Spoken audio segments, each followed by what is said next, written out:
I like the way that it feels so good. Yeah. Yeah, yeah. Yeah, yeah. Every moment of the beat feels good. Oh, yeah, yeah, yeah. Yeah, yeah. Yeah. I like the way that it feels so good.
So hit me with your passion.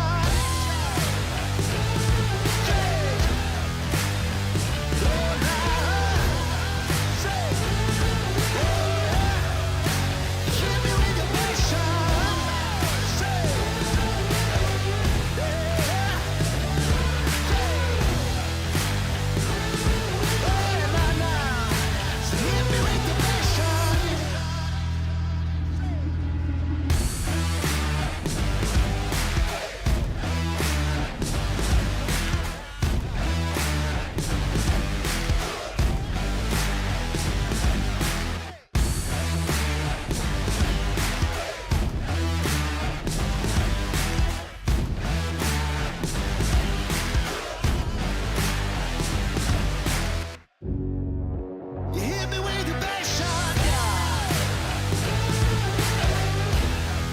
Yeah, nah, nah. Hit me with your passion, nah. Yeah, yeah, yeah, yeah. So hit me with your passion.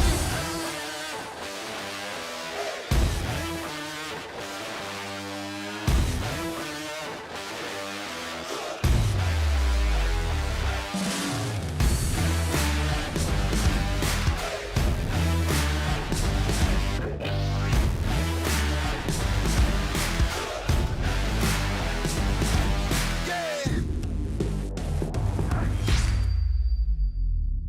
hit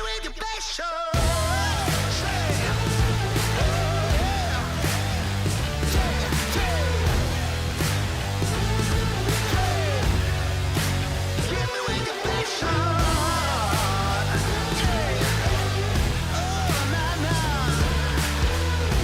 Say, hit me with your passion. Nah, nah, nah.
I like the way that it feels so good.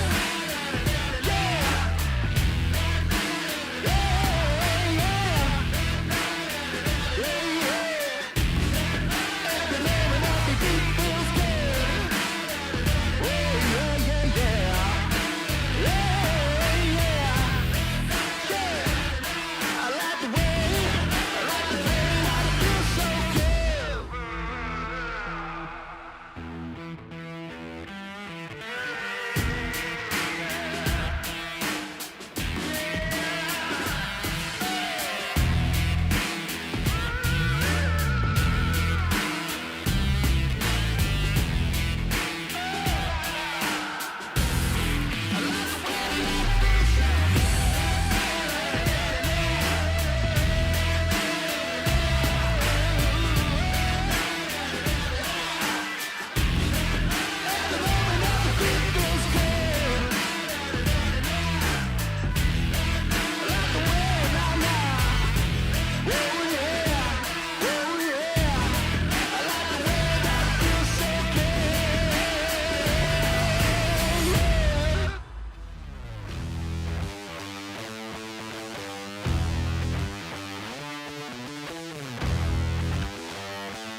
So hit me with your bass shot.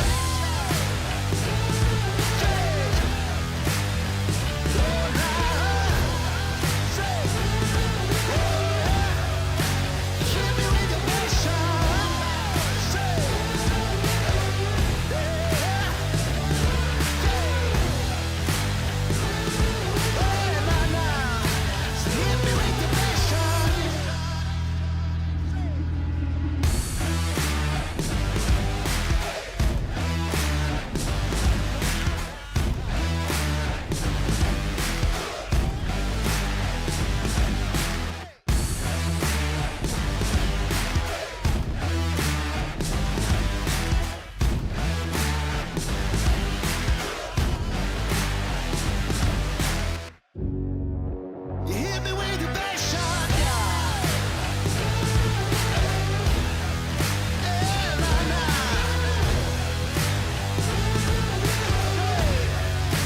Hit me with your bass shot, nah. Yeah, yeah, yeah, yeah.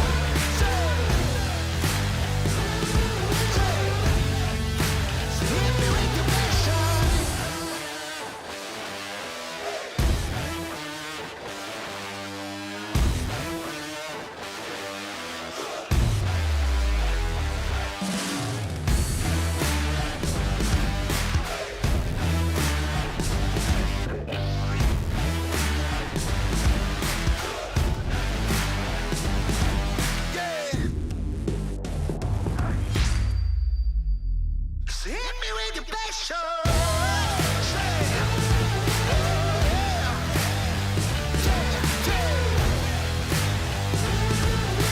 So hit me with your bass shot. Hit me with your bass shot. Oh, nah, nah.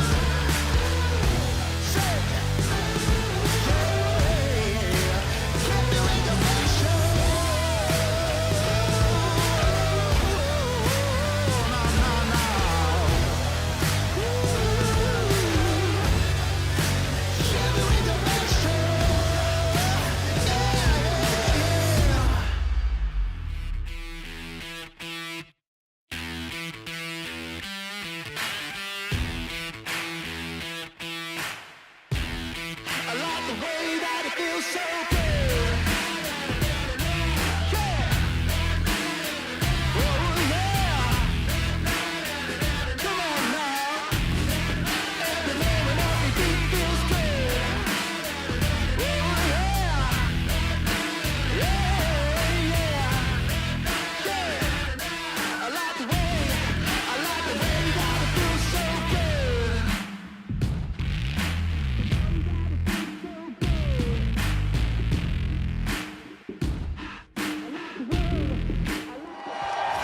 the same passion as esports athletes, Zowie continuously develops tailored products, empowering gamers to bring their best out. Today, we are launching the all-new XL2566X Plus, which uses the newly developed Fast TN panel and upgraded Diac2 technology. The new monitor series continue to evolve, refining details to ensure players can perform their best consistently in games.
안녕하세요.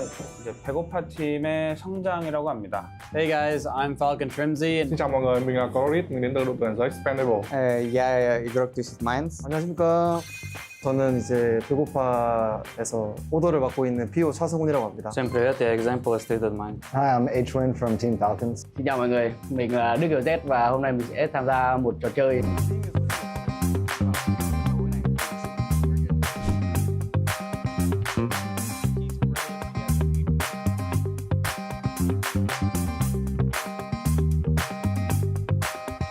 이 정도 그림에 이것도 못 맞추면 오더할 능력 없다고 생각합니다. 네, 그렇게 전달해 주시면 될 것 같아요. 이 정도로 팀원의 생각을 읽어줘야지. 일단은 뭐 그림이 이렇게 생겼는데 뭐 순대 같기도 하고 뭐 곱창 같기도 한데 전 8비율 스코프인 것 같습니다. 정답? Bác em ăn ngủ á? Khó thế, em ăn ngủ khó thế.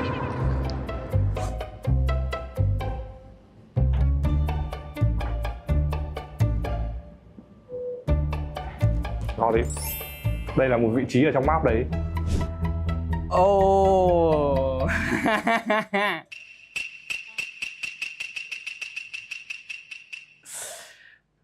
Dễ, đối xương cá.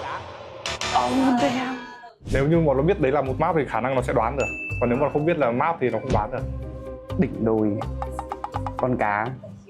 Tôi là Hảo, tôi sẽ nghĩ là thằng chó này ngu đần. Còn nếu mà không biết là map thì nó không đoán được. Oh, I don't know about this one. It's looking like could be a player from the UK. Something to do with the logo. Looks like there's a flag there or something. He's looking at the screen. I'm gonna go with Fex. Oh, okay. So could it be? I'll go with like a caster, an announcer or caster.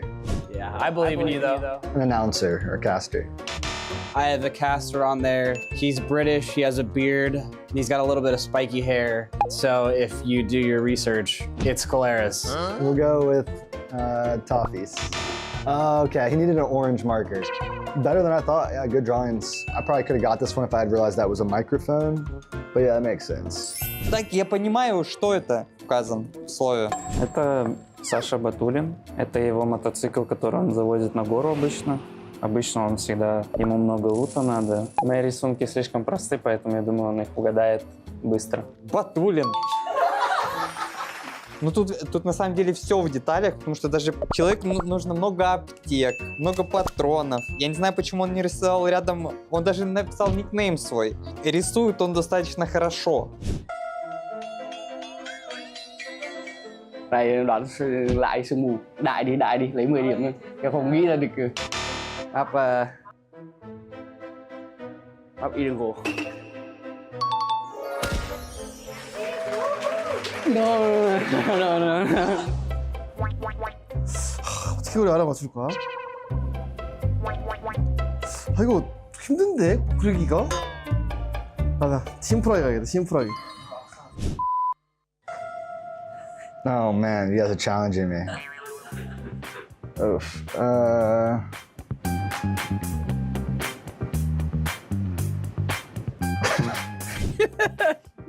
It's a dinosaur. Is it actually? Okay. Just kind of looks like a dinosaur from like Jurassic Park. I don't even know what they're called, but it's the big ones that are gentle that ends up dying, and it's a sad scene, so. I think this one is absolutely awful, but I understood it, so that's good. Honestly, this could have been a few different things, but it doesn't have to be perfect, but it has to work, and that's what happened. That's what happens with our gameplay. 이거는 별로 안 어려운데요? 바로 맞출 수 있을 것 같은데? 길리 슈트. Tí Hảo sẽ bảo thằng Hảo vẽ xấu cái này. Em đoán cái này thì súng này là khẩu AWM em. Đúng rồi đấy. Вот это, если он не отгадает, я не знаю. Значок Apple тут ибо как я это должен угадать? Пусть будет тренер. Тяжело назвать его моим тиммейтом. Какой-то челик сидит. Какие-то стрелки тут. Кокос? Ну тут яблоко, и очевидно, что это не американо. Ну пусть будет американо.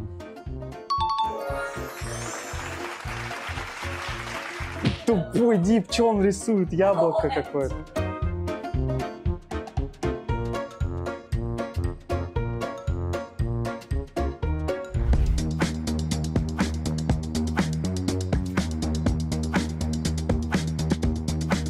Chúc chú Hảo may mắn. Xin lỗi vì em đã bỏ tiết mỹ thuật.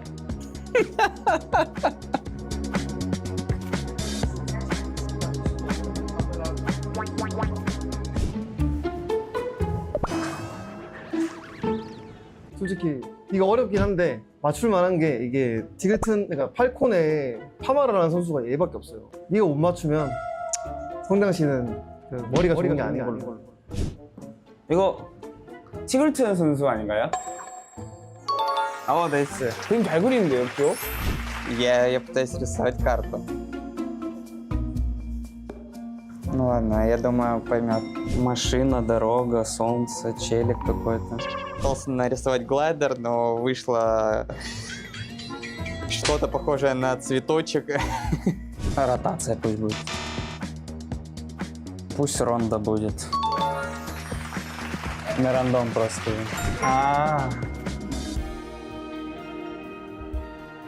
What is it, man? Và em sẽ chọn cái dự đoán đầu tiên của em. Em dự đoán đây là con Sedacia. Không phải trong game, nó là ngoài đời. This is surely a red dot. 네, 테트리스는 제가 많이 했던 거라 이제 블록 최대한 비슷하게 그렸는데 이제 그림 솜씨가 형편없는 건 어쩔 수 없고. 이게 뭐야 이게? 개그 관련된 거 아니죠? 테트리스. 우와 이거 어떻게 맞췄냐? À, cái này nó là dạng từ cái tàu cái gì ta? Em không nhớ tên của cái đấy. Đúng cái tàu lượn. Very good, but I'm stupid. Какой-то пистолет и общак. Ну, оружие, и человек падает на общагу, то есть на наш... По моей идее, он должен сразу понять по этому человеку и общаге. Ты стрелочку на орудие мог, наверное... Ты реально эти стрелки рисовал во все стороны. Но на самом деле, если бы стрелочка была показана на оружие, то б я догадался сразу. И что из стрелочек мне надо отгадывать? Что, 4 стрелки? Это что, 4? 5 стрелок? Так, я понимаю, что это. Это явно дробовик. Но это помпа. Но на самом деле, если бы стрелочка была показана на оружие, то б я догадался сразу.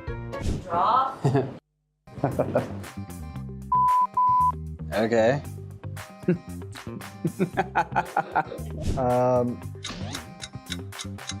Blue zone. Is that right? That was easy. Easy guess. Thôi từ từ em phải vẽ lại cái mặt. Đúng rồi, mặt này to quá, mặt hình tam giác. Và tác phẩm đến đây là kết thúc rồi. Em chúc anh may mắn. Em nghĩ đây là Tuấn Vũ. Đúng rồi chị. Quá dễ.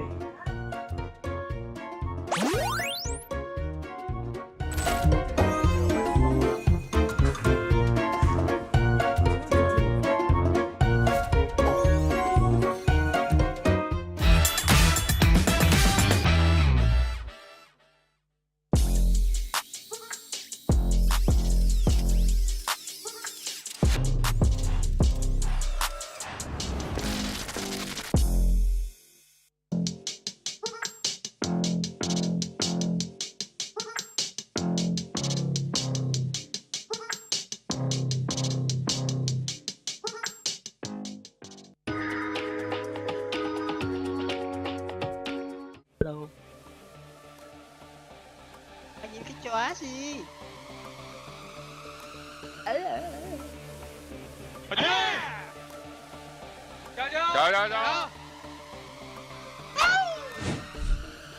We've got our hot drop right off the start. It's going to be JDG T1 landing.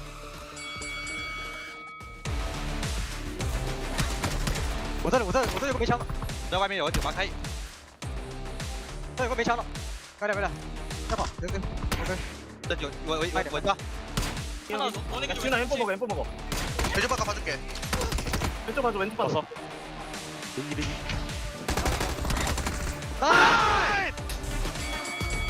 아파서 와서 잡아줄게. 먹었어 주나? 내 정면에 둘. 왼쪽으로 볼게. 빨리 봐봐. 빨리. 내 쪽 권총이야. 얘 권총이야. 한번 빡세지. 라스타나. 얘 묶어놔 봐 주은 형. 나 지금 쭉 먹고 있어. 왜 나갈래 이거?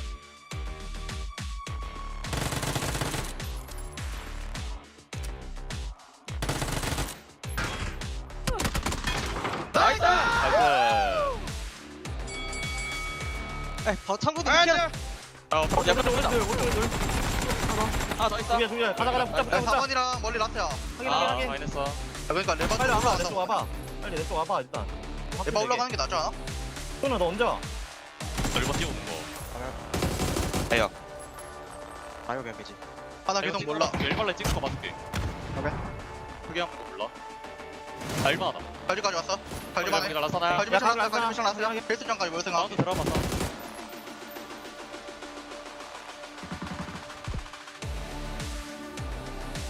에이 멀고 한강이랑. 잡았어. 나이스.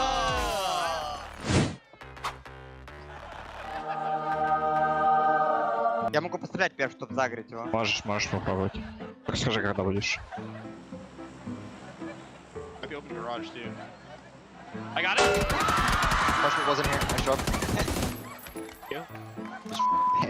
Teammate got knocked to the wall. If I had died to a man.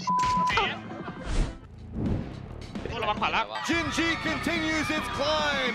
JDG in some trouble. Hey, JDG, if they get the chicken dinner here, they might just get ahead of 17. 우리가 무조건 왼쪽부터 잡고 가야 되긴 해. 오른쪽 쪽에서. 오케이. 오른쪽 클리어하면 10번 한 번 다 같이. 왼쪽 준호 걸어봐. 클리어 안 돼. 여기서 가야 돼. 1번 봐줘. 1번. 쭉 감은 거 없어. 화면 우리에서 가봐. The arena, other side of it, just needs a few points. 3 is it, and they have managed to get themselves directly into the grand final. 11이야? 정확히? 3311이야? 아니야 몰라. 오른쪽 푸시온다 오른쪽. 왼쪽 바로 이쪽까지 왔어. 쭉 돈다.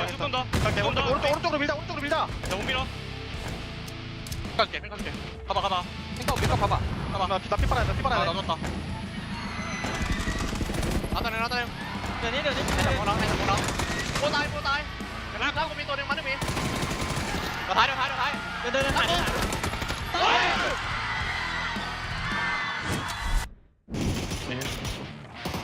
The box ring. That's you, Luke. I have a deer marking. Let me shoot. One left. Less. Dies. What active? In my house. No, one HP in my house. Outside of me. Outside house. Dead. Nice. Good job. Good job. We're now down to our top 4 teams. As you said, Virtus Pro still holding on to that high ground. But if they pick you, I kill them all.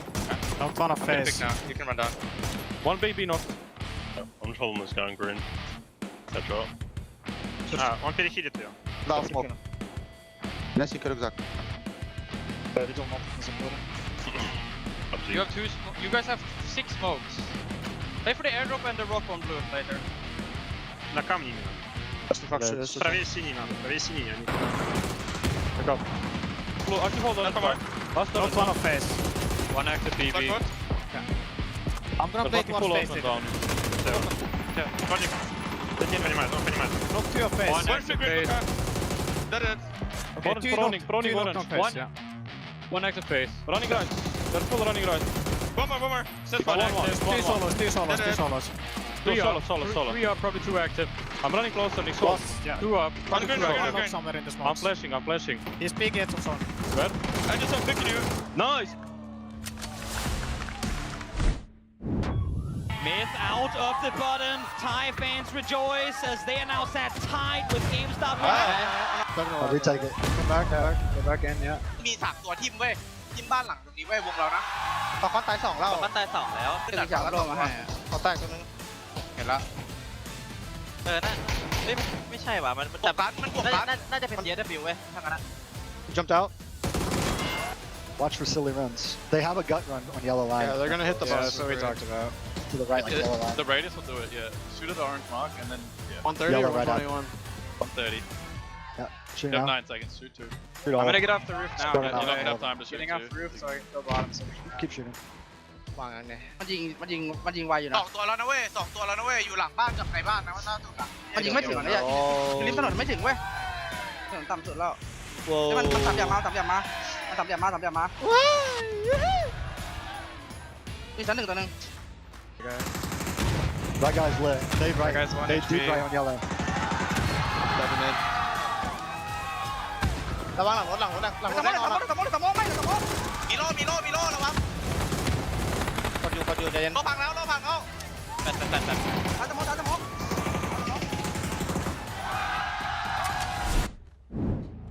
Tickleton is on his own. He is the only one keeping anyone's legend from wrapping back onto this. 30 boy. You guys underneath, you guys.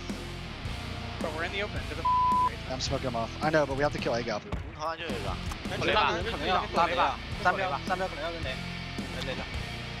ฝรั่งเป็นตอนทิ้งหลังยกลง Má cái kia cho mày. Móc vào đây. Chấm 2 nè, chấm 3. Đừng nóc nha anh em. Chơi thôi. Anh em nghe tôi nói nè, giết 2 phải là được. Just leave me. I'm busy Matt twice. Gonna flash me. Làm kìa. 3秒还有一个3出去但是对啊，他3秒也是毒。Knock middle rock. Hey, Moss is almost knocked. He's 1 HP. Knock middle rock. He's knocked. Yep. I'm watching you run out, Matt. I got you run out, Matt. Thằng có tay cây được nha. Đây. Không cử động, nó đi kém cử động. Cuốn tay. Tự tay. Móc vào. Đấy, tao quăng rồi. They're already out. One more out. I'm running to restaurant. Hold the CTG guy. I have a stun for you, man. I'm gonna grab it. I'm probably gonna A go here, but Kill CTG guy. Hey guys. He's gonna die. You just wait for him to. Không. Chơi lên. Cú chân. Cú chân là sao á? Cú chân. Immediately after the game, they look to one another. I have no clue whether they made it or whether they didn't, but it's gonna be as close as ever, and regardless of whether or not they got it in the end, they put in the biggest effort they could possibly have. .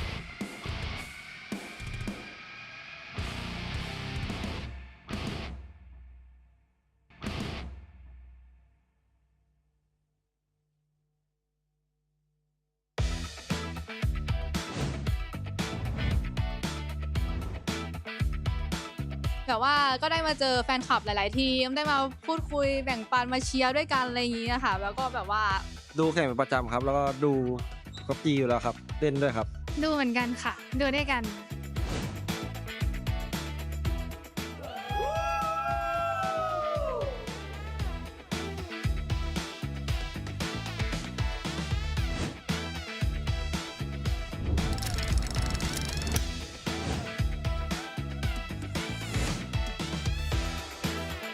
าวเปอร์อีสปอร์ตสู้ๆนะครับ เย้ครับผม MITH สู้ๆนะคะ สู้ๆครับผมทวินเต็ดไมค์ครับผม Let's go ปูเซน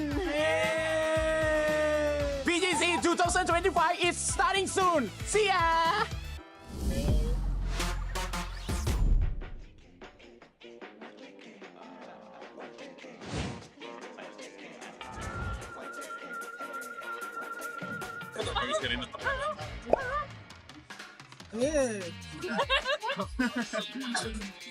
nói chung là em chơi cũng nhiều tuyển thủ nước ngoài á, tiếng thì không biết nhiều nhưng mà mấy thứ cơ bản thì vẫn nói chuyện được với các bạn, nên là hỏi thăm các bạn rồi trò chuyện vui vẻ cùng các bạn.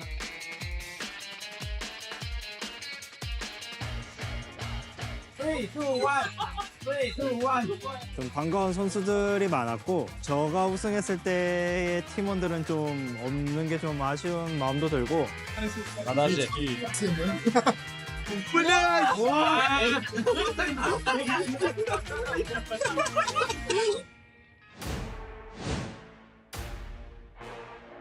第一天比较激动吧，一年来最激动的比赛就是 PGC。 시작하기 전에는 좀 뭔가 긴장도 되고 했었는데 막상 와보니까 설레는 마음밖에 없는 것 같아요. 포인트는 항상 저.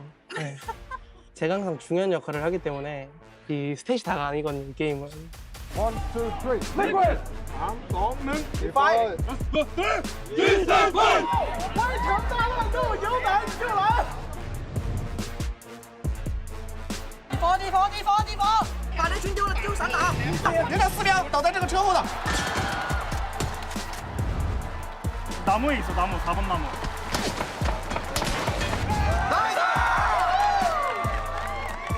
It was good. We played pretty well. Good calls, good rotations. Hard circles, hard situations. It's definitely difficult. A lot different than playing at a home region in the Americas.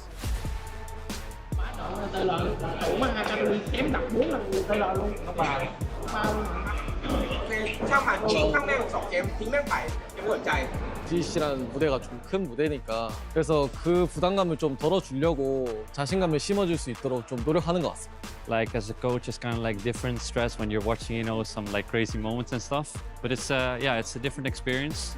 I really like it. No, sí, bastante bien, me escuchan, ellos ya tienen su estilo, yo trato de agregar más cosas, pero bastante bien la conexión que hay. Is there any player that does not listen well? No, all good. Otherwise, it's...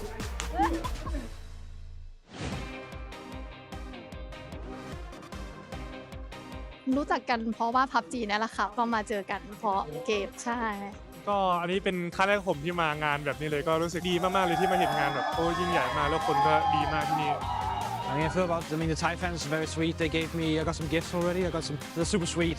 ครับอันนี้ก็ลูกสาวเองนะครับมาคอยให้กำลังใจทุกวันเลยครับ3วันนี้วันละ6เกม ไม่น่ามีครับถือว่าเป็นกำลังใจแล้วกันครับ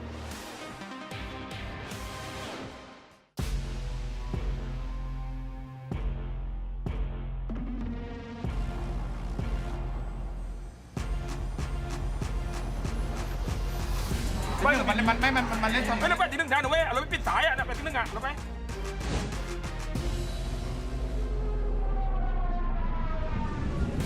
Блядь, сейчас дует нахуй,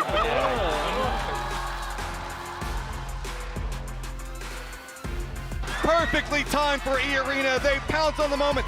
E-Arena takes the victory and are on to the grand final.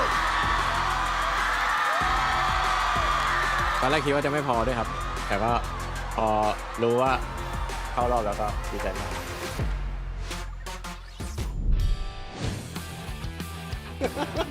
Что-то единственная нормальная команда в лоб.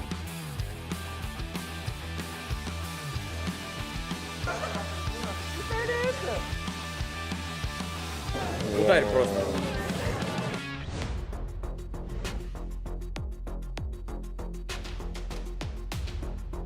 觉得多打比赛对我们来说不是坏事。多打这3天的比赛，如果进入到了决赛以后，可能会发挥得更好。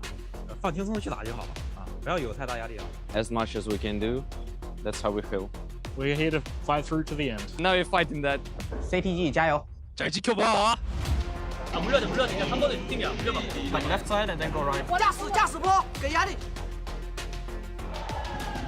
no utility. Posa is not glow, and he might go down to blue, and he will. Namiga. Let's go. Final.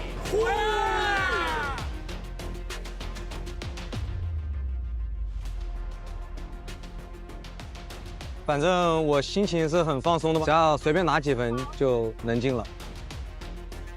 이제 17일 풀스쿼드구나 하면서 이제 확정됐을 때 와 진짜 살았다라는 생각을 들었습니다. 우리 포천은 급하 가는데 나는 가는데.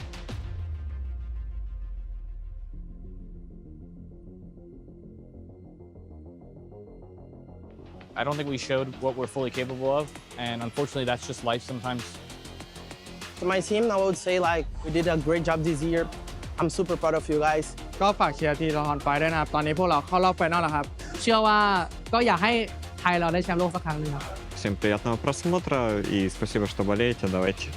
Пока.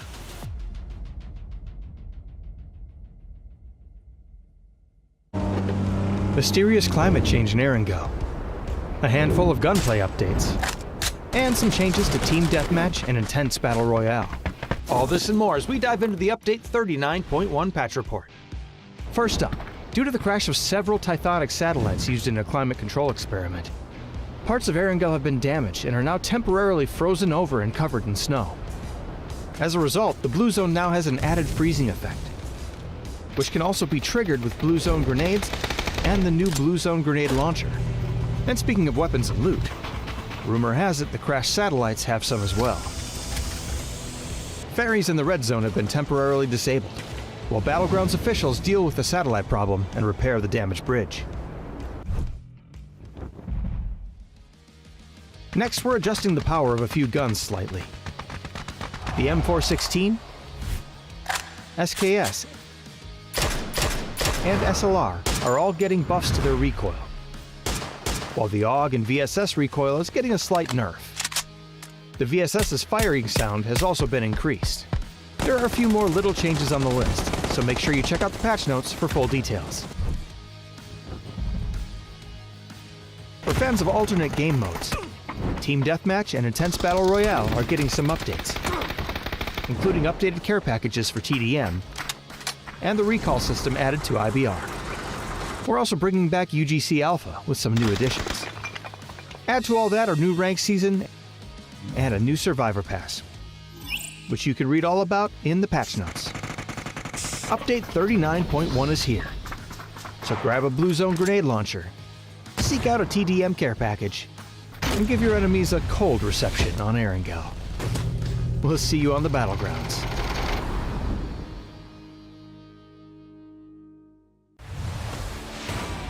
Hello, PUBG and PUBG Mobile fans. Thanks to your passionate, unwavering support, we've been able to grow tremendously on the battlegrounds of PUBG and PUBG Mobile. To give back to our fans, even in a small way, and to present you with a brand new experience of the #1 Battle Royale, we are bringing together PUBG and PUBG Mobile and uniting them under one stage, PUBG United, launching in 2025. PUBG United's journey begins in Siam District, Bangkok, where the tournament will be held this November. Around Siam Paragon and across the city, you'll discover PUBG experiences that you can't take your eyes off. You can also experience the PUBG United Fan Zone, where you will find booths dedicated to PUBG and PGC, as well as PUBG Mobile and PMGC. There will also be special collaboration pop-ups with global brands. A variety of PUBG-themed events and hands-on activities are waiting for fans to enjoy to the fullest, so be ready. For online fans, a special website will open, bringing together every moment of PGC and PMGC so you can enjoy PUBG United anytime, anywhere. For the first time in esports history, PUBG Global Championship and PUBG Mobile Global Championship will unite on a single stage. Starting with a grand opening ceremony on a massive scale, each day brings new and exciting moments. With that energy building up, the intense grand finals of PGC and PMGC will come together for the first time in history on one united stage. On this one-of-a-kind stage, the world's top players will battle in back-to-back grand finals, offering an experience like never before. One world, two champions, coming together in a truly historic moment. November 24th to December 14th in Bangkok, Thailand. Come and experience PUBG United to the fullest. We will continue striving to be a PUBG and PUBG Mobile that never stops working hard for our fans. Thank you.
Do it here are going to be clashing at PGC 2025 to determine who becomes our world champion. Not only that, we are here for PUBG United, where we have two stages, PGC, PMGC at the other side as well. So this is a first, this is a history-making moment for PUBG across the board, and I'm very excited to be here presenting everything that is going to be going on. My name is Kalaris. Joining me to my right-hand side, I have Toppy as well as Avenger here. Start talking about everything that's going on. Toppy's, it's time. It's his time. It's what we spend the whole year preparing ourselves for, Martin.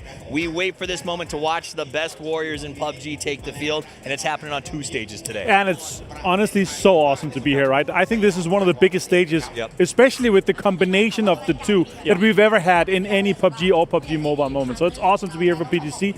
And as you said, all the players, all the teams, this is everything they've worked for the last 11 months. Yeah, it's getting warm in here. I am excited to see how all of these players are going to be able to fare, who is going to be able to walk away with the trophy. But first and foremost, we've got to thank our sponsors for making everything happen.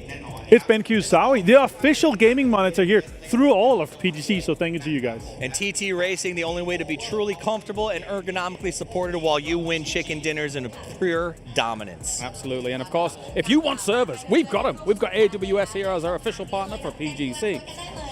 And it's OP.GG, the only way to overpower your game, guys. Yes. Now, I will say, that's stat overpower, but if you want to overpower a little more G-Coin, you got a chance right now by scanning that on the bottom of your screen, getting involved and playing a little 4x4 bingo. First come, first serve, so do it as quick as you can. Very nice. And for the grand final, we have something new here. We have the drops. So every single day, if you're watching over on Twitch, you can get yourself some lovely drops, and especially at the very end for that jacket. That is basically the jacket that the players are wearing. It is.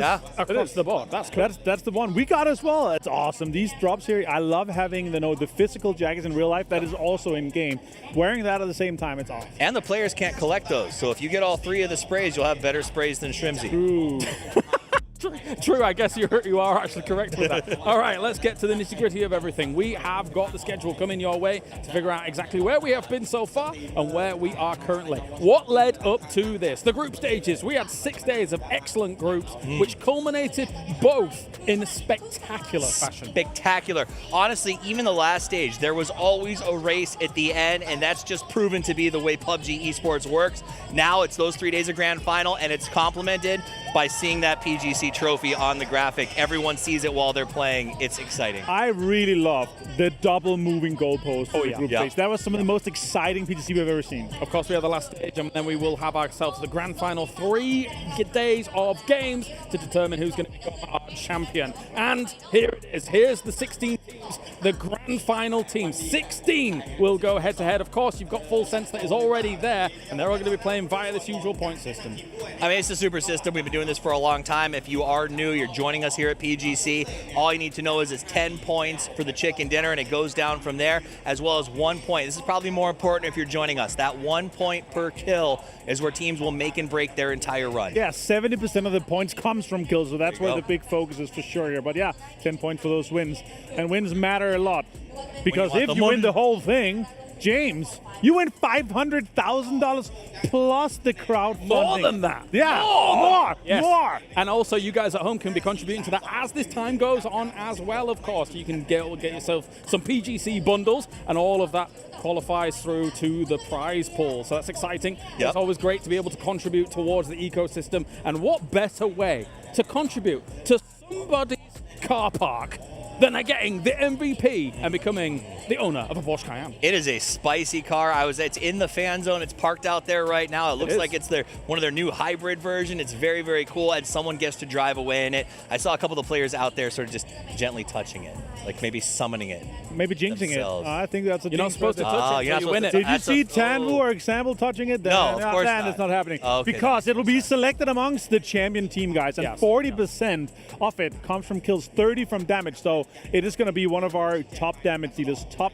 kill leaders that's probably going to be taking this thing home. Absolutely. I'm excited for that. Of course, that's happening on the other side as well for PUBG United in PUBG Mobile. Likewise, their MVP will get one as well. But let's talk about what's going to be going down amongst these 16 teams. We've got a lot of favorites. However, let's start with some of our underdogs who impressed us when it came to last stage here, as we take a look at Namiga and Asla Pentagram, who honestly kind of knocked it out of the park. Both of them looked good in group stage, but then last chance comes along, just barely not making it through, and here they are now. So the all-star here for Asla Pentagram has been Red Zone, this breath of fresh air. I think people didn't expect him to do this, and I think he got away with a lot of things early on because there was a little bit of abuse there. But I love this idea. You brought it up. The moving goalposts of those 2 group stages, Martin, allowed for teams like Namiga and Asla Pentagram to be in this tournament in the first place. They got in because of those extra spots, because we were going 16 and 16, and here they are in the grand final. And as much as I loved Red Zone popping off, Howell also had some insane moments. He actually performed extremely well. He clutched that one game on the military island where he came out of that tower and won the whole thing, right? But Namiga as well, guys.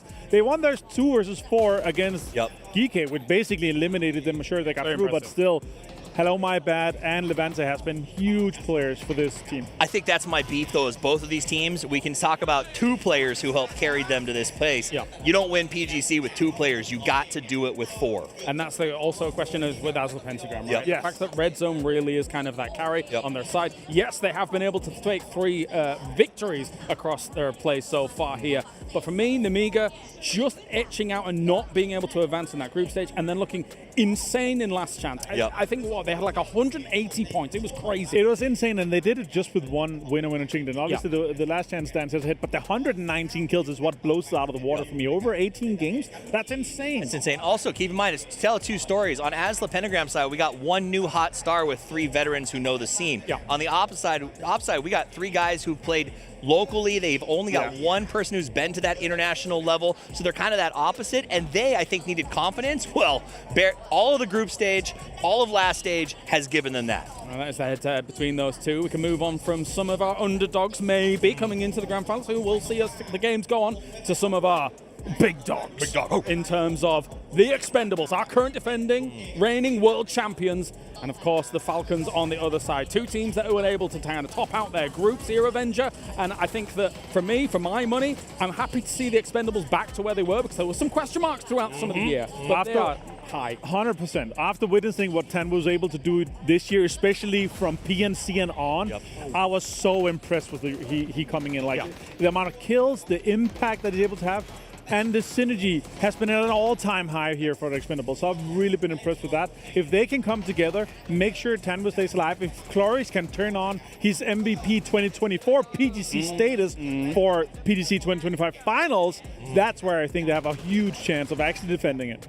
So another team that I'm also going to keep an eye on because they've been the third place heroes this entire year is going to be the Falcons. They're a favorite coming out of the Americas. We did not advance a lot of teams to the grand final here. We really need these guys to step up.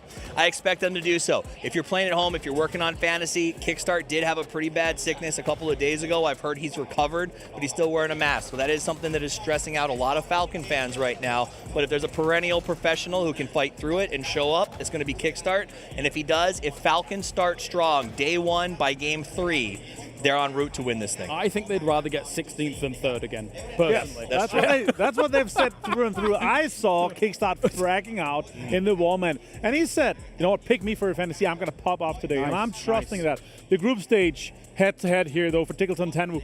Tanwu popped off, but still the average damage for Tick, even with less kills, is actually higher, so that's very impressive. He had a lot of impact. I think the difference between these two is 29% of points contributed come from Tanvu, 22 from Tiggleton. That shows the different style of play, right?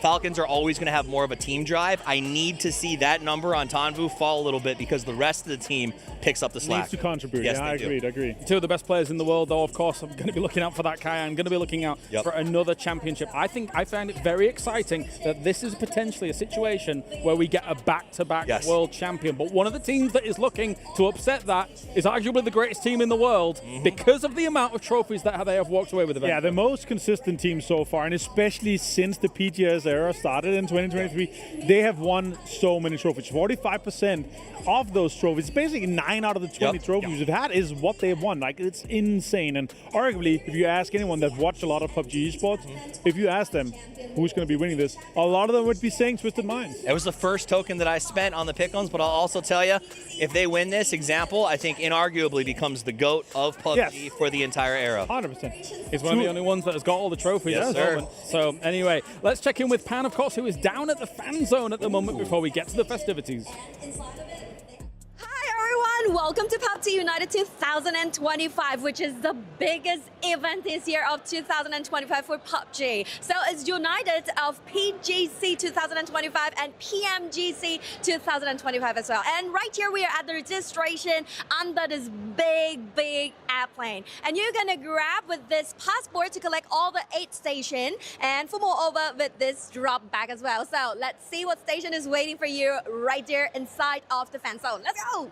And here's the photo booth that you can make your own ID card. It's so cool. And then when you have the ID card, you can put it inside of this badge and hanging around at this event. And here is the PGC and PMGC 2025 champion walls. You can see the champion of each year, and you will grab 2 ping pong balls to vote of each PGC and PMGC who's gonna be the champion of this year. All right, and now we're at Porsche Collaboration Zone, everyone, and it is so cool because they have the picture zone over here that you can take a picture with the coolest gas station, and inside of it, they have a bubble. Here's the lucky wheel that you can grab for more price over here. They have many chairs for you to grab it. Just joining us right here. All right, and here we go. This is the final reward zone that everyone are waiting for it. If you collect all of this stamp in your passport, so you're gonna get a chance to win the prize. There are 5 tiers for you to grab the surprise gift inside the mysterious box. Come on. And here is another fun game that everyone can come and join us. Is the Eringale Sub-Zero under this iconic bridge, as you can see. So here is a puzzle game. It is really easy, but if you win it, you gotta grab a decoy and a special prize as well. All right, so this is all for the fan zone A, but this is just part A. But tomorrow, I'm gonna bring you through the fan zone B, so please stay tuned. Bye. God, I'm glad you've joined us. That was quick. Yeah, you just walked in. I'm sweating. It was a quick run back, but I had to see the fan zone. Yeah, that's fair. It was just too hot out here. I think you've actually already won a lot of prizes. I did. Right? So I did actually get to go through the fan zone a little bit earlier, right before Pan got there.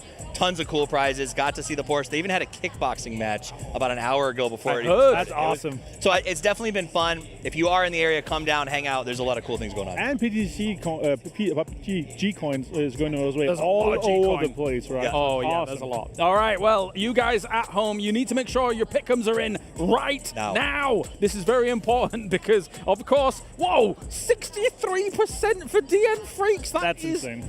That's unusual. It is unusual. They might win. There's always a chance. We saw them turn up a little more during the group stages, I guess. But this tells me that you guys were not the hold type. Because if you held your tickets till now, you could put them in the next couple of minutes and pick a team that you think is going to win. Where's your ticket going? Well, it didn't go to Pero like 5.51% of them because they're not here, obviously. I got some tickets on Twisted. I got some tickets on Expendables. I've been spreading. I've got used quite a while. 1.25% for the defending PGC champion is insane. a travesty. Yeah, considering how good they looked in that stage as well. It's pretty wild. But anyway, you guys at home as well can be getting in on the Fantasy League. Obviously, we had it through the group stage. We had it through the last stage. And now we have it here as well. If you've been keeping up, you can win some lovely prizes. Maybe Mark win some, but maybe not. We'll see. Yeah. I'm on top 200 right now. My goal is top 50. Okay, top 50. Yeah, I'm glad that your goal is to do better. Oh, right. That's nice. Congratulations. I hope that's your goal, too. I accidentally missed a day, and now I'm in 2000, so it's a travesty for me. But anyway, this is how you play. Head on over. You can use the QR code as well. Go over to Twire and make sure you're involved. Because even if you're just joining now, the investment you feel when you are watching your player die or get a lot of kills is big toughies. It is. I think one of my favorite things about Fantasy is that it introduces me to players that I don't get to watch or teams I'm not familiar with. Because you got to fit that roster into the price, and sometimes you have to pick someone you might not normally be interested in. You can make some crazy rosters through this one, though, that's for sure, with the prices. But today's matches, we got ourselves Miramar, the Star, and then Erangel to finish it off with the wild cards in between, Intego and Rondo. That means tomorrow we reverse this, and then the day after we finish things on Erangel as well. So it's an exciting time. 18 matches will determine our world champion. I think starting a Miramar, especially at the PGC final like this, is going to be awesome. Yeah. I mean, then we end on Erangel. It is the special place where we started it all, so at PGC it has to end there. We also have everything from the opening ceremony to you name it coming up. It's going to be a crazy 3 days, and the problem for me is while I'm excited about how much is going on, those players are already in their chairs. The amount of stress that they've had walking in today, because it is, we're excited, but to rescale that, some of these guys have been doing this for 8 years, waiting to lift that trophy. Batulin is on year 3 of I should have won. Yes. And has got to be frustrated at this point. And he wants to win it twice. Yeah. So he's going to have to stick around for a while. He's going to have to. He's still at least... Every year he doesn't win it, that retirement goes a little farther away. For sure. I got to get it, though. 1 minute left. Okay. Predictions. I want your big predictions as to what you think may even become the champion, but what you think may happen today. I think today what's happening is we're going to see Expendables coming out explosive from the get-go. They're going to be aggressive, and they're going to be showing that they're the defending champion. If the Falcons get a chicken dinner by game 4, they're my pick to win this whole thing. If they don't, I got to go with Virtus Pro. I believe in Twisted Minds, and I love them, but that arc of Virtus Pro is wild right now. It is undeniable, isn't it? It is. This is. If you hadn't mentioned them, I was going to mention them because obviously, look, them coming off that BGS 10 win, them constantly just going up and up and up. I think that they've got a big shot here for EMEA. I think Virtus Pros is one of the favorites for sure. Like also, we heard at PGS, he said we're at 80% right now. We hope that by the time we get to PGC, we're going to be able to be at 100. And it kind of feels like that. I talked to them, and it's looking good. All right, well, ladies, gentlemen, boys and girls of all ages, it is time to get PGC well underway. For 2025, we now crown a world champion and determine who becomes the very best for 2025.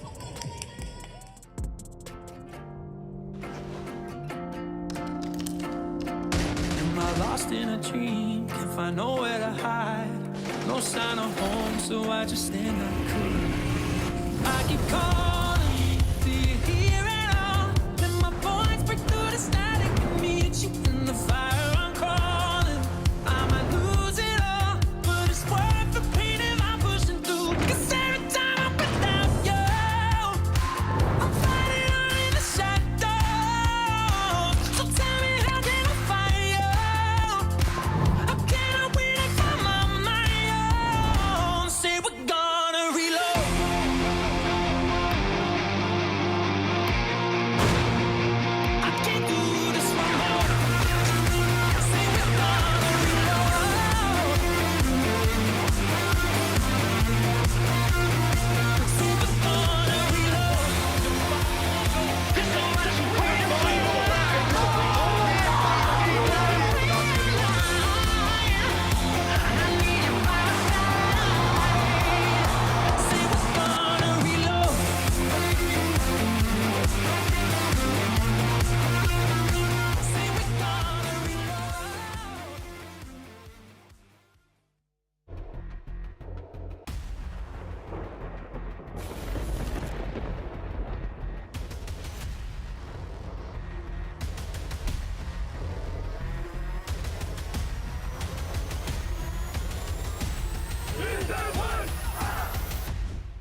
stays alive. What in the world?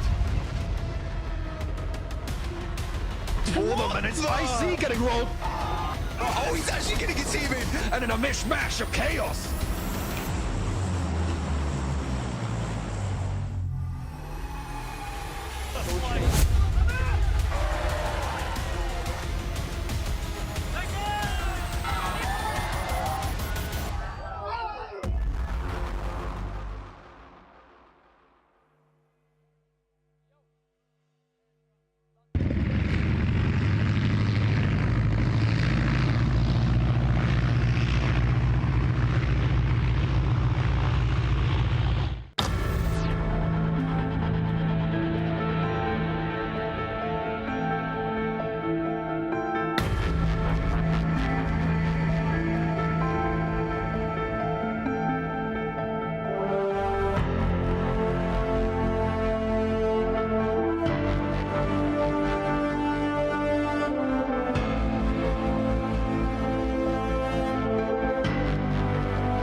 Walk through the bullet streams, trying to get to us, and to wake up blood and gunpowder.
ช่วงเวลาแห่งประวัติศาสตร์นะคะกับ PUBG United 2025 นั่นเองค่ะและก็อยู่กับแผนพัฒนธรโพคินนั่นเองนะคะบอกเลยว่านี่คือครั้งแรกที่เราได้รวมเอาไว้นะคะกับ PGC 2025 และ PMGC 2025 Grand Finals เข้าไว้ในสถานที่เดียวกันเวทีเดียวกันและปิดท้ายด้วยการเฉลิมฉลองร่วมกันนั่นเองค่ะ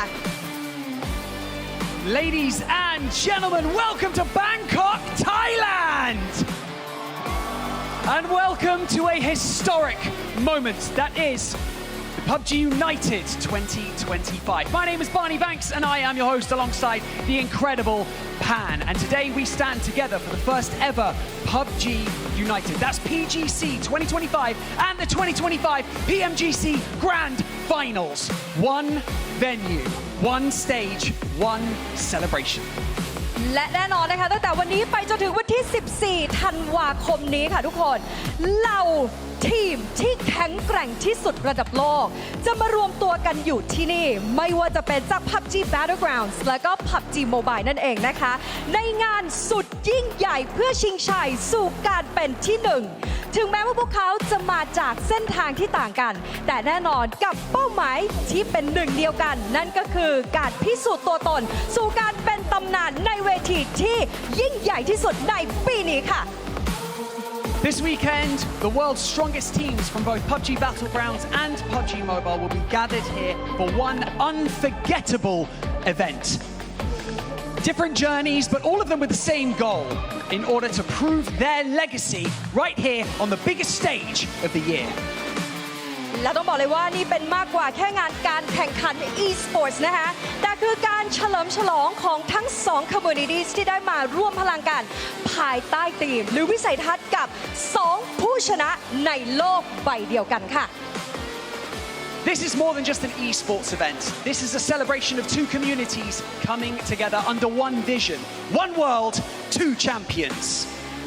และเตรียมตัวกันให้พร้อมและนี่คือ PUBG United และช่วงเวลาแห่งประวัติศาสตร์ของเราได้เริ่มขึ้นณบัดนี้ค่ะขอเชิญทุกคนได้พบกับ 32 Grand Finalist Team ไปพร้อมๆกันกับจังหวะของ PUBG United 2025 ค่ะ And so, Bangkok, are you ready?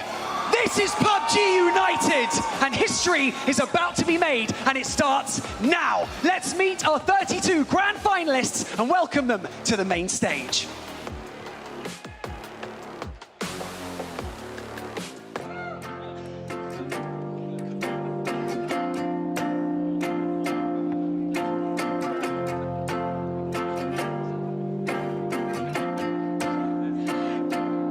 Let's welcome PGC 2025 World Cup team, Full Sense, and PGC 2025 host country invite team, Vampire Esports. I keep calling, do you hear it all?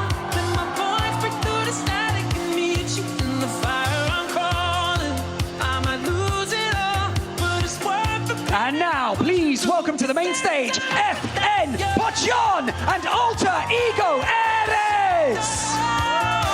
So tell me how can I find you? How can I win if I'm on my own? Say we're gonna reload.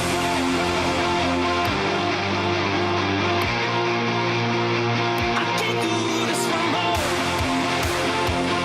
Up next, here comes 17 Gaming and Team Flash.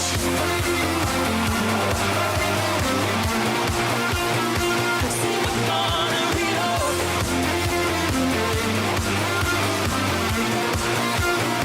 Say we're gonna reload. Took me way too long now, I realize I wanna run, let the time dry. Up next, it's Navi and Goat Team. Line far away, been disconnected by its own love. The ground beneath me growing so cold, and now I'm losing all of my control. 'Cause every time I run out, yeah, I'm fighting on in the shadows. Put your hands together for Aslam Pentagram and E Arena. Say we're gonna reload.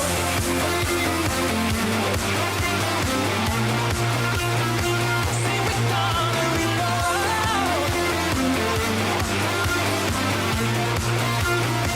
Say we're gonna reload. I know what you're waiting for. We gotta realize. Make some noise for Nemiga Gaming and Regnum Carrier Esports.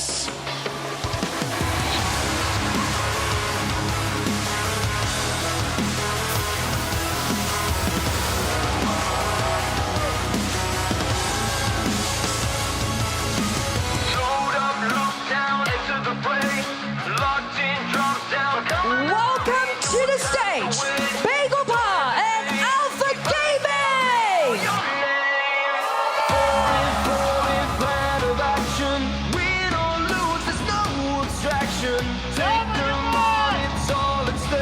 The time has come, so see we are fate. Pain and scars of past mistakes.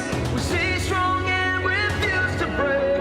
You know what is yours to take. Make some noise for DN Freaks and DRX. Time to take a stand. The world is in our hands, and you can feel the weight. The circle's closing in.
2024 champions, the Expendables! And your PMGC 2024 champions, D+ Kia! Here we go again.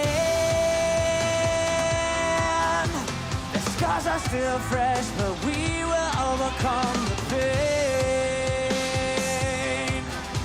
The lights will never fade.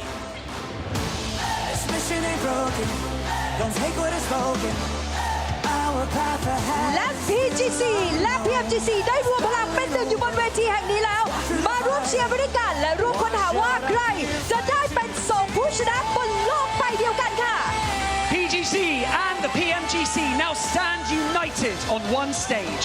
Stay tuned until the very end to check out the two champions in one world.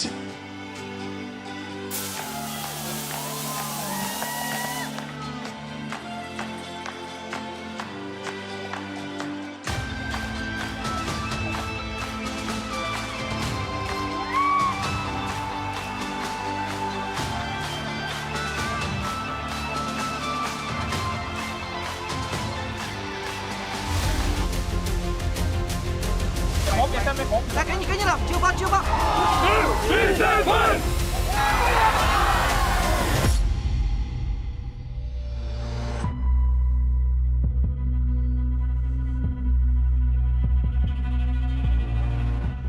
Я здесь был уже 2 года назад, и по определенным обстоятельствам финал мы не прошли, нам тогда не хватило одной игры и 3 очков. И тогда я помню, еще дал себе обещание, что если я еще раз окажусь здесь, то я должен быть в гранд-финале. 我们作为 P12의 도우미아바, 我们也会加油的付出吗？ 2년 만에 대회라서 좀 많이 떨리기도 했고 새로웠는데 또 하다 보니까 재밌기도 하고 재밌게 잘한 것 같습니다.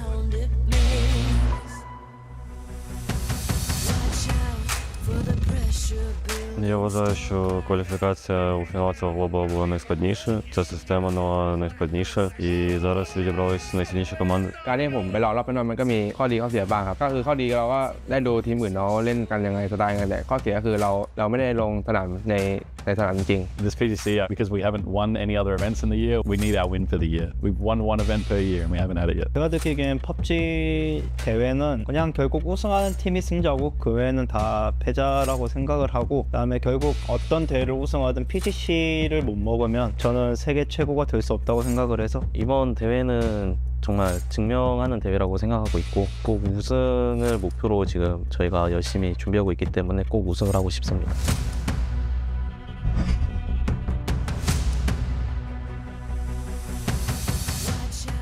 ก็คงพิสูจน์ว่าถ้าผมเจอหน้าฮาคาโดรี่ผมจะชนะตลอด 약간 강팀들 있잖아요. 뭐 T나 트위스티드 마인즈, DM프릭스 그런 강팀들과 맞먹는다? 라는 그런 이미지를 좀 만들고 싶어요. อยากเจอกับทีมทวิตเตอร์ไมค์ครับเพราะว่ามาตูลินเป็น IGL ไอดอลของผมครับผมอยากจะก้าวข้ามผ่านทีมนี้ไปให้ได้ครับ Только Twisted Minds меня интересует. Пора уже снести их с пьедестала. We are just better at everything in this game. We are the best team in the history of PUBG Esports. We're gonna prove it again by winning PGC.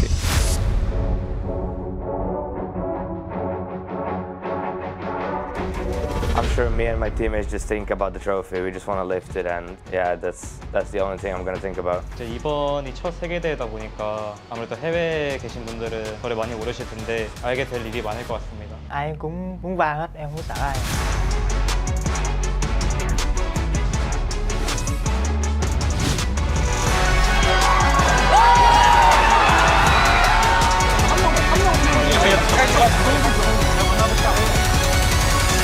Và nếu mà ai muốn đối đầu với tụi em thì cứ vào game thử là biết.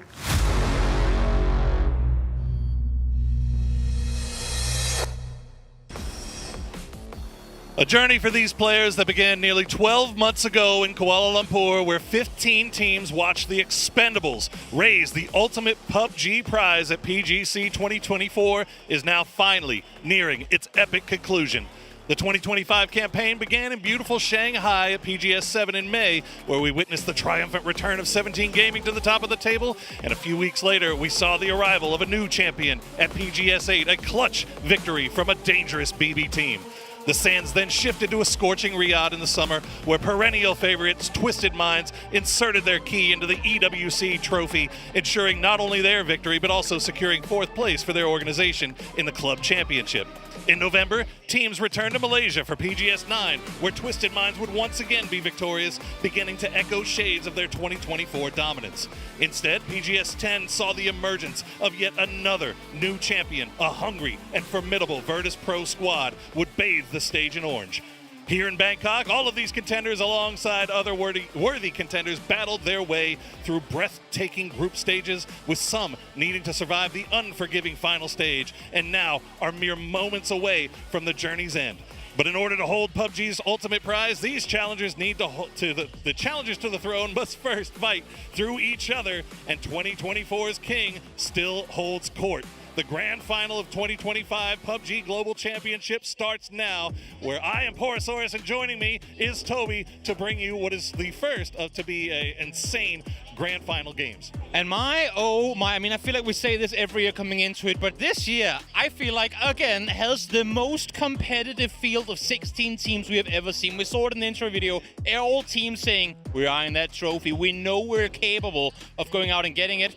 And now these boys have 18 matches to try and prove that they're good enough to go. You're absolutely right, and we've seen that every team in this lobby is capable, as you said. I mean, we saw teams that nobody was expecting anything from. Asla Pentagram just showed out. You talk about FN Potion, showed out. These are teams that I think everybody kind of had on their list of maybe teams that wouldn't even make the grand final, yet here they are, and they are looking so incredibly strong. And it's a tale as old as time. Tournaments of this caliber, sometimes teams crumble, but sometimes they also forge new champions, superstars in the making. Red Zone, the Deaths talked about him in the pre-show as well. Out of nowhere, top-level performance, besting some of the best fraggers we've ever seen in PUBG. But now we are in a stage even bigger than where they played just a week ago, with PUBG Mobile taking place just on the other side. It has never been as big as it is here. So can they do it when all the pressure is on, when all the eyes are on them to go out and perform? That is the question. These boys have shown that they have the right stuff after getting the PGS 10 victory and then coming out and showing out in the group stages. Virtus Pro definitely look like one of the strongest teams in the lobby. But as we mentioned, Toby, it's going to take a lot to supplant that world champion from 2024.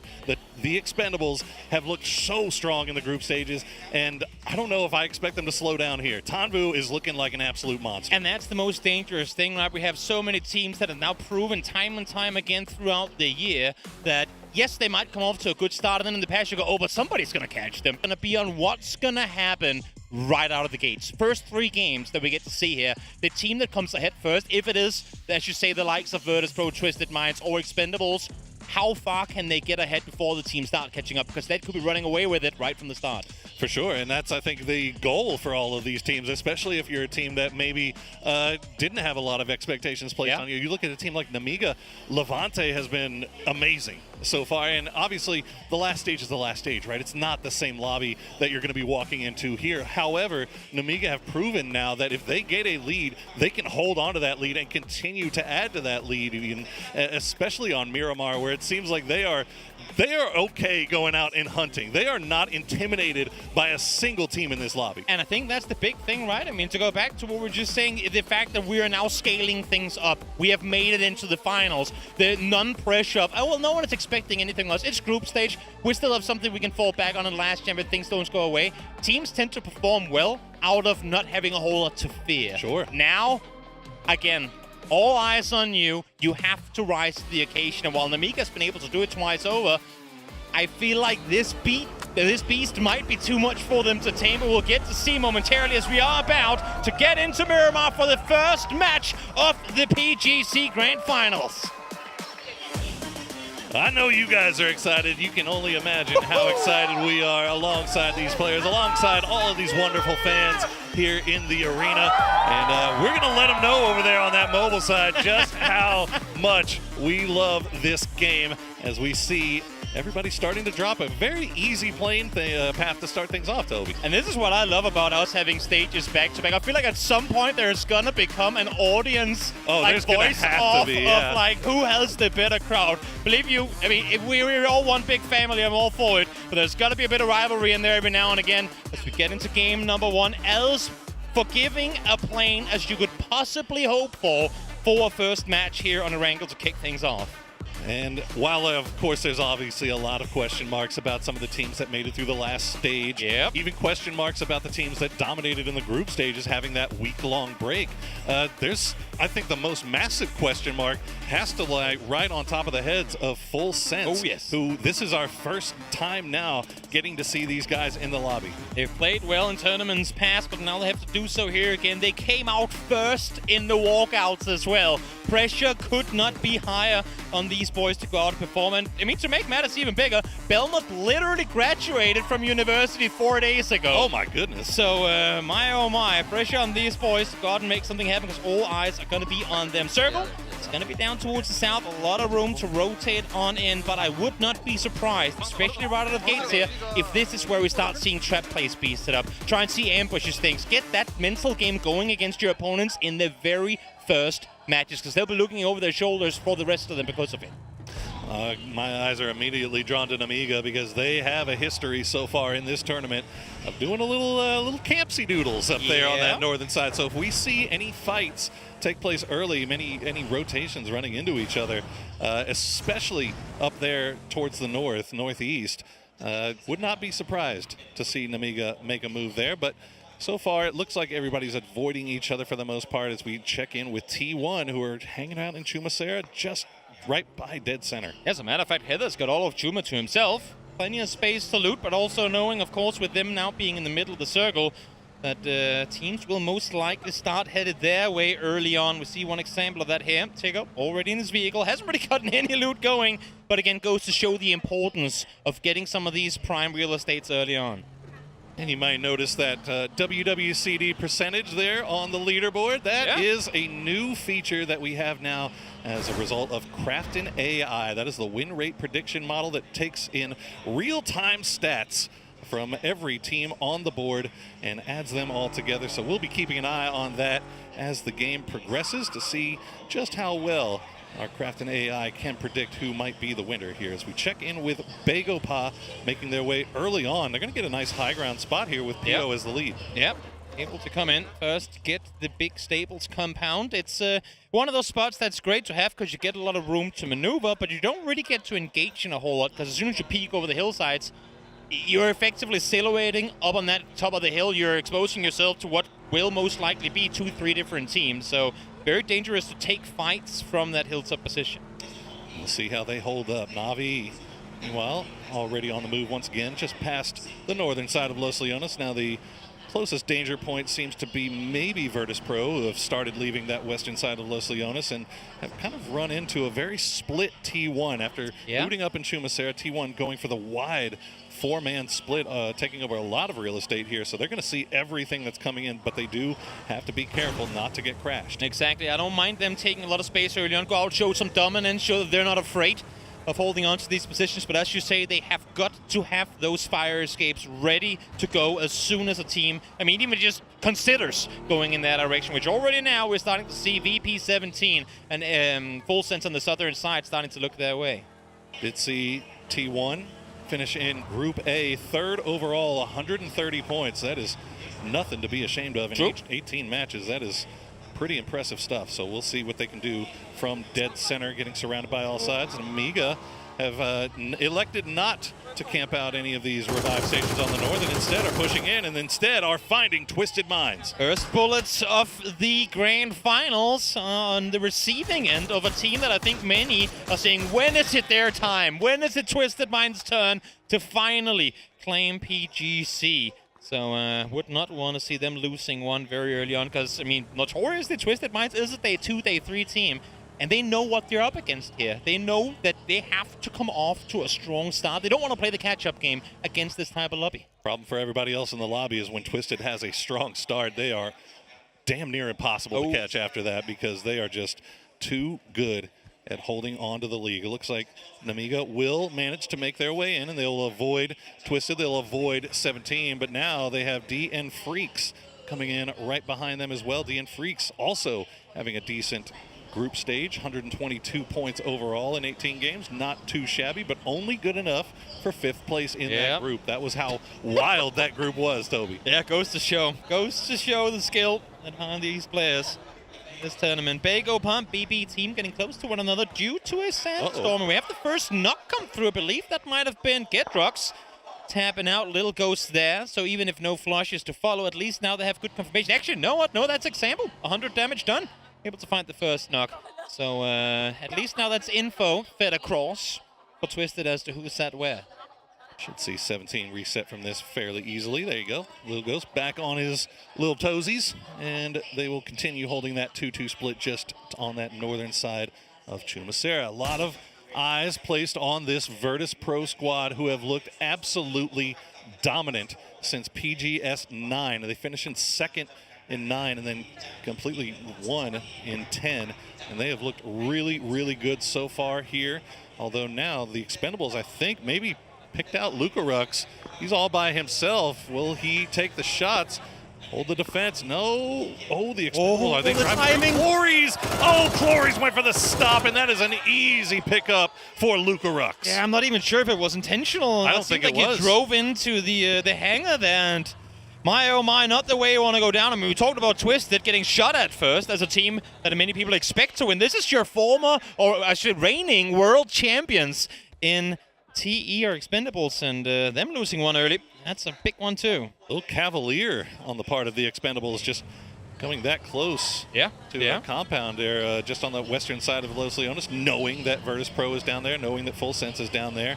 And they come in a little bit late and they pay the cost. We'll see if they can get him back up. Meanwhile, Asla Pentagram, the sweethearts of the group stages and the last stage, Red Zone and Hal in particular, holding down court on that western edge. But they have FN Pocheon coming in from the north. And I'm expecting to see aggression out of them. I had a chat with their coach, Cheese, coming into today's matches, and he said, these boys, they said, we know we're going to need 100-plus points in the first couple of days, and we know we're not going to be able to catch up from behind, so we have to go aggressive on day one. He said he has never seen his team more on fire, more eager to get games going than they are here. So for Rex, Breakers, and the boys, look to see them, who under normal circumstances would be quite a passive team in the early game, go out hunting. Kind of like we see here, already pulling up in positions from the start. Well, with Rex playing the way he is lately, I do not blame them at all for wanting to play a little bit more aggressive. It looks like Red Zone should be able to escape. He's going to go ahead and rejoin Glaz. But FN Pocheon, they're still making a push over here. So not dissuaded by the few shots coming from Glaz. And Asla's Hammer's still all the way up north in Brickyard. So we'll see if Pentagram holds the line. And it looks like they should. FN will just continue to wrap down south towards Vaidamar. Yeah, no big reason to take a fight here. So much circle still to play for towards the east of where they're wrapping in from. So it's smart on them to disengage. I mean, going aggressive doesn't mean going unnecessarily aggressive. Go risky, so to speak. They're playing it smart here and looking for a better position to potentially take the next fight from. Ooh, saw Nurens with the happy feet there. I think that might have been a few shots from Bago Pa, possibly Delwyn as well, as E-Arena, southernmost team, playing the high ground just off to the west of Resort. They've got plenty of room to spare. T5 coming in from the north. They're going to be our last team arriving inside the zone, so we'll see how far they decide to push in. They need to be careful, though, because Falcons holding a 2-2 split just down on that southwestern side of Picado. Exactly. They're roaming ever so much closer, but again, it's first match. Everyone kind of treading the waters carefully here. You might set one over nearby, but you're going to try and see if you can maintain a distance, at least for the first part of it. Ranger X now joining forces with the rest of his teammates, going to wrap further western. Honestly, for them, that's kind of nice, because if you look at the spread on the map right now, of course, Los Leones is going to be somewhat uninhabited, but the west is actually open for the most part, too. Good job of scouting there on the part of Theraton 5. Oh, yeah. Stopping down on those cliff sides, and it looks like they've managed to pick out a couple of good compounds for themselves, as the circle will cut a little bit more towards the east side of center, but a lot of teams already in. We see a lot of those 2-2 splits starting to come back together, Toby, as we Look at Navi. Yeah, maybe Navi going for that spot overlooking the hill. I would imagine that they're very, very comfortable with the compounds they're currently in control of. You can see them stuffing down here.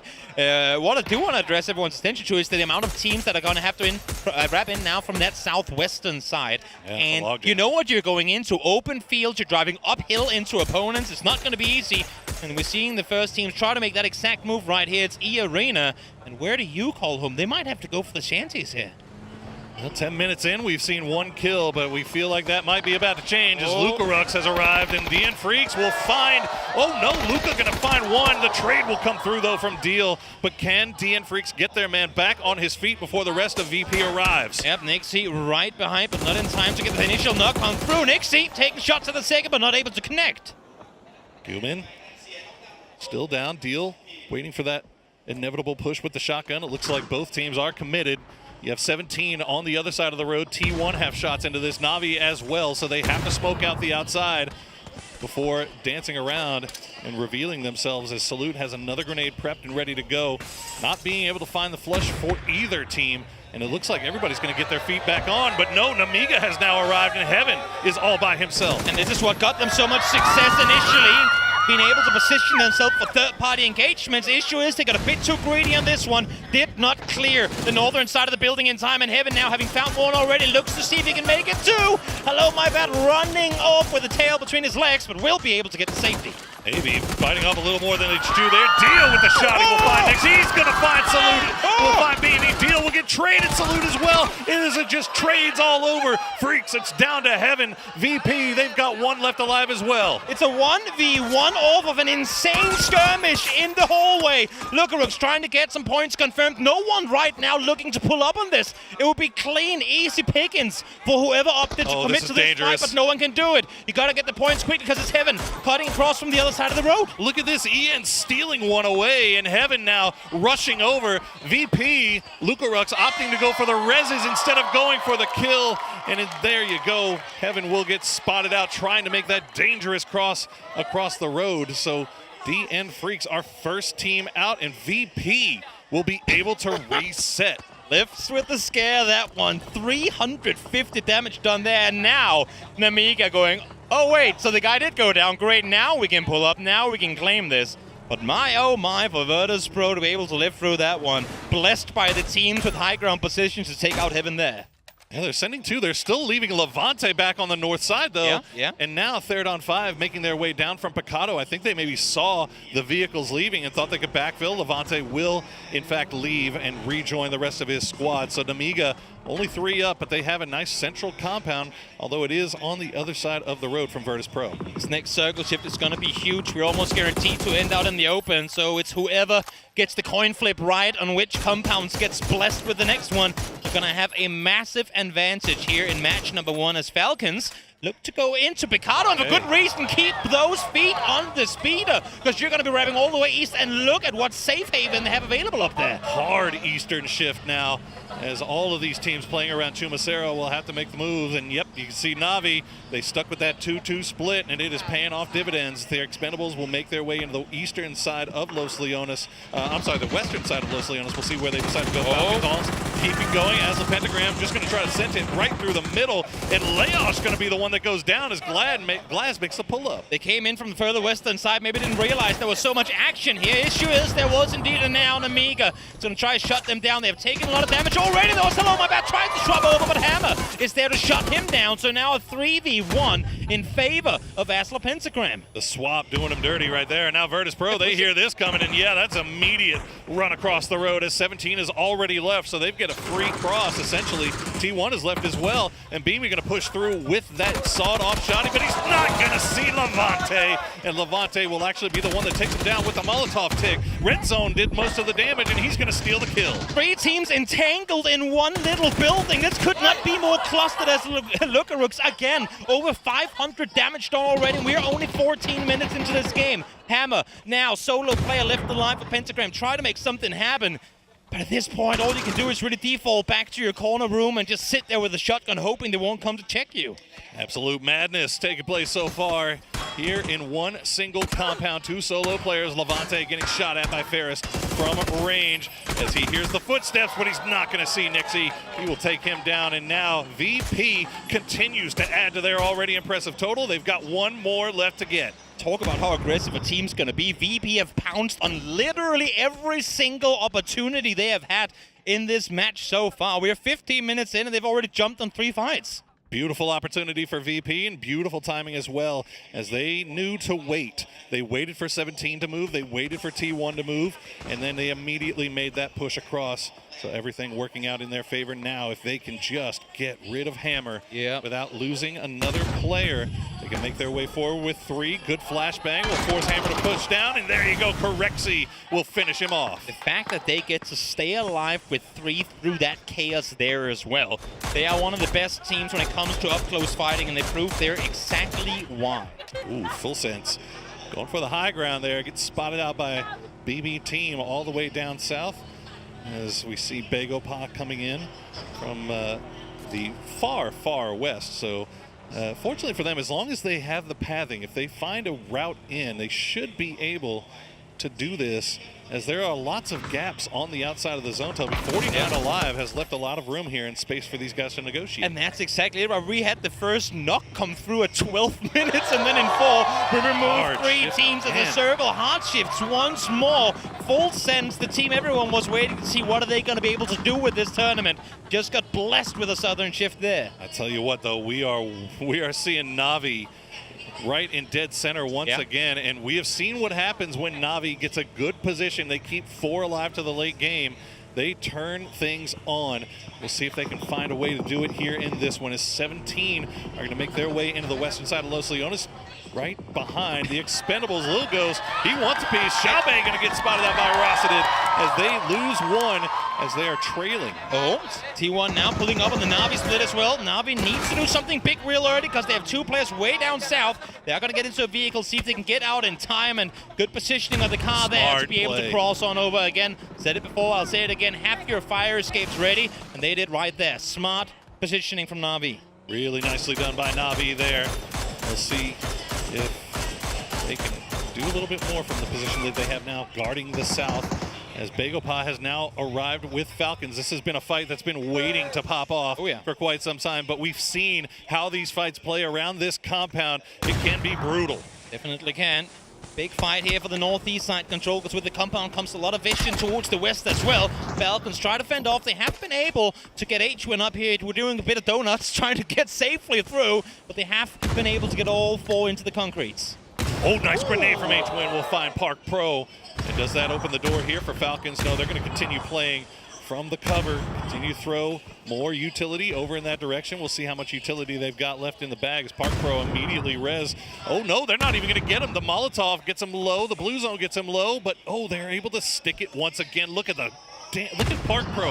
He's got nothing left. He's going to go down. Yeah, definitely will fall in the end. Strimsy knocked here as well, though. Great nade thrown by Akan. Has a scar in hand, not the weapon of choice, I think, for anyone in trying to make this play happen. I think that might be why they're a bit hesitant, but now the flashes are coming through. They know they have good numbers in this fight. Jumping up on the roof, but no, missing the vault. Kickstart, playing from that garage area, has to be careful. Peo slowly peeking, spots out Tig, takes the shots, will pick 1. He's going to push right into H-Win, and they get away with it. Falcons falling apart. What a great time push on this one. You see Pio swinging through the main door, Akan coming through the right side, able to find 2 in an instant, make it 3 now as well, as just Kickstart sits left alive, hiding here in the smoke now, running on out, catches 1. Oh, not able to get more with, and that's going to be Falcons out in 13. That was beautiful push from Bagopah, right off the flashbang. Not much Falcons could even do. They were just blind. Meanwhile, Twisted has been hassling Virtus Pro on the outside here. They take 1 away, and now BB Team is doing the same to them. Batulin's able to heal up through the Blue Zone grenade. Now Bestalash, long-range shots causing problems. Navi starting to look over here as well, and Twisted Minds will go down. Issue for Twisted here is they are used to try and just allow other teams through and then take the fights when they come. Issue is there are so many teams alongside them that had nowhere to go. So they're just way more clusters than what we're used to, and here I mean, story as old as time. Hagatori getting off to a good start in game one, finding first. Jacob at a distance finds one as well. That is BP now out in the 11th. Credit to Navi for starting to push out. And look at that, 5 kills picked up just by third partying, fourth partying. The fight's going on to the south. VP, they still have Lucarux and Corexi in. They've got to make their way into the zone, and it looks like Lucarux will make it in just in time. Does that make you safe? Navi well aware that VP is still lingering here in the west, and they're going to commit all their forces, I think, to try and hold them out. They have a compound in the close side circle. Should be all right as Pochon now trying to take the fight to the 5-stack. Rex lobbing some util over, but not going to hit the mark. I see that, Bob. Yeah.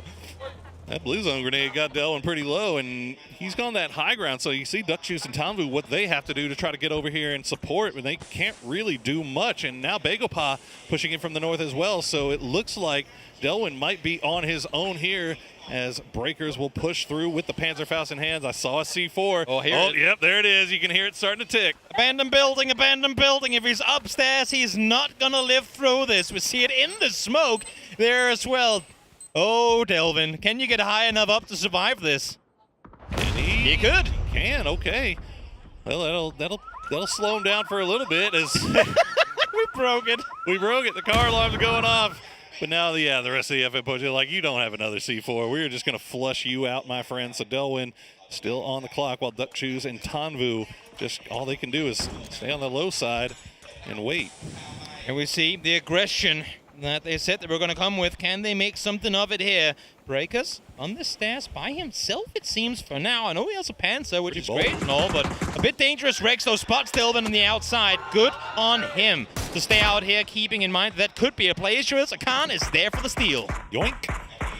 That's a big steal from Akan there as we see that updated winner percentage. T1 looks like they are the favored team right now, and can understand why. They have a full compound all to themselves on that northwestern side. We'll see where the next circle decides to take us, though. I was going to say, I mean, yes, they have the circle, but if it shifts anywhere but northwest, they are going to be sat in a tricky crossfire. Have to make their way through as Pio. Pio! Zenith, but it ain't going to work. Able to find the double Akan. Pio down. Now it's just Song Yang left alive, and he's way off to the north. Zenith is an absolute monster. How does he get both of those knocks? And now you can see there, okay, Virtus Pro will get eliminated by Hakatori, but Rex will spot out Akan. FN managing to stay alive. It's down to just Songjang for Begopa. The circle does cut back towards the west. Navi looking fantastic. T1, they've got some work to do as well. Yep, shifting things out into the open here. As we'll see Heather looking on over. They need to shut down T5 immediately if they want to have any chance of fighting towards the south here. But a little help coming through now from 17, who also realize there's points to be found in the north. See if they can get that revive here. 17, there's playing with fire. They're running around and trying to go out here and take this out, but FN Potion still have the high ground.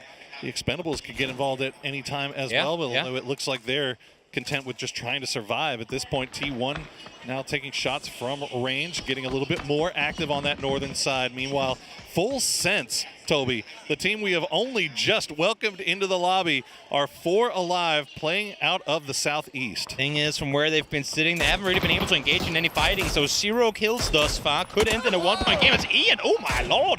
What a filthy double headshot there into Floki. T1 still feeling it a little bit here as Fluky will get flushed out, but Heather has to drop back down as 17 has revealed themselves once again. Star-Lord will get spotted out by Duckjuice. Rex will spot out Tanvu with a nicely placed grenade. So the eastern side of this lobby is where all the action is occurring right now. Thing is, up towards the northern side, north of the road, only one, if even one team is going to be coming out of here alive. So these guys will have to fight it through all the way to the end of it. There ain't enough space on that south side of the road for all of them to sit alongside one another. Looks like Tanvu will be able to get back up. Breakers the same. 7-7-0. There you go. We'll take down Exquisite, and that's going to be third on 5 out in 8th place. Now we are in our top 7. Rex has some grenades left. Oh, kind of missed the window on that one. You don't like to see that as Breaker's going to get re-knocked by another grenade from Duckjuice. And now Full Sense, they see this happening, and they're starting to get more active. They better get going. They need to make space for themselves, and if they can get some points with it, that would be great. Expendables will fall 7th place for them, but the fighting is not over yet here in the northeast. And as you say, Full Sense now into an aggressive position to try and hold out 17 and Pochon. FN Pochon, a lot of work left to do. as they have at least got everybody back on their feet, and it looks like they've managed to weather the storm of any offensive utility. Oh, no, never mind. There's the Blues on grenades, and full sense in perfect place to take advantage. They'll take 2. Extends will steal 1 away. Rex now the last player left alive. And the danger is you can't get too aggressive here because you're allowing for E-Arena to potentially make a play on you from behind. And good thing is Flash is here trying to hold the defense on anything happening in the southwest, and they're given time to fall back here as well. So smart aggressive play for full sense, knowing that they had a backstop available too. Yeah, it looked like E-Arena was ready to jump, but I think a few shots in the back from Navi also put them on pause. So they'll go ahead and continue to play from that south side as the circle will center up once again. So T1, 17 will all have to make their way across the road. That is going to be a tall, tall task as Navi, Full Sense, and E-Arena will all have vision on that. You have to imagine here is Rex just healing through as much as he can. See how long he can survive this. Not much. Yeah, not going to happen. Not any longer. Phase 7 will do that to you. As Heather has been able to cross on over alongside E, and as I said, they need to find a footing on the other side of the road early, or they will be done for. The issue is Raining and Type ain't there yet, and now that they've cut over, Navi's made aware that somebody has made it there. So not going to be easy for them as standard. Oh, great shots again. I mean, Full Sense, you might question whether they're going to be ready for it, but they're coming in war as Belmont finds 1 more. Extends is just stealing these away with that Bolty as well. So Navi continues to add to their kill total up to 9 already. Tigger and the rest of the boys continue to hide on that northern side. 7-7 Owo now the last player left alive. 4-17, I think. T1 leaving Raining and Type on that northern side of the road to make sure that 17 couldn't push from behind them. So we'll see if they can get Raining and Type back over that road now that Navi is looking over in that direction. Oh, just a couple left alive. Little goes Bleats out here now as well. 7-7 is going to try and see if he can backfill T1. That ain't going to be an easy play because they too know that there's still 1 more set on that northern side. He's being looked at by the entire server. And would you believe it, Hagatori almost up to 700 damage here in game 1. It's a tale as old as time, isn't it? You look at Hakatori and you see those yellow numbers down there for kills and damage. He is popping right now, but he's going to get spotted by Opons, and that is a big knock onto Navi as they are kind of split right now. It looks like Ferris might be right on top of him, so that's a good news for them. T1 will try to strike here. Full Sense taking the full fight. Heather and Raining now the last 2 players left alive. Raining from the other side of the road has to try and get aggressive somehow, but he's being cornered by Navi right now. They fall back. They get to reposition. E-Arena as well in the southeast. They get to sit tight as well. It's Full Sense alongside T1 that are feeling all the hurt right now. Yeah, E-Arena, I mean, they've been getting their heads held down by Navi for this whole time, and finally they got the knock onto one of the Navi players and haven't really been able to capitalize off of that. We'll see if they make a push here, but Navi looks like they're fully committed to coming in third party in this fight between Full Sense and T1, which is only going as long as the smokes allow. Thanadol will find Heather, and that's going to be a win for Full Sense. Great performance there. Full Sense able to stay alive, but have they given up too much in trying to take this fight down the hill? He's got no bullets. Hakatori is literally out of ammo, needs to get some help from his team, as E-Arena eventually they would peek over, now they do, and Flash is first to fall. All of Hakatori's ammunition lying in the bodies of his enemies right now as the grenades will get close. They'll get Thanadol low, but they won't get the knock. You see that Bronco bouncing around just a little bit. Flash should get flushed out here by Opons. It will indeed. And now Full Sense down to 2, and they've got 2 full 4-man squads looking right at them. No kill game for E-Arena so far, but it's been great positioning on their part as Jacob lights up 1 more. Thanadol gone down, and now E-Arena shooting at, Navi shooting at this and trying to find E-Arena, trying to make their way close. It's a 4v4. All right, we see what they've got in the pockets up there. Still 7 grenades left for Navi. They've been engaging everyone from range, so the close range fight seems to tip in their favor. We'll see how they decide to approach each other as Hakatori holding the center dot right now. They've got Lyrics for E-Arena on the south side, trying to wrap around as well, but it looks like Sosid's going to spot him out. Able to find 1 more. At least some damage done, forcing them down into hiding for the time being. This dot is going to be right in between the 2. Hakatori, the spearhead right now, have been able to get more ammo, but it ain't a whole lot. Oh boy. Oh, the numbers are favoring Navi right now based on what they've got and where they are. That's a beautiful grenade from Hakatori. Give him 892 damage. Norrens finds an angle to try to slow things down a little bit, but Opons and Jacob, they are pretty much done. And from a forgetful end to last chance, Navi trying to make everything happen right here from the gates. 11 kills already, looking to bring this one home. 4v2 now, it's up to Norrens. and Lyrics to see if they can somehow stop this team. 11 kills for Navi to start things off. Can they get the win as well? Norens will use what little utility E-Arena has left, and it's gonna fall just shy of Sosid. He'll be able to heal himself back once again. Navi have complete control of the dot. They are pushing E-Arena right up against the wall. You said it. They have their backs against the blue in just a moment's time. It's closing in now. As you can see, Lyrics completely pinned down behind that rock there. They know exactly where they have Norens as well. And now you're starting to see the flank take place. Sosid holding that south side, not allowing anyone through, but starting to actually filter back towards the center more. They want to play more grouped. I think they're starting to realize, wait, they don't have a lot of util left. If they don't have nades, we don't need to spread.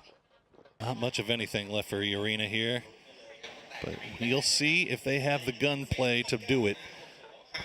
You get to look at some of the stats there. 5 kills for Hakatori, 892 damage. Good enough for first place. We'll see if they can collect the win. I might be wrong on this, but I think this could be Hakatori getting 1,000+ damage in all 3 first matches of any stage in PGC, which would be unheard of. Played an blinder of a group stage day one. Last chance was all about him on day one as well. And now here, we'll see if he can do it once more. But Navi, they want to bring this one home. I'd say I'd be a bit surprised, although Navi, they're down to their last few magazines. Let's see what they can work with. That M249 going to do work on Sosid, though, as Lyrics has to retreat down the hill, but Extends will push. He'll chase him down. He'll get one, get traded out, but Navi will secure the victory in the end. 17 kills to start off the grand finals. We said you have to come off to a strong start because teams will be playing at their best, and my oh my, did Navi just show up here in game one. Is there any team in this lobby that comes into the game one more hot, more ready to play than these Navi boys in yellow? They look so incredibly impressive. The only dangerous thing for them is they did it in group stage. They did it in last chance of game one. They didn't top any of those, so they need to now, with a third chance, be able to try and see if they can maintain this lead. Looking good so far here as we will throw it over to the desk to talk about game number one and talk about that Hakatori performance. Good God.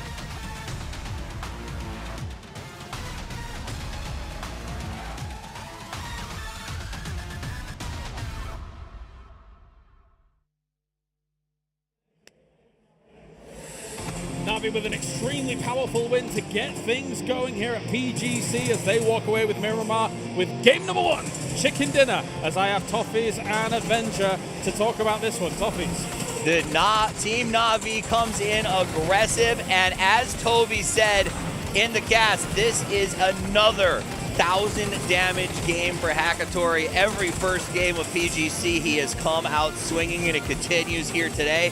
I didn't put him on my fantasy roster. I thought they were going to be a day 2 team. I just thought they were going to be a little bit of a slow starter based on their year so far, but boy, was I wrong. They looked good. That Western shift, it opened up everything for them. They had the backside three. They could focus on everything that was ahead of them on the eastern side. So many teams fighting on that eastern side, especially Full Send, 17, like all these teams trying to survive, get in there. I love the Bagel Pop Falcons fight. So. I hated the Bagel Pop Falcons fight. Okay, on one hand, the Toffees who loves PUBG got to see Pio go crazy, and that's awesome. But the Toffees who flew here from the Americas was very depressed at how badly that went. I think one thing that really was a huge factor is, as you say, there were so many fights going on over in actual Los Leones that had a huge impact on what was left. That's exactly why Navi and the boys were feasting on the lobby. E-Arena, though, also coming in from the southern side. They're trying to hold out all the teams coming in from Los Leones.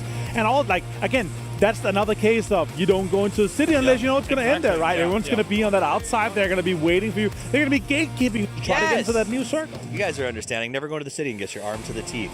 That's it. I want to give a shout to E-Arena. They did not go to the blue. Nope. They said this is game one of PGC. Our fans are here. We're taking the fight. And it paid off. They got that extra point. Instead of denying the 2, they got that extra point that they're looking for to maximize, to salvage as much as possible. Because once Hackatory got that double nade knock and got them confirmed quite quickly, that's just exactly the 4 versus 4 situation you want to get. A nade straight on top. You can talk about, okay, are nades too strong? Are we looking at maybe some potential of, because it was a 1 nade. Earlier in the stages, we saw a Shrimpsy nade, I believe it was, that completely got all 3 players of VP. Remember that game where VP was like, they had the high ground, they nade them. Hey, our nade's just too strong at the moment. I don't know. But it was a fantastic moment for Navi and the boys to have such a strong start. Oh, yeah, absolutely. It's and huge. As previously mentioned elsewhere, they've had huge starts in group stages, last chance as well. As of with 23 points going the way of Navi, as it will be 11 for E-Arena. And that's the most smiling Hackatory I've seen for almost a year, I think, for some of these pictures here. It's good to see these guys starting like this. 2 more teams, obviously, on top of it. It's awesome to see both Wilsons and E-Arena here with the home turf and home crowd advantage. And I want to also point out, we saw that Bolty getting used so much there in that game. Extends was putting it as much as he could. Stealing. And this is one of those players that has been, I don't want to call him, people say the weakest link on the roster, right? We saw some changes when Diffx left. We've been searching for the right team. Extend stepped up in this game. Game 1 of PGC, he was stealing kills left and right. He was anchoring like a boss, and he was being what I think we've said is Hackatory needs all 3 of these guys to be there supporting him and rolling, and he did so. He had moments in group stage as well as last chance as well. That's the kind of thing that's important here. Obviously, clutch moments from Extend. So I think as time has gone on, Avenger, he has been grinding for this. For sure. I really love, especially what we heard from Fayers as well earlier in the year. It's like he is crucial to the team in a way where he is co-IGLing at some points. He's making sure when he's in a different spot than Fair is saying, he's giving these crucial calls saying, we're going to make a move like this, we got to do this. They were in a 2-2 split. That was too greedy, for my opinion, and they got out at exactly the right time and stayed 4 alive. And now, while I will say, Navi, yay, you guys came in with the win. I'm excited to see what they do, but to have 2 Thai teams pushing up into that big 4 at the end in front of the home crowd on the first game of PGC tells me maybe that home field advantage is going to be boosting these teams to make a big push forward. Yeah, of course, here as we take a look across the crowd as well, they're excited to see all of these games go down. So far, it's a good start for EMEA. It's a good start for some of those Thai teams. As you mentioned, E-Arena for me has been one of the big surprises of the tournament so far, coming in from the group stage. Yeah, for sure. Especially this position they had. They were in and saying, like, we're going to be able to get some kills here. Let's see what they do in the next one. Let's do it. It's Miramar once again. Thank you very much, boys, as we now move to Miramar once again. So far, so good for Navi. For EMEA, the prodigies coming out, the young guns. But can they keep up the momentum to start out PGC 2025?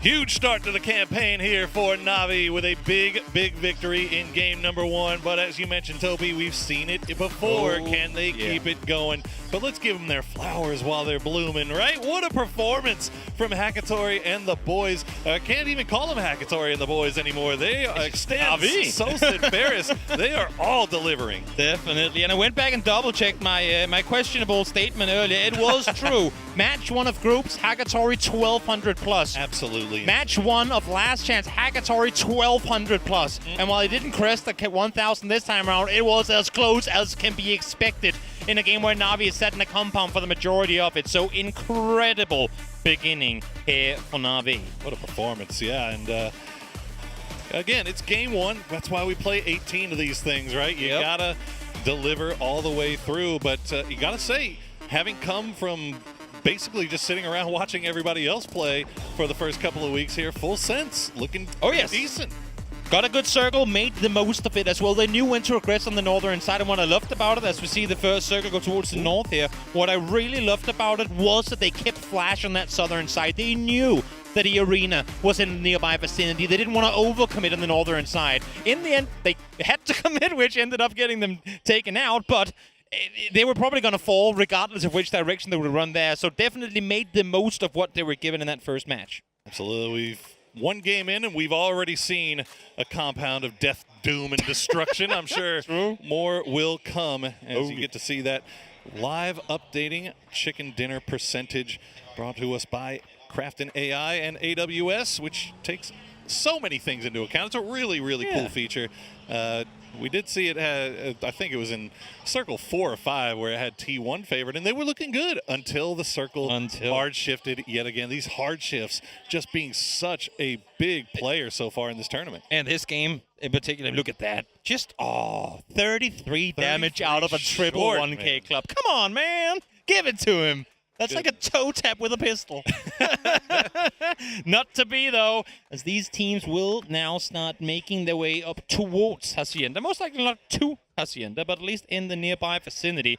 And as we can see it, and most of the teams will know as well, because the plane did come in north to south, almost every team that is not inside the circle already is coming in south of Picado. Yeah. So we know exactly where the mass push is going to come through from. I think that's also part of the reason why you're seeing 17 leaving here already, because they don't want a piece of that. As Belmoth, my friend, what in the world type of fat finger situation did you get yourself into? Oh, dear. That's okay, Flash. I heard in the news once that a guy got run over by his own car. Maybe that's what happened to Belmoth. It can happen, apparently, somewhere. I'm not going to say the country it took place in, but you guys can all guess. Flash in the ambulance coming over. Well, I'm sure he'll let him sweat a little bit, but they've got places to be, so get him on his feet as quickly as possible. But we had an opportunity to talk to one of the most interesting men in PUBG. Last PGC, I think we got a little bit complacent after winning EWC and feeling like that was just such a high. You know, it's hard to keep up the work ethic following that because you have a little dopamine crash. So last PGC, we definitely choked up a little bit. For me, this PGC is everything. We just need to play consistent and show our best game. If we win this PGC, I feel like I'll have won every single title, and that'll be awesome. So definitely just want to show our best play and our most consistent style. The lads are locked in coming into this grand final. Everybody feeling the same. Oh, yeah. And Falcons, at least this time, are going to be right towards the center of the circle. We'll see them defend their 2-2 around Hacienda. And I think one of the dangerous things about this tournament in particular is for how many games can you keep that fire lit. If you have a 1-pointer and then a 0-pointer, and you're starting to see some of these same teams go out and have back-to-back starts, like we're 3 games in, we're already 30 points down on Na'Vi. What in the world? Like you've got to be able to keep that fire literally lit throughout all 18, because all these teams, literally any one of them, can go out and make big games happen. And this is by definition the most difficult lobby in PUBG. Yeah.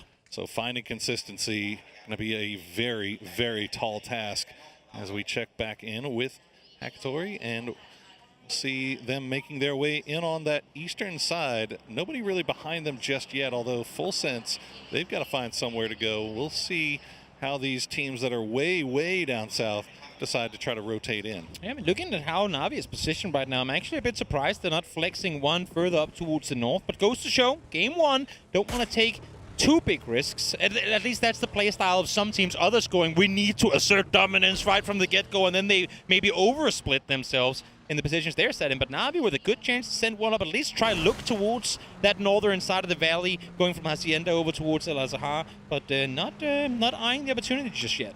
If nothing else, then try to get a read on what BB team is doing. Yes. Because they are sitting just below in a little bit of a split of their own. So now we can kind of keep eyes on that, keep information going on that, and make adjustments as necessary as the game proceeds. And we see Twisted Minds just kind of by themselves on the side of San Martin. We still have 1, 2, 3, 4, 5 teams on the south side still needing to make it into the zone. And this is exactly what we were alluding to in the beginning. Everyone knows exactly where everyone is going to be coming in from. And there's only really, I mean, if you look at the map or the circle as a whole, there's only really so much to claim on that southern side to begin with. You want to be up north, you want to be hard wrapping, but if you're Bangkok, I mean, if you're E-Arena way down south, yes, you want to, but you're going to be up there by the time Phase 5 hits. Yeah, and to be fair, we haven't seen a single team really do a big wrap up to the north side. No? Even the team that loots up to the north, FM Potion up in Campo Militar, they've already made their way towards the center of the zone. So the north half of this circle completely empty. Look at Rooks disrespecting the DPS there. I'm telling you, bro, when this game ends in San Martin, you wish you would have picked that thing up, but not gonna consider that for the time being. And you know what? I kind of respect it. Yeah, I'll be the first to tell you I'm not gonna try to tell Luca Rux how he should live his life, man. That guy has been an absolute beast for Virtus Pro so far this latter half of the year. As check back in with T1 making their way in, but they are coming into that split. You see Corexi still the southernmost player for VP. The rest of his boys all the way up to the north. 17 also around that. So if you're wanting to keep track of all the orange teams, that's going to make things a little bit difficult. As Park Pro will take a few shots towards Larix over here. This is outside of zone over by Monte Nuevo. I didn't even consider that. We have 6 orange teams here. That is... Oh, it's going to be great, man. I'm excited. That's incredible. Oh, my. There's just not enough colors in the world that they could have picked something else. Well, I swear we used to have like 20 blue teams, and now all of a sudden it's down to nothing. I mean, we had it in the walk-in as well. VP came in with A7, and they're both as bright orange as can be on those player jerseys, which I'm all for. And this shows it right here. Orange is just it's having a moment right now. Yeah, I guess it's having a moment. Yeah. Well, let's let them have their moment. Speaking of orange teams, Therodon 5 coming in from the northern side. Another big wide split for them as they have kind of creeped and snaked their way through Asla Pentagram and Namiga. Namiga, a big wide split as well. So that's going to be one to keep an eye on here. Important for them, too, as we look at the map with this first set of splits going on. For Namiga to be able to maintain the split they have, they are very reliant on that center compound to not be taken. Because if any other team sends just 1 or 2 guys down there to hold that, which we can see right now it's free, they will have such a hard time trying to regroup unless if this next circle shifts hard away from the current center. So for Namiga, as much as you're looking at opponents around you, you've got to constantly have an eye on that center compound because you have to have players there in order to try and maintain this split. Absolutely. FS, see Full Sense coming in from the southeast over by Impala. Pretty easy path in all the way up to Minas Generalis, where Virtus Pro is currently doing a little bit of a western side of Minas split. Arena, they have a path on this western edge as well. So all of our teams that were kind of taking their time in are actually finding an easy road. Now, that ends here with the Expendables because T1 have found their way in, but they have posted up to do a little bit of scouting ahead, and now the Expendables may end up running right in the middle of them. You'd have to imagine. I mean, they're going to be running into it, but hopefully they can divert in time once they realize Ian is there or once they start getting shot at. The vehicles are now starting to be hurt on the side of T1. You can see Full Sense now making their way up the hillsides. That's way out to the east. They too could be running into Navi soon, but they should have more alarm bells ringing in figuring there should be someone around here. On the side of T1, not to be expected at all, and they actually already are now starting to take shots from T1. And the Arena also pushing right underneath Asla Pentagram, so Red Zone will have to be on the move once again as we check Full Sense. Very bold play here from Full Sense coming in from the far south. And whoa, nice shot from Belmoth will at least force Sosa to end that bullet hose to peek back behind the trees. So well played by them so far, but now they've got to stop down, and this not a great great spot to play from here, Full Sense. You might find out that the hard way, as Sosa will just spray the entire magazine. They'll do a lot of damage, take out some tires. Sosa has to swap over, but he's getting absolutely roasted by Belmoth. That AK doing work. Keep him humble down on that backside, and luckily for Full Sense, while the plan didn't really go the way they wanted, or get executed the way they wanted it to, at least they had somewhere to escape to. Now, Circle has shifted north, and we talked about it being kind of a bottleneck situation with teams wrapping into the first circle. This one even more so. So for the teams on that hard wraparound, they are really going to reap the rewards. Bagopar are coming in over truck stop soon. They started all the way in Monte Nuevo, driving south all the way around. If they continue that wrap northeast, they are going to be gold. Interesting play in Namiga as they were holding down that 2-2 split. You see the back half taking shots. Xiaobei going to go down, but he's going to get taken down by Freaks. So Salute will go ahead and secure their first point here, and that's going to be the first death in game number 2 at 11 minutes. Yep. Again, I mean, and we're most likely going to have the same situation as last game happened because of it, where it's all quiet and all these teams so 9 billion IQ in their rotations, and because of that, we simply have too many teams alive come phase 2 shift into 3, and therefore maybe one or maybe 2 entire teams could fall because of it. Full Sense, Full sending it across here. We'll be able to get over on the other side, but playing this road stop this early on, that usually doesn't keep a team in the game for very long. Tell you what, Full Sense has been making some, I mean, call them Full Send, because they have just been going through the middle of all of these gauntlets, and somehow, some way, those vehicles, they are busted. You can see the smoke coming off of them, but they are all still alive. As we check back in with Asla on the northwestern side. They're going to spot out Third on 5 from range, and T1 will do the same to Bagopod, as Bagopod doing exactly what you thought. They're going to continue wrapping on that eastern side through El Azhar, most likely going for the northeast. Those Tuscan Raiders making this putt race real hard to try and commit to. It's Bagopod continues their wrap all the way north through El Azhar, and Pentagram here sat waiting outside the compound. Only a bit of a scare there. T5 realizing, okay, dokie, we have opponents in the nearby area, and once again, great execution on grouping back up together. A lot of these guys pulling these splits back together and going full strong. Oh, look at this. Yeah, T1 going to continue, but actually Bagopod, they're the ones hunting T1, I think, and Songjang and Akon going to pull up. Right as Type and Heather will heal the engines. They're going to hop out. Ian will take the spot spray from Songjang, as Park Pro will return it, and now it is just utility being thrown over the ridgeline. Who can land the mark? That grenade might be good. No, it's going to roll downhill. Type, though, will find out Songjang. Akan will get another, get knocked as well. I like the idea of them trying to make this play happen. Only 2 people shot at them from this hillside early on, so maybe they thought, we wrap back up around, we catch them in the open trying to get back to their vehicles. 4v2, easy as can be. Issue is, well, might only been 2 people shooting, but they were all 4 up there. So nice play, nice reaction there for T1 as well to regroup swiftly and dismantle Bagopod. Very well done there by T1. As they are looking strong so far. Another hard shift over to the east, as we've got E-pickups in the air.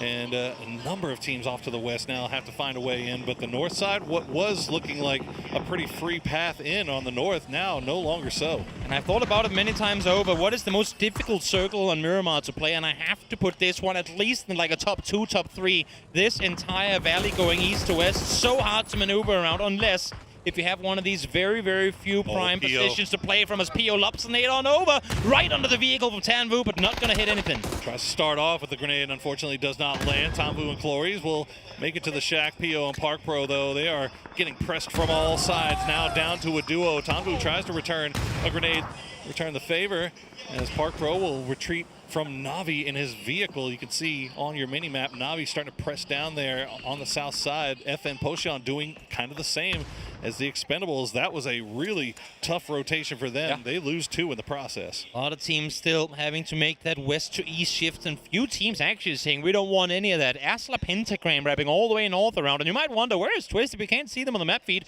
Well, they're only now coming in south of Minas, wrapping all the way from Hacienda, going, we have no business trying to fight our way in from the west here. It's going to be nigh on impossible, but look east. T1 is set there on their own. Don't get me wrong, there ain't a whole lot to take.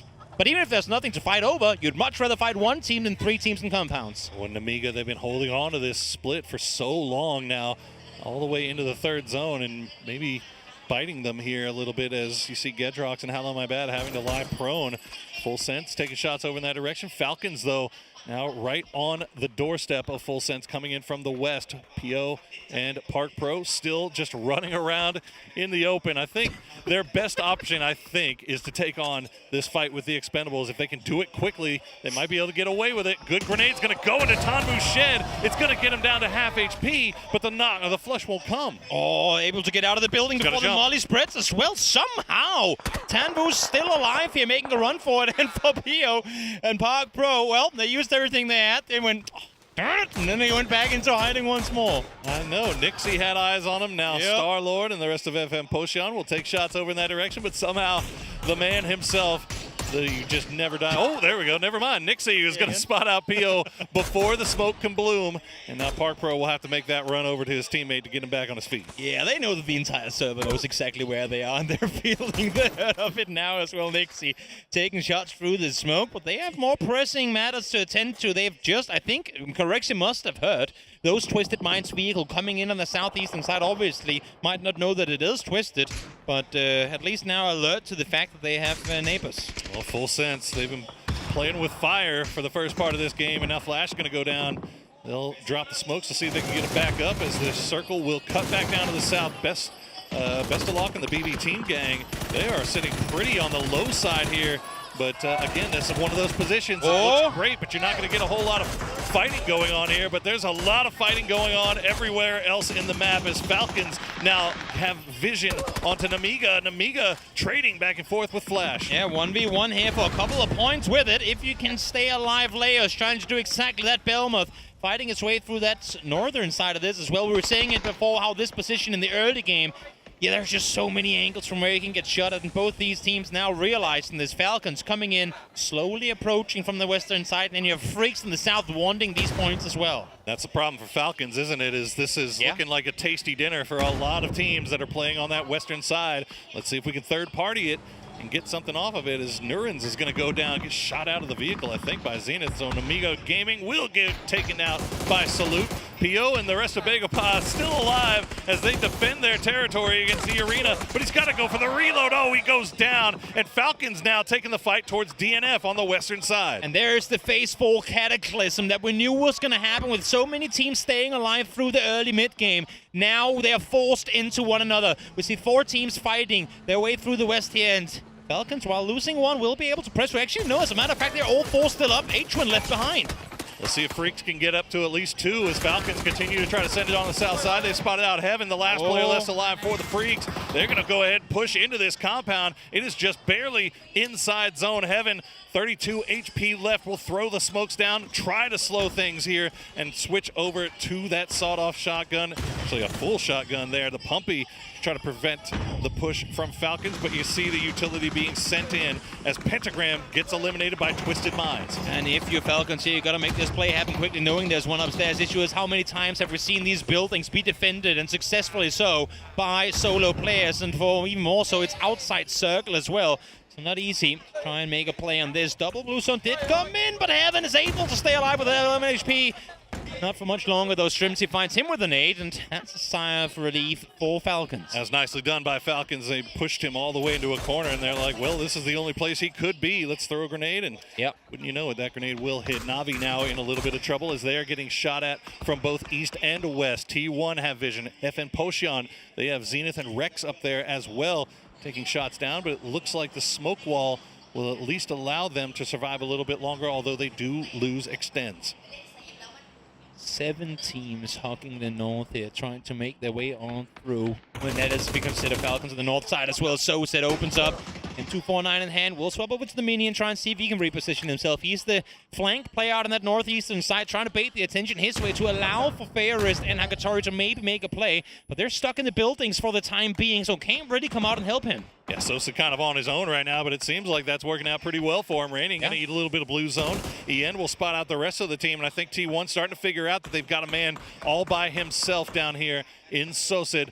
Can they get their knocked player type up, though, as Raining is just, you see he's trying to go for this flanking angle, but it's just not happening. Sosa doing a really good job of playing that cliffside. Exactly. He was the one playing the contain throughout the entirety of the end game in that previous match as well. Successful there, successful here once again. The desk brought it up, and now Hagatori needs help in order to frag out the way that he does. And having a player in Sosa that can say, bro, don't worry about what's happening behind you, I got you covered, makes it so much easier for a fragger to only have to look one direction. He's getting it right now. Well, Falcons trying to make the push. They're going to run right into 17 game. They'll lose Shrimsy to start off, and immediately Xiaowu is going to spot out kickstart H-Win down enough, and Falcons get immediately wiped off the map by 17 Gaming. Good eyes, shot down on Falcons there. Get the owner of 17 on screen as well. A little smile on his face, seeing a longtime rival team eliminated. Got to feel good about that one as Breakers will push up in the BRDM. He's got 7-7 Owo pinned out in the blue. Well, actually, no, he's got Xiaowu pinned out in the blue, rather. Xiaowu, I think, trying to go for that vehicle and maybe make a push, but he's not going to be able to do it. And, he's actually getting the call back because Rex has gotten knocked all the way off on the north side. He was keeping an eye on Navi, but Sosid once again delivering for Navi. Caught Sosid running back towards the compound. That's easy pick. And Sosid flips on him and just takes him out. And if you're Poachon here, you do not want to lose Rex. You have plenty of space fighting your way into the northern side right now, and you need Rex in order to make things happen up here. Absolutely. Well, VP and Twisted, actually the entire south side of this zone really European occupied right now. VP have the highest of high ground. Twisted Minds right in the middle, and BB team with the compound on the low side. But I mean, look at this. T1, they are just dominating on the north, but Navi and the rest of the, looks like Hackatory, the knock from Raining, that'll open up a little bit of a space here. But T1 looking really good here in game number 2. 7 kills so far. And this is what makes this area of the map so incredibly difficult to play. Not only do you have to kind of just do a coin flip on which side you're going to commit to, but no matter where you're set, if you're hiding from one team, you'll almost always be in vision to another. Everyone falls out into the open with the south side having such a good high ground advantage. See what they can make of it here. Look at Rooks lobbing a first nade on over. Oh. Gonna be cooked. Great throw there, but not able to find the target. Yeah, I think they would love to be able to hold on to these grenades as long as they can. Oh, yeah. And are they pulling up on this? Oh, a C4 here downhill. Yeah, I mean, that might be the play, especially now considering that circle. So Twisted Minds, they're in a little bit of trouble, but look at T1. They still have eyes on all of this to the south as well. So T1 just kind of free farming damage down as Nixie will have the Panzerfaust in hand. He's going to get the double with it through the smoke. Nixie delivers. Hitting the backside of the wall, spreads out, finds them both, and now a 4v2 numbers advantage going the way of VP, but they have the circle closing into them in just a few as well, so they need to make this move happen, and it has to happen right now. Gotta go, and indeed they do. They will clean out Twisted Minds quickly and easily as T1 now starting to make a move across on the south side. E-End and Type, they get spotted by a BB team, and they're going to try to see if they can catch VP while they're not expecting it. But VP not taking a single knock off of that fight with Twisted is going to be perfectly content to hold on. And now you got to try to go for the retreat. Yeah. But the tire gets shot out. Type, okay, we're good. We're good. I love the idea of what T1 is trying to set up here. The issue is Heather and Raining, their one task was to try and suppress T5. Cannot allow for them to shoot into the back of the players crossing over. Issues, they too are being suppressed by Event Pochon. So such a, you're relying so heavily on exactly other teams doing what you need them to do in order to pull off plays like that. And here it just didn't work as Correxy from underneath the vehicle finds one, and somehow Rossiter just walked through that nade. Oh no! Oh, the vehicle right thereafter. Oh no, Rossiter! He put on his steel-toed boots, but it wasn't enough when the grenade landed. And now Virtus Pro returning the favor onto T1. Heather, I believe the last player left alive. Indeed he is. 9 kills though for T1. They've looked so good so far this game. Can they get Type back on his feet? It looks like that's the call. Definitely. These type of matches usually have very even leaderboards in the end of it because the teams in the best positions can't get a lot of points. So it's the teams that are racking up the kills that will also go down through the mid-game. As you have Cloris trying to dodge and weave, Nate's BRDMs, throw everything you have at him. Somehow here, trying to live through it as well. Solnov just waiting for him to jump out this vehicle. And look at Virtus Pro now, 10 kills as Breakers will take him from behind as he will eventually go down. Tanvu now the last player left alive for the Expendables, who have, to be honest, no right to be up this late in the game, considering what they went through. And he's gonna get the help. Phil first gets the knock. Tanvu gets the flush. The Expendables now up to 3 kills as he hides amongst the Doritos. Tanvu caught healing, completely done for, but the help from down south. And Phil first is able to get the flush on one, keeping here in the game. And now the utility being lopped on over from Therodon 5 here. They have the blue working against them, but the double nade keeps T5 in it. In the battle of the T's on the north side, the Expendables are the one that win with 1 player left alive. Tanvu and FN Starlord going to leave him, and look at the circle he gets. He's got all the room in the world. Tanvu, can you pull off something magical here in match number 2? There is no way. That is absolutely insane. VP as well here. One of the best, if not the best Miramar playing team in the world. Showing off big. They did so in the previous match as well, pulling up on fights. Got all 7 kills before the game had even started practically. And this time again as well, 11 kills already. And most importantly, have yet to lose a single player. Now the chance to wrap up north here. They want to play this hill. They have Starlord waiting as soon as they get up here though. Oh, Starlord just hiding in the smokes. He's got the BRDM as well, so he can at least retreat now that he knows he is surrounded on all sides. He will try to dip on out of there and see if he can maybe find somewhere else to play from, but the spray, oh no, he bottoms it out. He's got to get out of there quickly. Virtus Pro 3 guns blazing on top of Star-Lord as the BRDM is smoking, and he gets it away, Toby, somehow. This is Hunters running after a turtle, unable to take him down. In the end, he's going to fall, and it's going to be a doozy. Rewarded with the point on over, but for VP, they did what they had to do. They made their way north with all 4 players left alive. Absolutely, they do. And Virtus Pro looking so strong here. 11 kills so far. BB team now finally getting to get active after holding on to the compound that just been circle blessed for so long. But BB team, a formidable opponent. Correxy will get knocked there by a doozy. I don't think that's resible either for Virtus Pro. The rest of the boys are still on the high ground, so Corexy is done for. This is the issue for VP right now. They're split so thin that if anyone falls, it could be trouble. Lookarooks, though, able to land a blinder of a nade over the hilltop. A blind throw leading in. Second one is going to come over as well. Rather deep, but best of luck. Lifts with just 2 HP.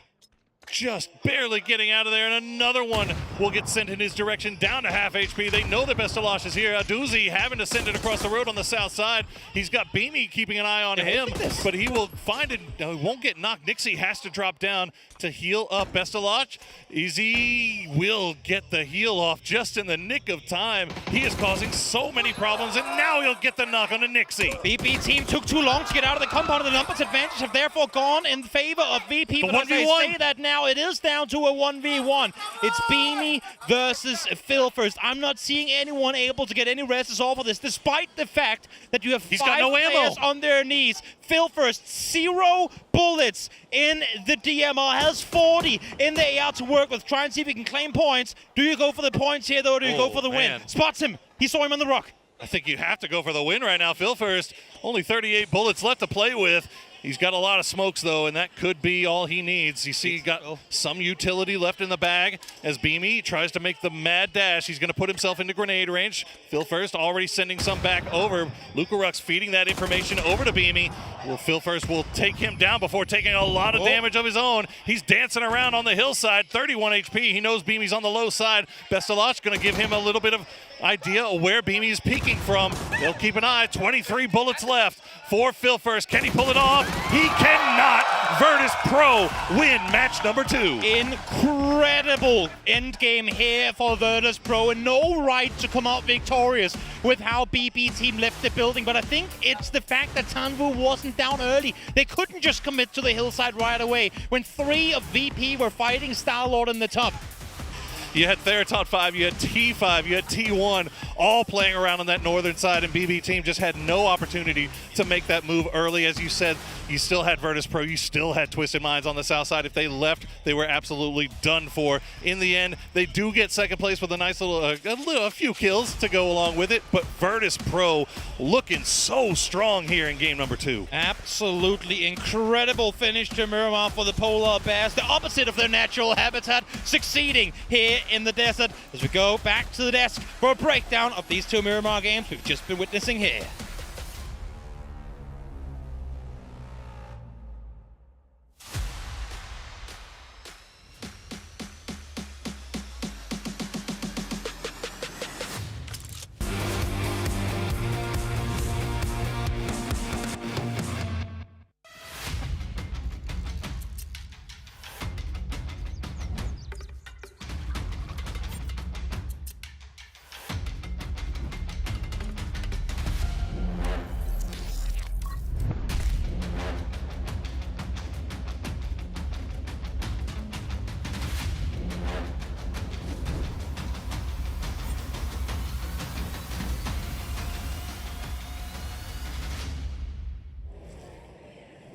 Aren't EMEA so cool right now at PGC 2025? Not only do we get the first victory of Na'Vi, but then all of a sudden we get to game number 2, and then it's BB team going up against this pro.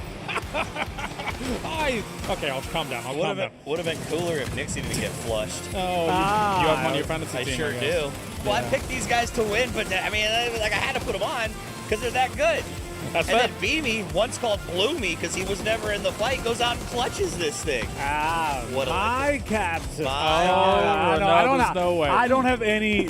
I don't have any Twisted Minds. I don't have any Virtus Pro.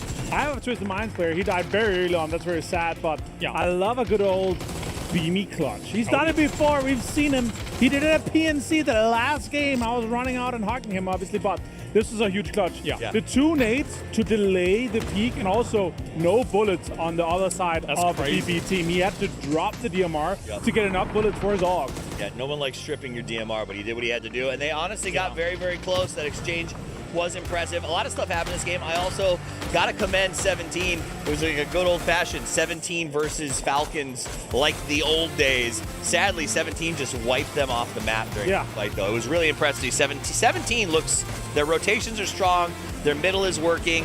I think that their middle play with these amount of edge teams is actually going to go pretty well for them. Let's be honest, though. This new percentage system gave BB Team a 90% chance from that compound.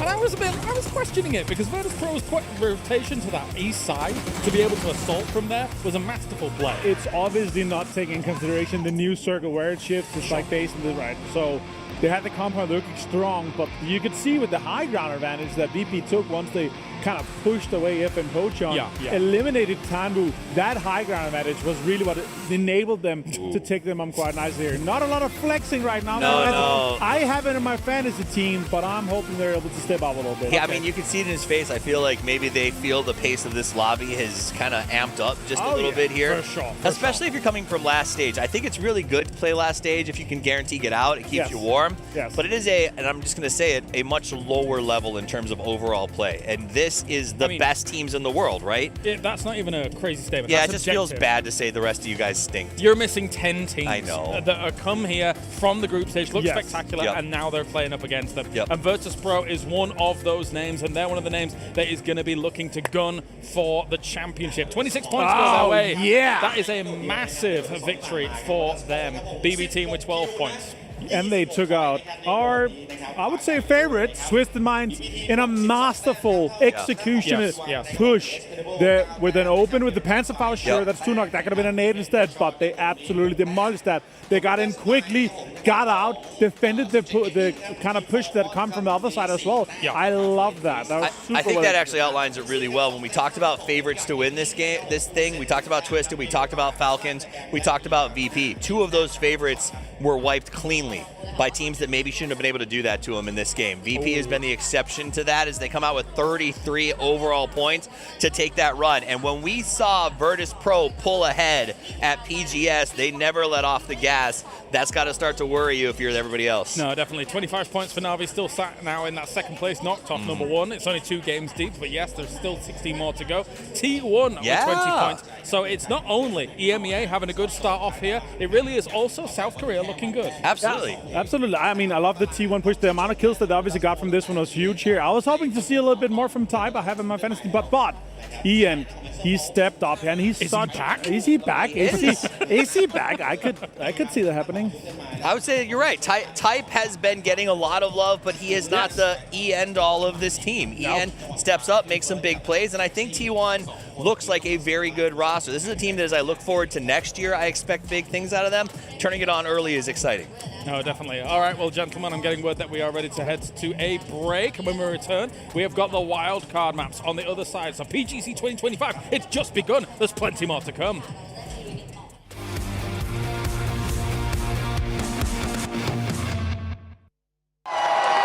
Fueled by the same passion as esports athletes, Zowie continuously develops tailored products, empowering gamers to bring their best out.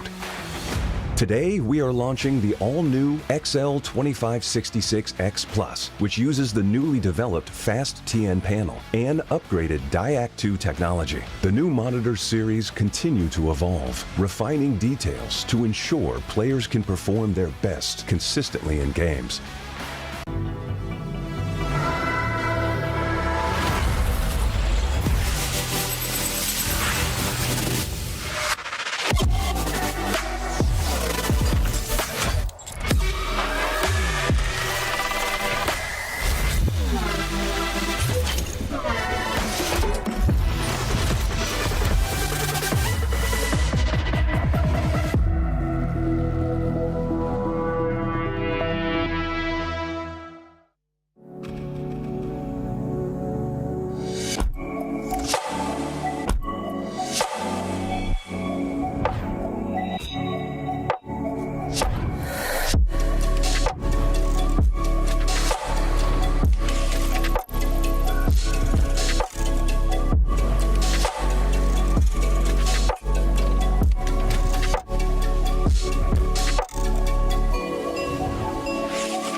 mysterious climate change in Erangel, a handful of gunplay updates, and some changes to Team Deathmatch and Intense Battle Royale. All this and more as we dive into the Update 39.1 patch report. First up, due to the crash of several Tithonic satellites used in a climate control experiment, parts of Erangel have been damaged and are now temporarily frozen over and covered in snow. As a result, the Blue Zone now has an added freezing effect, which can also be triggered with Blue Zone grenades and the new Blue Zone grenade launcher. And speaking of weapons and loot, rumor has it the crashed satellites have some as well. Ferries in the Red Zone have been temporarily disabled, while Battlegrounds officials deal with the satellite problem and repair the damaged bridge. Next, we're adjusting the power of a few guns slightly. The M416, SKS, and SLR are all getting buffs to their recoil, while the AUG and VSS recoil is getting a slight nerf. The VSS's firing sound has also been increased. There are a few more little changes on the list, so make sure you check out the patch notes for full details. For fans of alternate game modes, Team Deathmatch and Intense Battle Royale are getting some updates, including updated care packages for TDM and the recall system added to IBR. We're also bringing back UGC Alpha with some new additions. Add to all that our new rank season and a new Survivor Pass, which you can read all about in the patch notes. Update 39.1 is here, so grab a Blue Zone grenade launcher, seek out a TDM care package, and give your enemies a cold reception on Erangel. We'll see you on the Battlegrounds.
Two games down, and so far, Europe looks like they came to play. I am Porosaurus. Joining me once again is Toby, and now we are ready to head over to the wild card maps where anything's possible, Toby. Yes, and honestly, I will add to it as well that throughout Miramar and Erangel through the entire tournament, anything has been possible there too. So while we might consider them the less explored maps, I feel like to some extent Miramar and Erangel has actually proved to be the more hard to predict ones. To some extent. I mean, hey, like, what do you even say though? I mean, I think a lot of us obviously were expecting Virtus Pro to do really well. Navi, always expect great things from Navi, but so far, I mean, that is double-digit kill wins in 2 back-to-back games on Miramar. That is a heck of a way to start. Now, we talked about how important it is for these guys to get that first game, to get that first to get the win train rolling, right? Yes. To get the kill train rolling.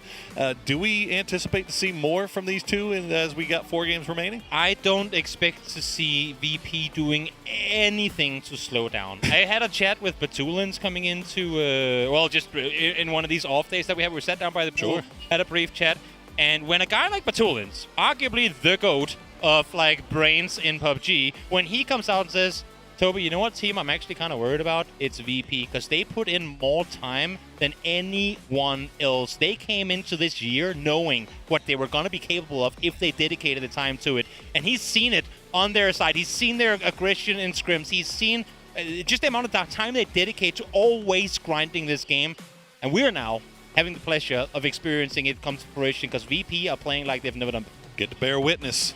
Well, on the other side of that coin, though, we have some teams that maybe we were expecting a lot of coming in, and a little bit of a slow start here. Twisted Minds being one of those. Yeah. As Team Falcons, DN Freaks also kind of sitting on that lower half of the leaderboard. But we saw that happen before, and then when we got to these middle maps, things started turning around. In fact, I believe in group stage we saw Falcons get a back-to-back win on these very same maps. So we'll see what this one has in store for us as we head over to Tago. Taco time it is, followed with an incredibly southern plane. We're flying in south of Buksan Sa, so anyone looking to go terminal, that's a stretch, and anywhere beyond that, well, you ain't gonna see the circle for a while, because we are way, way down south. Yeah, I don't know if I've seen a plane go farther south than that as we get a look at those beautiful Porsches. One of which is going to the eventual MVP of this tournament. Right now, so far, you got to imagine Hackatory making his claim pretty early. We'll see if he can keep it going. I still like the idea. Oh, sorry, continue. Oh, no, that's all I got, man. That's it. I was going to say, I still like the idea that they get the Porsche that is parked out here and go, and now you make a vlog of driving it home. So for a Thai team, that'd be pretty straightforward. But for, let's say, like a Northern European one, or an American even more so, and then I drove my car, my new Porsche, from Thailand to North America. That'd be the journey. That takes some doing. and it's right-hand drive, too, man. I don't know if my brain works that well correctly. There's no way. Please. For the sake of grand finals, it would have been cool, but... It would have been. But no, not to be. Oh, well. All right, well, we see all of our teams down there, and yep, circle going to go pretty much where you expected it to, and honestly, that's probably about the kindest circle that we could have expected with this plane path. So you see it, that plane path still just bisecting it right in the middle. So a lot of room still left for these teams to try to make their way in. You can see Theraton 5, Freaks, Falcons all the way on the west, as we see Twisted and a few others making their way over. As Falcons actually getting close to Rossadid, and he's going to be the one that goes down. H-Wing going to collect the first point as he will take a few more shots at a parting Theraton 5. And I think this is a no weapons at all, quick rotate to loot type situation. And indeed it is. It's the entirety of T5. They better say their praises for H-Win being sat with a Vector, another gun with a few more bullets and a few more individual damage with it, because that could have been brutal. Having said that, here comes Park Pro. Does he know that Gedrox is in this compound? I think he might have an idea, and I feel like Gedrox knows that there's somebody around him as well. I think he heard the vehicle pull up maybe, and yeah, he's taking that high ground. He's looking around to see if he can maybe spot him out, and Park Pro, I think realizing that the jig is up, will go ahead and move away. The interesting thing about this is these are the two players that are split off their team. You have all of Beikopa and Buksan Sa. You have all of Namiga out in Ouyang. So these are the two, players that were sent towards the circle center early on to claim real estate for their team. And right now they're going, guys, I kind of need you, but they're not going to be there anytime soon. Oh, he saw him on the roof, didn't he? Yeah, no, I think maybe not. Yeah, you can still see Park Pro sticking around. So the rest of his squad still over there in Buksan Sa. They don't look like they're in any hurry to come over and join. But Levante now is on his way over from the east to rejoin Gedrox. So Park Pro, while he's sticking around here, may end up regretting that shortly. I'm starting to wonder whether his vehicle is in a position from where he can actually safely get to it. You have Na'Vi coming in the northern side now as well. They too are in a split, so not expecting them to flex out too wide on this one. But if they hear a big fight go off, something could definitely be abound as VP, our current first place team by quite the margin, wraps their way towards the south. Dropping everybody into the vehicle and heading into Hosan. As currently full sense looting up around there. Get to see some of those stats from that last game. And the match obviously going to go over to Lucarux 617 damage and 7 kills for him. But it definitely felt like a team effort, much like the Navi victory felt like a team effort. All these guys just popping. Uh-oh, what do we got here? Okay. I'm not quite sure. I think they're running down to Corexi to try and stop him from running away, because as you can Corexi, see in the bottom left, he's trying to get back to the boys, and I think that's what's slowing down the VP rotation right now as we hop back to Park Pro, who is definitely a pro of chilling in this park right now. But well, the entirety of Namika have come around, and he's still waiting for his teammate to come over. So they're starting to get there though. Pio and Akan already. Fight in the making. So yeah, this is the longest fight ever. As we wait for it to pop up, as Rasa did. Yeah, that's. He was alone. Just a little bit too close, unfortunately. And Falcons, meanwhile, continuing to work on that western coast now, leaving Hapo going off to the south. There you go. Some the Falcons chicken hats fans, the ticket hats. That's what you can get. Plenty of cool merch available here at the fan zone. You got a chicken hat. I saw you wearing it. I was a bit sad you didn't wear it at the start of the show. But you know what? We got more days to go. We'll get you merched out, and we'll have a new mascot. I hope so. Follow the mascot. I hope so. There you go. I've always wanted to be a mascot.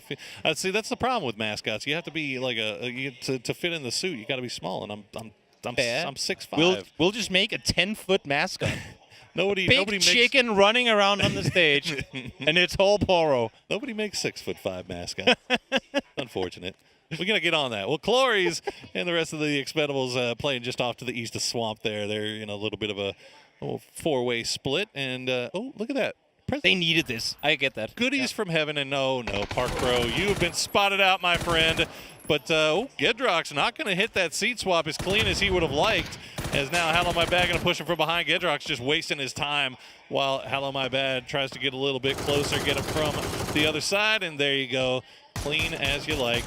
It would have been cleaner if Gedrox was able to hit that seat swap, but you know, it is what it is. I love the effort from Park Pro, though, because as soon as he gets seen and gets some pretty good shots connected as well, he runs away from that compound, because the angle from where they can see him from that house, it's one window in the roof, and that rock blocked the vision completely. But with that fight over, now let's hop over to Hagatori. Now we're with Hagatori over here from Navi. Would like to say congratulations, the first chicken dinner of the grand final with 13 kills. Would like to ask you, how do you feel right now? Вітаємо з перемогою. Як ти себе зараз почуваєш? Почуваю добре. Це вже перша гра. Подивимося, що буде далі. It's all right. It's just the first game, so we'll keep going. So how about the team momentum? Чи вдасться нам засноуболити далі? Досвід минулих стадій показує, що перша гра нічого не значить, тому подивимося, що буде далі. Usually the first game doesn't matter much, so we will not try to focus on it and just keep going. All right, so keep going, Navi. Let's cheer for them. All right, we'll see if Hagatori and the boys can keep on going after that big game 1 win. But he's got some competition there in Virtus Pro, and now Virtus Pro, they're going to find themselves in a scrap here with Full Sense. Tigger already with over 100 damage, so they are getting real close here in the south side of Hosan. Importantly for Virtus Pro and Virtus Pro fans alike is, of course, that we are seeing Corexi on the move here. So while he had some technical issues, he is, in fact, back on the server as Nixie, departing bullets towards Tigger, who seemingly will be able to get away to safety, but scary transition out of Hosan there. Yeah, it was. And good thing they laid that smoke wall down. Obviously, just good discipline on the part of Full Sense there, because those tires could have easily been taken out. Oh, yeah. Then he would have been in a world of hurt. But Virtus Pro, I think they're more than happy and content to just hold on to the south side of this city for now. Definitely, definitely. And to stay on them for a second, I mean, not to do a Denmark bias or anything, but I had the chance last year to do a one-on-one interview with Beamy, and him telling the tale of how him on Heroic got second at a PGC and then was almost at a point of retirement because he couldn't find a team afterwards. This is his first real chance now being back in the driving seat, literally, as I said in the first place, of going back to try and reclaim that. He's wanted that for so long. So for him, of course, means the world to try and finally get to lift that trophy. The heroic run was the stuff of legends. Oh, yeah. Back in the day, and unfortunately, that was when New Happy managed to secure the championship. As we I don't think we have any players left from that new Happy squad in here. But that heroic squad currently represented, as we see Glaz still just keeping eyes on Zenith. We'll land at least one shot, and Zenith knows now that maybe I shouldn't peek this, as we are very, very split. Yeah, no real reason for him to over-aggress when you're sat with over a square kilometer of space between you and the southern side of the circle. I am seeing... I don't know why I keep getting scared when I see red zones of the map, because they have proven to be not overly effective. I think we've seen 2 or 3 knocks and throughout the entire tournament, and it seems like these players are not really respecting them either. There's only one red zone on this server you do respect, and that's the pentagram one. That is the guy to keep an eye on. Although, so far, it's been a little bit of a slow start for Asla. Only 3 points picked up as we see the circle centering just to the southeast of Hosan. Na'Vi already making moves. We already saw what Na'Vi can do when given circle position. So that 2-2 split, we'll see if they can hold that. There's a number of E-pickups. I don't think either of those teams are going to take those E-pickups. They're feeling pretty nice about things here. Exactly. They were setting up for what we've seen many times, that southern hard shift down towards Songam, but in this case, no need for them to jump into the sky. They will stay in their compounds, be joined soon by teams alike here, Arena and Full Sense, the 2 Thai teams fighting once more. Arena looking at that high ground in the middle, and it was looking pretty juicy, but they did not know that Full Sense was already up here.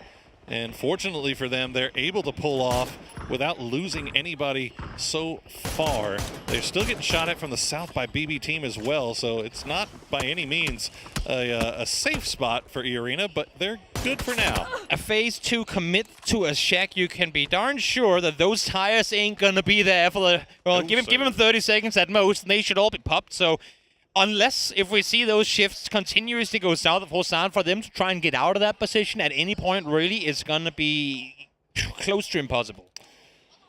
Looks like for the most part, most of our teams are inside the zone already. We do have some late arrivers. Falcons on the south side, just making their way out of Songam.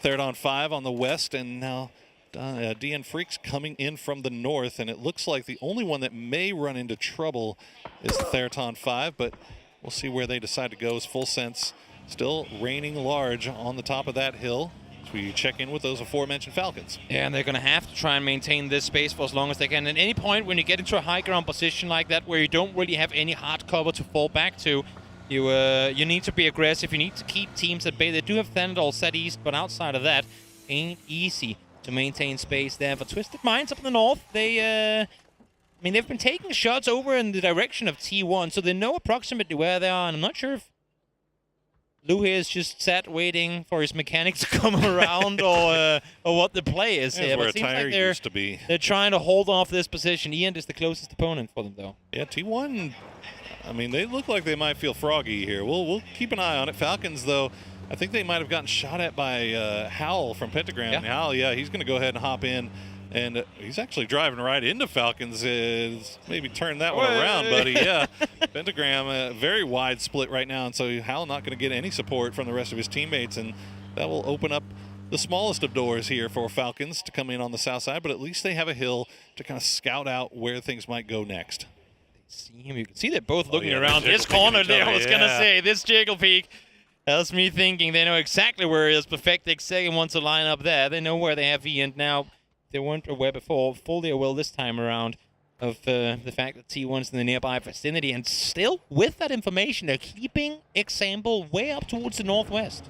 Well, I think they may have spotted out DN Freaks, as DN Freaks now has spotted out Theraton 5, and they were looking over in this direction, but Theraton 5 looks like they will cut in towards Hosan, as they had lost Rossida Jr. very, very early on to those Falcons. A number of teams already on the move before the circle even pops, and look at that. We're going right on top of Hosan.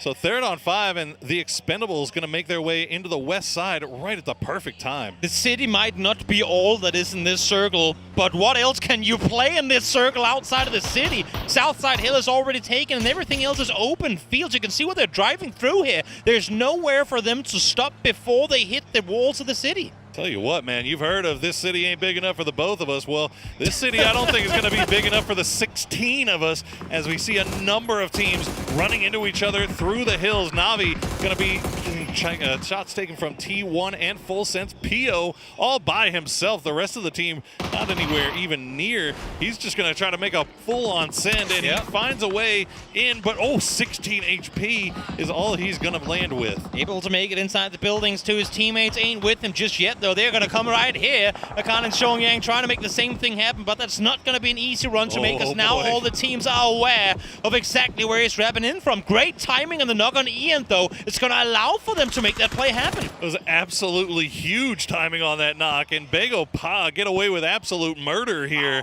and they hold on to two compounds here on the south side of Hosan. Looks like Namiga will find their way into the east. T1 should be able to get their fallen man back on his feet.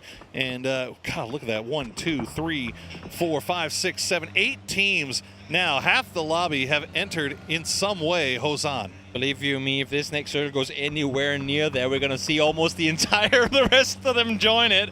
There ain't a whole lot more to play, as Falcons will soon realize as well. They do have the compound on the very, very western side of this, where they could stop. The issue is when you're coming in this late, how do you dare try and scout this? Do you dare try and pull up on this? You know what? They've drove past it. No one's shot. They're not seeing any cars. They're going for it.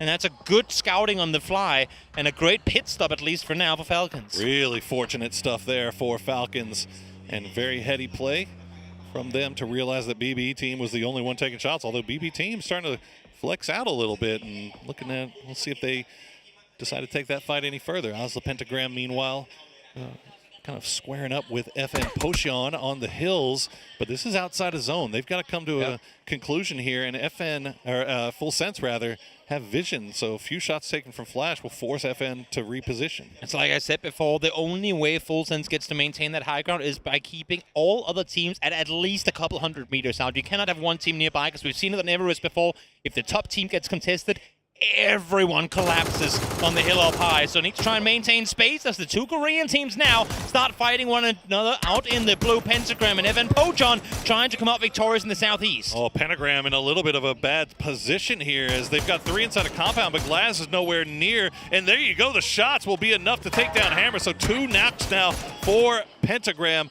Glaz is not anywhere near. Hal is hopping in a vehicle. They're just going to go ahead and leave these two to die, as Full Sense now taking shots over towards FN.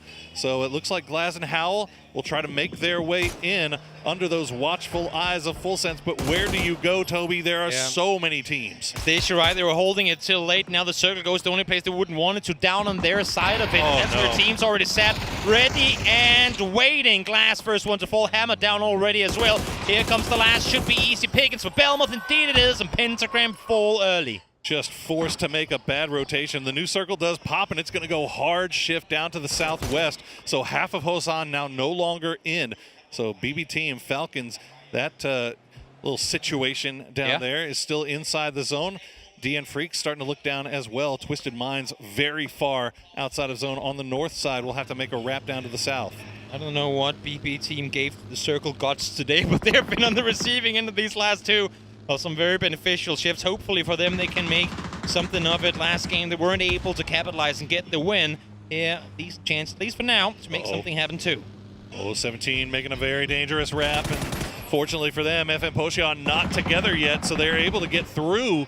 For the most part, it looks like, as FS and E-Arena are going to take shots over towards each other. Twisted Minds, meanwhile, try to come in from the north side. They're going to run into D and Freaks, who were forced to turn around after shots from Falcons. Yeah, it was Freaks who were sat here kind of ready and waiting for Twisted Minds as well. They tracked their entire rotation coming in from the north, so the fact that that Twisted Minds are able to get the double early, or at least find Salute as the rest does come through, is pretty big. Twisted Minds now down to 3 as well.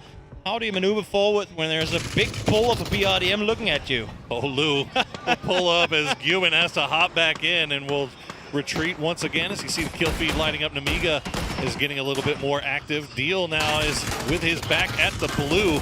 Guman still pushing through. The shots coming through from Twisted Minds, trying to get that BRDM a little bit lower, but the kill feed is starting to light up, Toby, as a number of teams are getting caught out in no man's land. Exactly. Guman trying to get further forward. Nicely timed flash. They're not going to be enough for him to stay alive. Example able to take him down. Shots fired from the side. There was Heaven trying to suppress, try to help out his teammate. But a great nade locked on over, finds Example. And immediately switched over to Lou. Good stuff from Heaven, as he is a one-man army. Takes down all 3 in the end. Twisted Minds out in 15th place. Incredible shutdown in the Northwest by D and Freak. Salute down early as well. Usually the one that team needs in order to find success. But doing so here without Heaven really stepping up and making big plays happen. Really nice stuff there. T1 down to just Heather and E-End as they are getting pressed by Namiga, but Namiga has a knock. They've got Virtus Pro on their south side. Star-Lord going to get spotted out by Flash as Full Sense still controls the high side here. That mountain looming so large, and they will take down Star-Lord. Now it's just down to Breakers, who's hiding in a shack. Tackling up on the northeastern side as well. VP starting to make their play out of the city.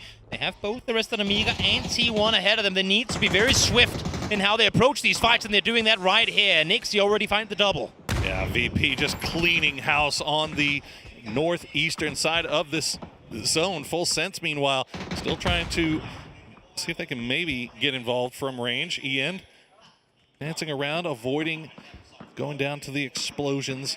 It looks like Virtus Pro, Gedrox now, just the last player left alive, is staying alive via the grace of this UAZ. As a few grenades from T1 will land, but not gonna be enough to get the knock. T1, where do you go from here? 0 kills, 5 teams out of placement points still now. Fights happening on the southern side of this, but not really a good chance for them to engage as Namiga are eliminated. That's a big gun pickup there for Virtus Pro as well, as they will be able to collect a nice MG3 off of them. Now T1 continue to hold fort. Here's the mortars will fall over in Falcon's direction, but they're gonna just be a little bit short. They have to make this play. They know that they need to clear out T1 and they're able to really make space for themselves. Beamy spots the run out from Heather. Will feed that info across to his teammates. And even if they can't get the kills here, force them further west, force them into other teams as Nixie finds one. But E-End is there with a response. Nice trade there from E-End, and he'll at least secure that point. Will go down in the end. Virtus Pro, though, collects 6 kills now, and they have the northeast, but third on 5 starting to wrap over in that direction. We'll keep an eye on that as we keep an eye on the Freaks trying to survive in the smallest of dips. Yeah, I mean, Freaks just sent it circle center, right? Not really a whole lot more for them to do. 2 players left alive, having to come off that hillside. Not going to be easy. Having said that, they're doing a great job right now, dutching and weaving all this util being thrown at him. 3 kills by the Expendables, all in the bag of Delwyn, and they have control over the southwestern side of Hosan. Bagopal looking across the road over in that direction, but not finding any angles as Phil first and the rest of BB team trying to make the push in.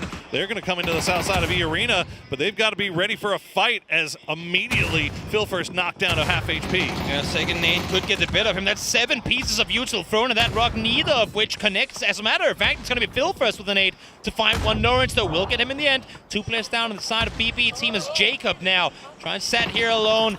Fend off against the teams. Oh, that nade, nice grenade. Just exactly bouncing on through. Should get the better of him. No, out on the other side. Oh, Jacob hears it. He's going to be able to dance out and around. He's going to leave the compound. He's going to find one. Nicely done. The 1v1 won by Jacob. Aduzi will go down. Molodok now the last player left alive for BB team. And now Full Sense has spotted him as well. Incredible understanding of Jacob of where his opponents are and trying to isolate these fights. Getting down behind that vehicle, knowing that if he can play from there, Molodok cannot engage this fight and help out his teammate. So great performance there in the situation where he could have easily been taken out. Oh, but E-Arena's got other problems now as Full Sense. Oh, that is right on top of him. Okay, he gets the heel off and immediately has to run Opons. We'll make sure his shoes are tied up tight. But E-Arena now down to just Jacob and Opons as Full Sense. They've had that high ground. They've been doing work from it for a while now as they've, to the tune of 5 kills. They're starting to flex out a little bit more now that they have to move. Incredible teamwork here once again, throwing the pre-smoke for your teammates to come down and assist, maybe get into the vehicle together, but they need to deal with Moldoc in order to get out of here alive. And again, Navi in the danger position, and they get some gifts to use as well. Nice grenade from Opons will take down Molodok. Now E-Arena can turn their attention over towards Full Sense. Meantime, on the northern side of things, this fight in the city, the last few teams to try and come out. These fights have to come to an end eventually. And here it will, T5 out victorious against Virtus Pro. Still, though, Bangkok on the nearby vicinity will make their way in their direction soon. Very nice wrap around from that northern side by third on 5, and now they can take. They're going to turn their attention towards Bagopah turning their attention towards third on 5 as it feels like Bagopah's got the better position here. This ditch has just been absolute death for numerous teams now, the most recent being Virtus Pro. We'll see if Theraton 5 can fight their way out. Oh, they're going to have to. There's really no other way around it. get to claim it. You can't run up that hillside east at all. As good as it looks on map, there's just no safety at all. I'm hearing the vehicle beeps. I'm hearing the C4. It's going to roll close to Falcons. Will they get away in time? Oh no, run, kickstart, run! Vehicle explodes just behind and they stay alive. Oh my goodness. Well, Falcons down to 2 and Breakers. He had a C4 in a dream, but now he has been spotted out by Opons, and the E-Arena boys have continued to wrap around over towards this western side. Freaks, meanwhile, still holding out Third on 5. Songjang has the high ground. Third on 5. They've got the big boy gun, though. Songjang has no support from Akan, though, and he'll get taken down by Ranger X. Holy Flash finds him on the rock anyway. Great job by Ranger X. He sacrifices himself in order to get that point, though. 2 teammates left alive and Explosive, and Floki swinging the corner, but Ferris is there to shut them down. Oh, now Navi has entered the chat. They found the angle. Akan still alive in the smoke, but that MG3 could strike at any moment. E-Arena will get taken down by Full Sense in the end. Somehow Breaker's still alive as he collects another point for FN Pocheon, but now will go down to Hakatori, and so will FN Pocheon, and now 8 kills for Navi extends the only one missing. Yep, Navi, only team set up here kills-wise, everyone at 6 or below. These fights have been so detrimental for the teams that have been forced into them. It's only been the teams from up high that have been able to fight with, I don't want to say no risk involved, but at least not as much as the ones in the low ground. It's 614 damage so far for Belmoth. Welcome to the tournament, boys. Yeah. We've been missing you. 6 kills.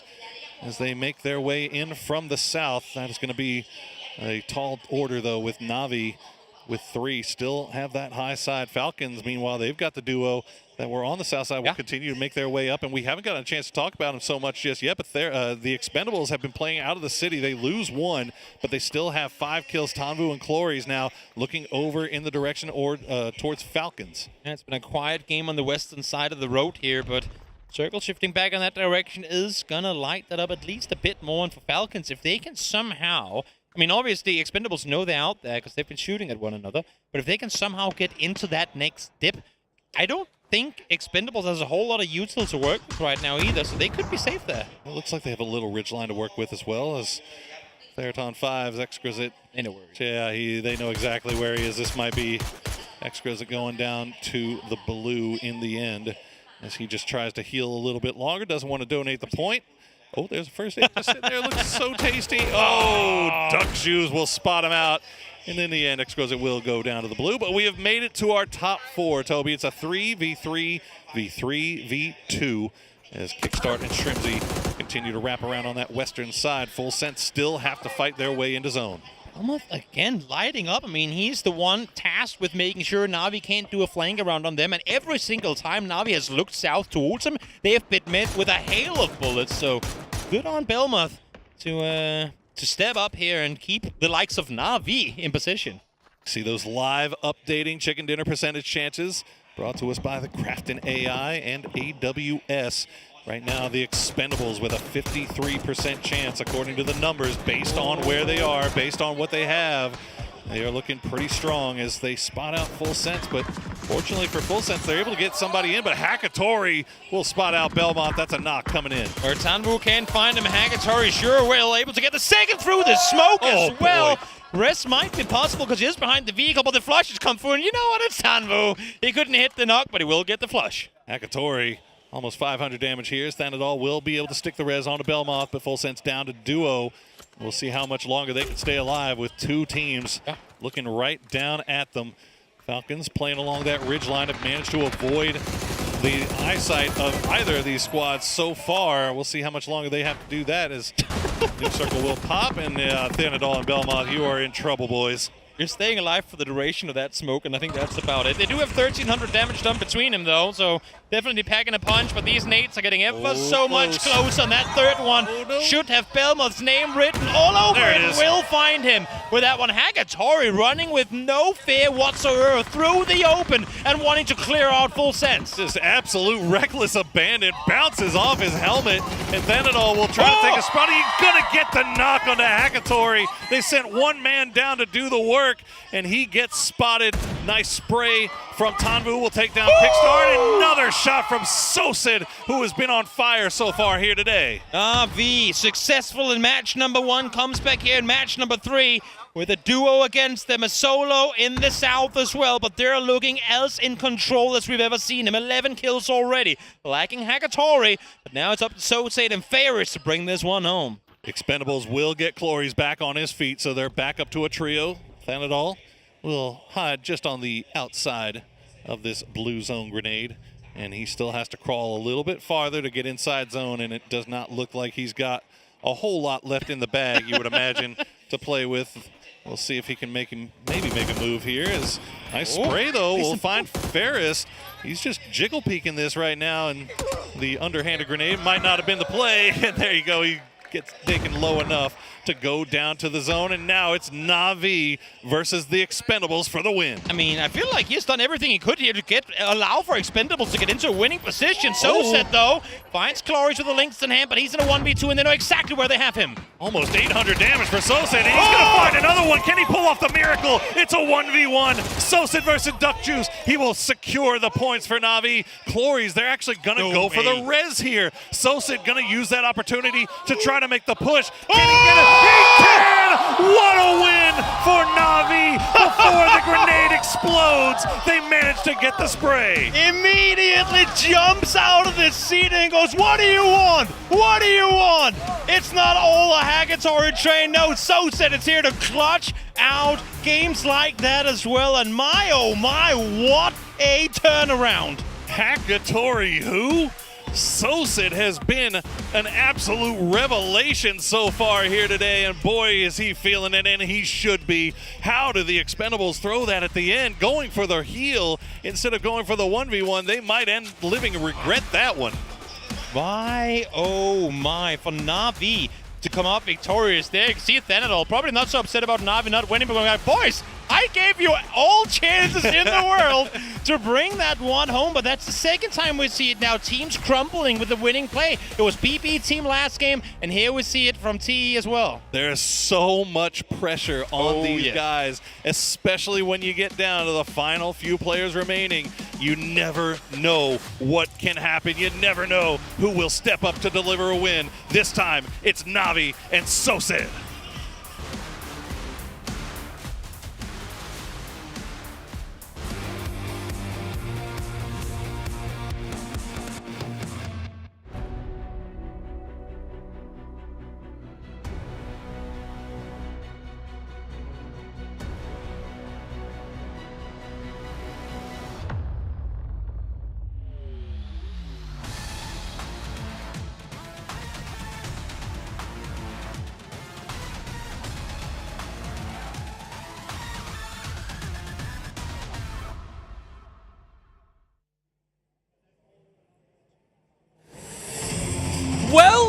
Well, game number 3, and it looks like Na'Vi has got themselves the second win on the board. I'm joined by Toffees as well as Avenger.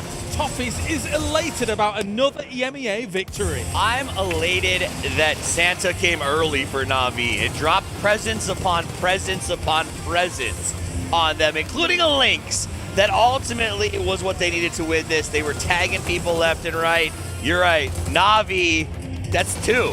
That's crazy. That's insane. And what a start for them, right? We always look at Twisted Minds. Yeah, you know what? They're always the day 2, day 3 team. They always figure something out that everyone else hasn't figured out yet. Na'Vi, they don't need to figure anything out. They just need to frag out. Yeah, and that's exactly what it is in this game here. The Hagatori, oh, I got 3 nades and 3 Molotovs. Let me throw every single one of them at full sense, running at them. Nobody else looking. I actually thought it's going to be a Expendables win for this one. But they did not play together as a team. They ran at them, expecting that Hagatori being down, that they could just gun them down. Whilst I would happily just keep saying that this is amazing and spectacular and things like that, and it is, I think that, though, in group stages, Na'Vi had moments of brilliance. And in last sense, they had moments of brilliance. But they need to be on every single day, Toffees, and that is somewhere where they did fall apart against the wayside. They need to be able to somehow have this every day here in the championship. They got to chase it. The problem for everybody else right now is the fact that Na'Vi has gotten their wins that they're supposed to so early that they can take massive risks. They can make big moves going forward, and it's going to take a lot of pressure off of the rest of this team. Sure, we know Hackatory doesn't feel pressure or anything at all, but the rest of the guys now are going to feel prideful strength. That Lynx alone was such a difference maker in that end game. Like, we saw the Falcons tried to make something happen, and it was just a clink clank. Both of you were done for. Sosa was banging it out. It was, and that nade to finish things off with, I understand he stood up. That was an absolute insane clutch moment. And especially in this situation here, you're basically a 3 versus 2. When he clutches a 2 versus 3, in that case, like, that's perfect for them, right? I love that. And also, the nade stood up. Look at that. Celebrate me, minions, as I won the game for you. I love that. I really do. Because, you know, for the most part, sometimes you don't get too much flair from these guys. But once there's a crowd in front of them, good old boys are going to be able to go run with it. 24 points go the way of Na'Vi, as we will have 12 going the way of Expendables and Full Sense. Now, once again, our cheeky percentage said that Expendables was going to have a good time on this one. It didn't quite go the way at all. You know, Expendables had a little bit of space left in the compound. I think that might be why there was a percentage there for them, but I don't know. I also love that Hackatory is just like me and looks at the screen and not the camera lens, because I feel you, my friend. You know why Sosa popped off in this game? He was touched by the hand of God. It was Hackatory gave him the blessing. Well, I thought that Virtus Pro was going to be able to run away on the leaderboards with almost being at 40 points, but Na'Vi, after 3 games, almost 50 points, Toffees. 2 chicken dinners in 3 games is absolutely insane. The fact that these guys come out and in 3 managed to do this sends a message to the entire lobby, because yeah, sure, the top of the leaderboard is 49-39, but down at 8 you drop to 16 and it gets ugly from there. We shouldn't be seeing a spread like that after 3 matches. Well, the fact that you've got the likes of Falcons, Twisted Minds, DN Freaks down there with a bad start to this 3 days, you need to be able to tweak that quickly. And you know what? That's exactly what happened in PGS 10. We saw Twisted have one bad day. The consistent teams were in there. Virtus Pro, ever consistent as they usually are. Here, Na'Vi, if they're able to build an insane lead from day one, it's going to be extremely hard to catch. That was the biggest wad of 2 I've ever seen anybody hit it before a game. Good luck. 17 is now motivated to push this one through. They look pretty good. FN Esports has been interesting to watch. Rex, in particular, has been playing very, very well in these first 3 games. I keep seeing him in the feed. I keep seeing him in the highlight reel, but the rest of the team, I keep seeing them have to get somebody up, and they got to stop going for those rescues. All right, well, we are ready to get into our next match here for all of this, as Rondo will be the next one. So what do we think may be happening with good old Rondo, Mr. Avenger? Yeah, I mean, there's obviously some changes that have been surprised to be happening, right, for Rondo, but I mean, the fact that Twisted Minds in all 3 games of Rondo was 15.7 points average from the group stage says something. Let's see if they can make a comeback here as we get on to Rondo. It's time to Rondo, and we've had a bit of a caster switch up. It is Macho-Man Paperthin taking you through the last 3 of the day. Absolutely. It has been a crazy start for Na'Vi. Is this going to be a repeat of PGC 2022, where Na'Vi just ran the table the whole way in the grand finals? Certainly on pace to do that. Got to tip your cap to that guy right there, Sozit, who was absolutely insane in that last moment. Man, what a day. What a start for them. It's hard to do it better than that. And the desk was talking about this. This is a big point sponge early, and with EMEA just popping off, it's made it to where it's pretty desperate for everybody else. Exactly. It is already feeling like, you know, the Freaks can't afford to have any more bad maps. Twisted Minds can't afford to have bad maps. Falcons can't afford to have bad maps. Like, teams that we're always looking at as potential contenders at these events throughout the last couple of years, they need to start getting it done. It's no fair. Nobody is hot dropping on top of T1. How do they start their games without dealing with a hot drop? Couple of small shots coming out from different people. Whoa. The circle pops. Wow, the river kind of the center point for it. Yeah, maybe finishing somewhere around Tuling, but okay. Going for Carr, I believe. Yeah, this is a long stretch for both of these teams. Got inside track. It's going to be really close. They're on top of each other. Lands, and Tanvu doesn't quite get it. And that's going to be T5 getting the vehicle, but I guess just going to be content with that. Tanvu's just going to go ahead and hide. Yeah. That's just all you got to do. Just get next to a tree so that way it's, you just kind of juke them around enough, make it painful, they'll leave. Yeah, and this is wise from T5, seeing that Duck Juice went right for the compound that was next to them, knowing that there were going to be guns in their hands quickly.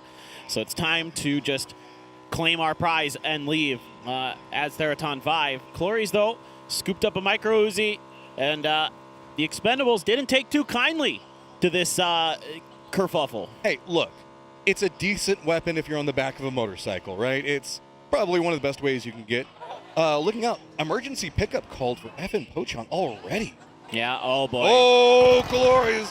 Back behind. Vehicle spins down. The motorcycle goes underneath. Couple of shots, but not going to be enough. Delwyn just trying to bully a car on a bike. Oh, man, that is so close. But Delwyn now taking damage, has to try to get out. Tries to get Clories on the back. This is so dangerous for the Expendables. Are they going to get away with it? It's just iron sights for Ranger X with that mutant. Oh, my God.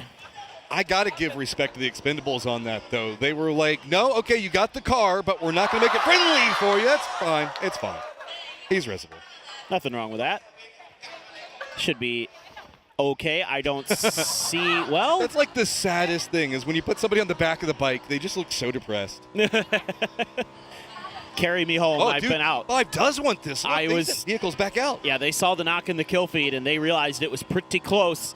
So they thought they might have an opportunity to punish that, and we'll have to see if they're able to successfully capitalize on that. Meanwhile, Na'Vi, the team of the day so far, just going to be driving out of the test track Neox factory area, looking to claim a little bit of real estate by the river. There's tons of open space. There's plenty for them to work with in this zone. Just a great day for Sosa. That last clutch was just beautiful. I mean, he was doing such a great job in defense in the earlier stages of it. I mean, we've kind of said that Hakatori is like the superstar several times for Na'Vi.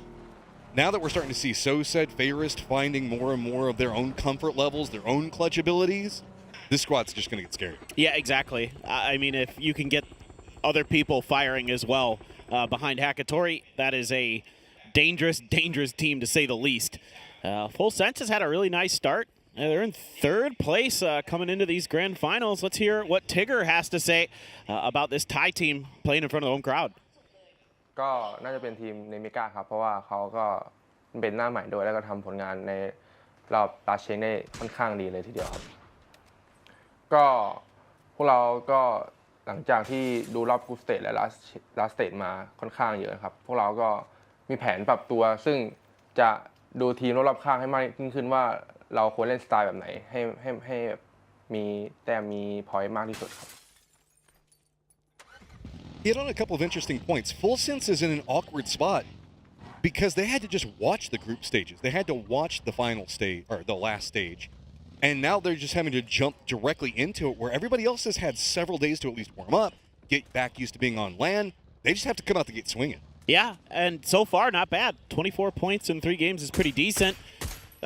You know, it is tough, and there's always that question in any esports event, but in particular PUBG, like, are you better off, you know, just sitting back and watching the teams, or are you better off playing? Like, it varies player to player, team to team, how they feel about it. The Tulin's conundrum, we call it, right? Yes.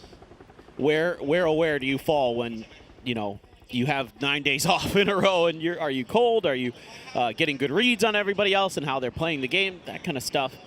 So we take a look at the Freaks circling around Jadena City, and that's a free drop for them, as you know, no one really wants to go there unless they absolutely have no other choice. And he's going to get right on top of that tower, and he's going to be able to see for miles. This is the Eye of Sauron up here. Heaven touching heaven right now because there is nobody else that can get anywhere near that high. With the profile, it's also pretty safe up there. The other players are going to be way down below, so he should be able to spot a lot of different movement if anybody takes any shots or any vehicles. And looks like E-Arena is also going to regroup pretty close to Na'Vi due to that. So with the way that the circle is set, we've got this interesting situation where the river is just kind of cutting through everything, and that means that it's an east-west style situation for a lot of these teams trying to figure out which way they want to go. Yeah, absolutely. We're just watching some Na'Vi highlights from the previous game, and they were just farming.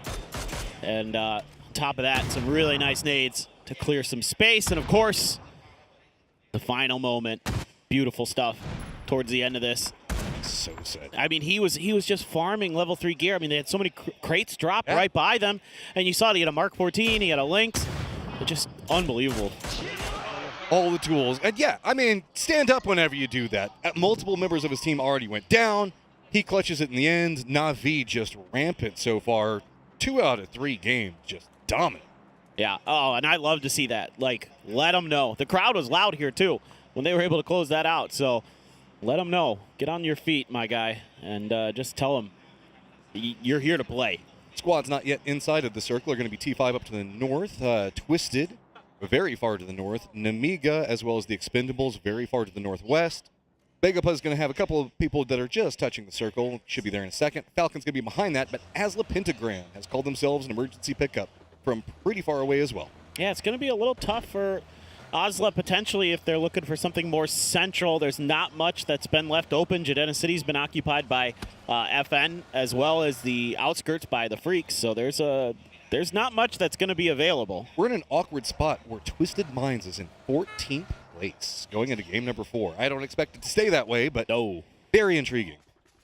Oh, maybe just, are we going to get the whole squad here, or when's the helicopter going to be there? It's just about to pick them up. Okay, they're getting there just in time. Just want to make sure they get everything they can out of those vehicles. Yeet. And up we go. Nobody else really going to be taking pot shots at them until they pull the chutes and go for some type of landing. You have to assume that this is going to be a drop maybe more to the south. Twisted Minds should start getting vision on 17 here in a bit, but if they take 2... Actually, Batulins is way behind the rest of his squad. They're just kind of blind scouting inside the circle already, and he's, what, about a full kilometer behind them? More than that, yeah. He's way out there in that glider. Wants to make sure that he's got eyes in the skies for Twisted to make sure they can get some good rotations. If there's no mountains for Batulins to climb, then what better than a glider to get up into to direct traffic as Pio directing VP's glider a bit away. Correxy there. Nothing too scary at all. And Pio had a little bit of a good start there on Miramar, but since then, Begapa has been awfully quiet. We had like an image of old school Pio popping up in the first game, I believe, and then it got pretty quiet in the last 2.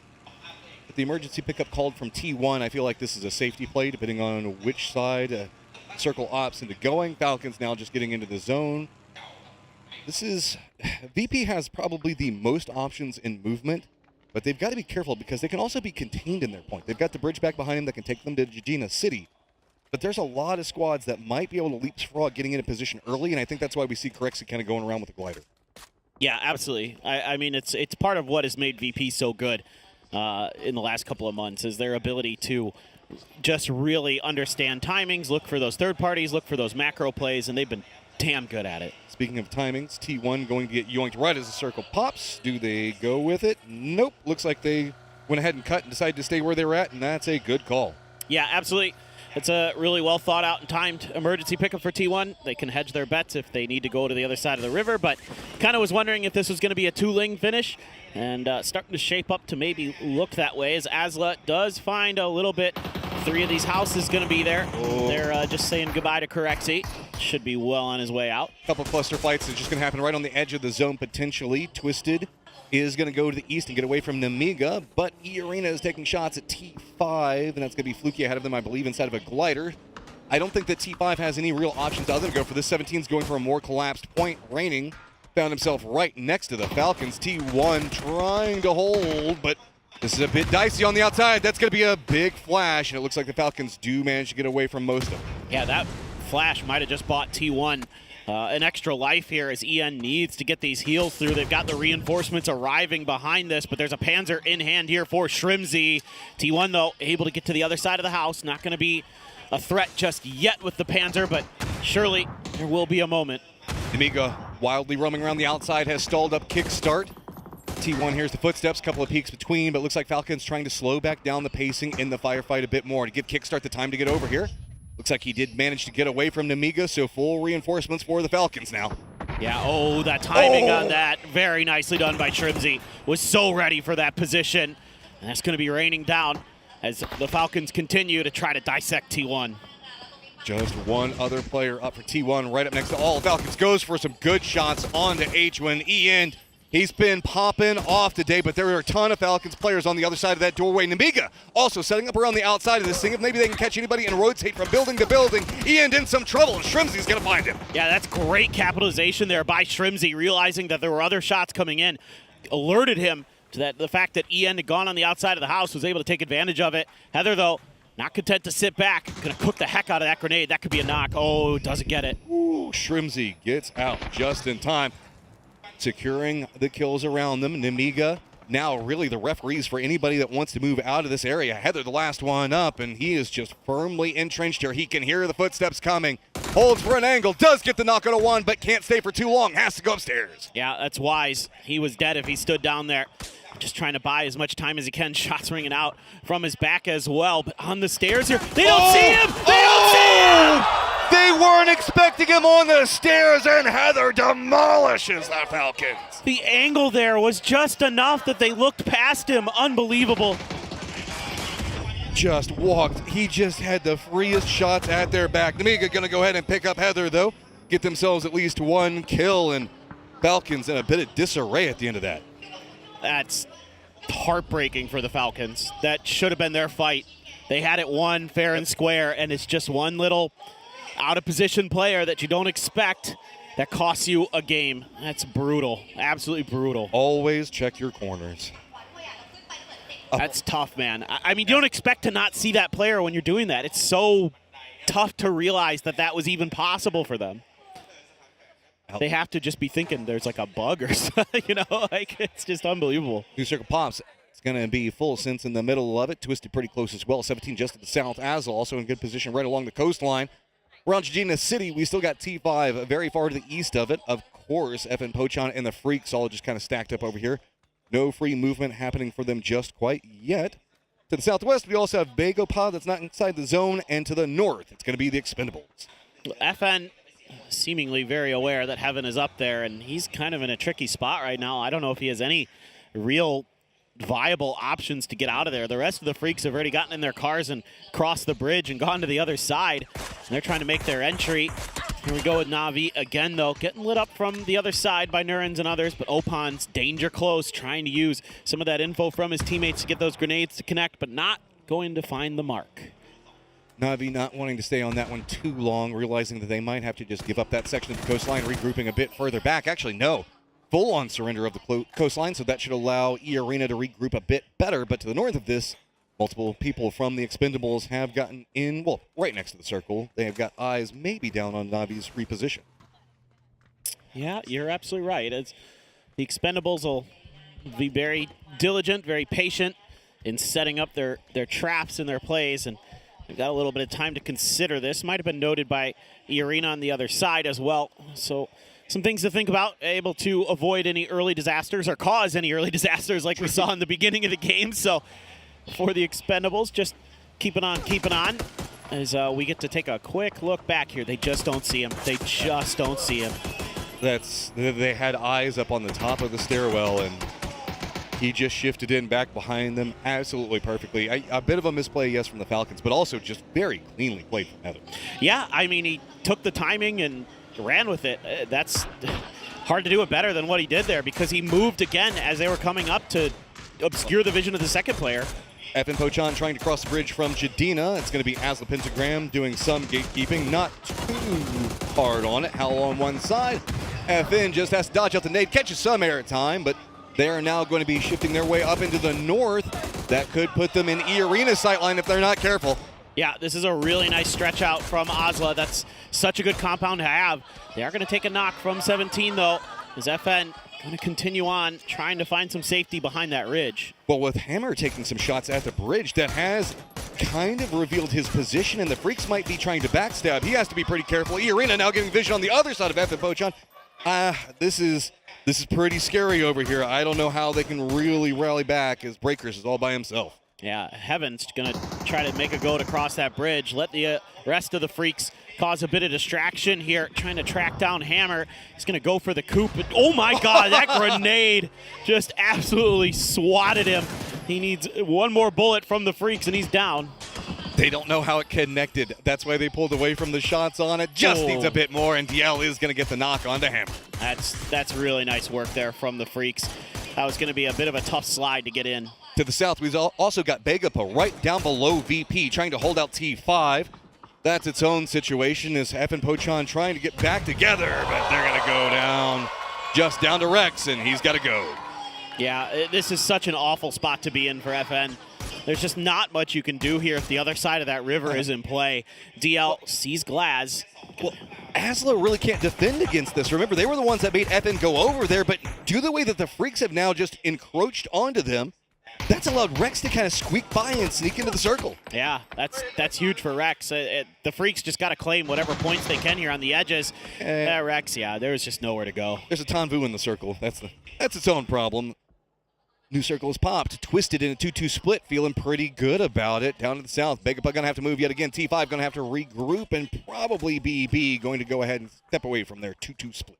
Yeah, we do have Ranger X so far out into the blue, but Begapa has themselves a little bit of a convoy going, looking a little bit further north, but some VPs up there. The Asla DN Freaks battle still happening. There's FS a little bit further ahead, 17 as well, so a lot of work to do here for Begapa. It's a full Korea party over here as Asla, the Freaks, Begapa, they don't have too many options on how they can approach the circle. They're going to have to deal with VP, and they're going to have to deal with each other as well.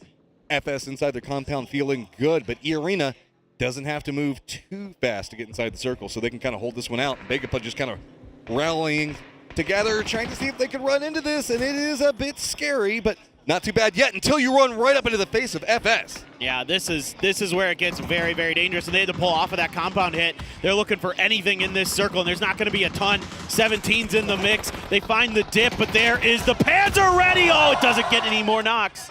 Oh, but there's so many shots. Look at the crossfire down onto Begapa. A little ghost does go down, and it's just going to be a full push coming up from Xiaobei as well. Khan, the last one up for Begapa, goes inside the vehicle to try to use it for cover, but Xiaobei manages to survive as everybody taking a piece of Begapa there. Yeah, this has gotten a little bit, oh gosh, and the mortars as well. Not fun for 17. They are under a lot of pressure there. Not a bad idea from Lil Ghost. Had the Panzer, or Howl, catches heaven. He expected that maybe he'd already left, but he just stuck around there looking for any points that he can get for Asla. I don't even know if he can get into the circle. E-Arena is just watching him, waiting for him to try to get out. Might try to get some meds. VP's going to regroup, and I think that they've got Corexi eyes on it. Twisted still going to feel really good in this 2-2 split. Might go for a regroup, but it's also pretty strong just to hold separately, given the fact that nobody else can really get into the circle. Yeah, no, I mean, Twisted continues to just dominate this map here at PGC in 2025. And they're looking to do so again. Desk was talking about it. They're averaging over 15 points a game on this map. And they certainly are in pole position to maybe get another win. 17 fanned out a bit. They're going to leave Xiaobei on his own. 2 at the ridgeline to try to gatekeep, VP or T5 or whoever might come from the south. This is going to be very odd, as now BB has to run by Namiga.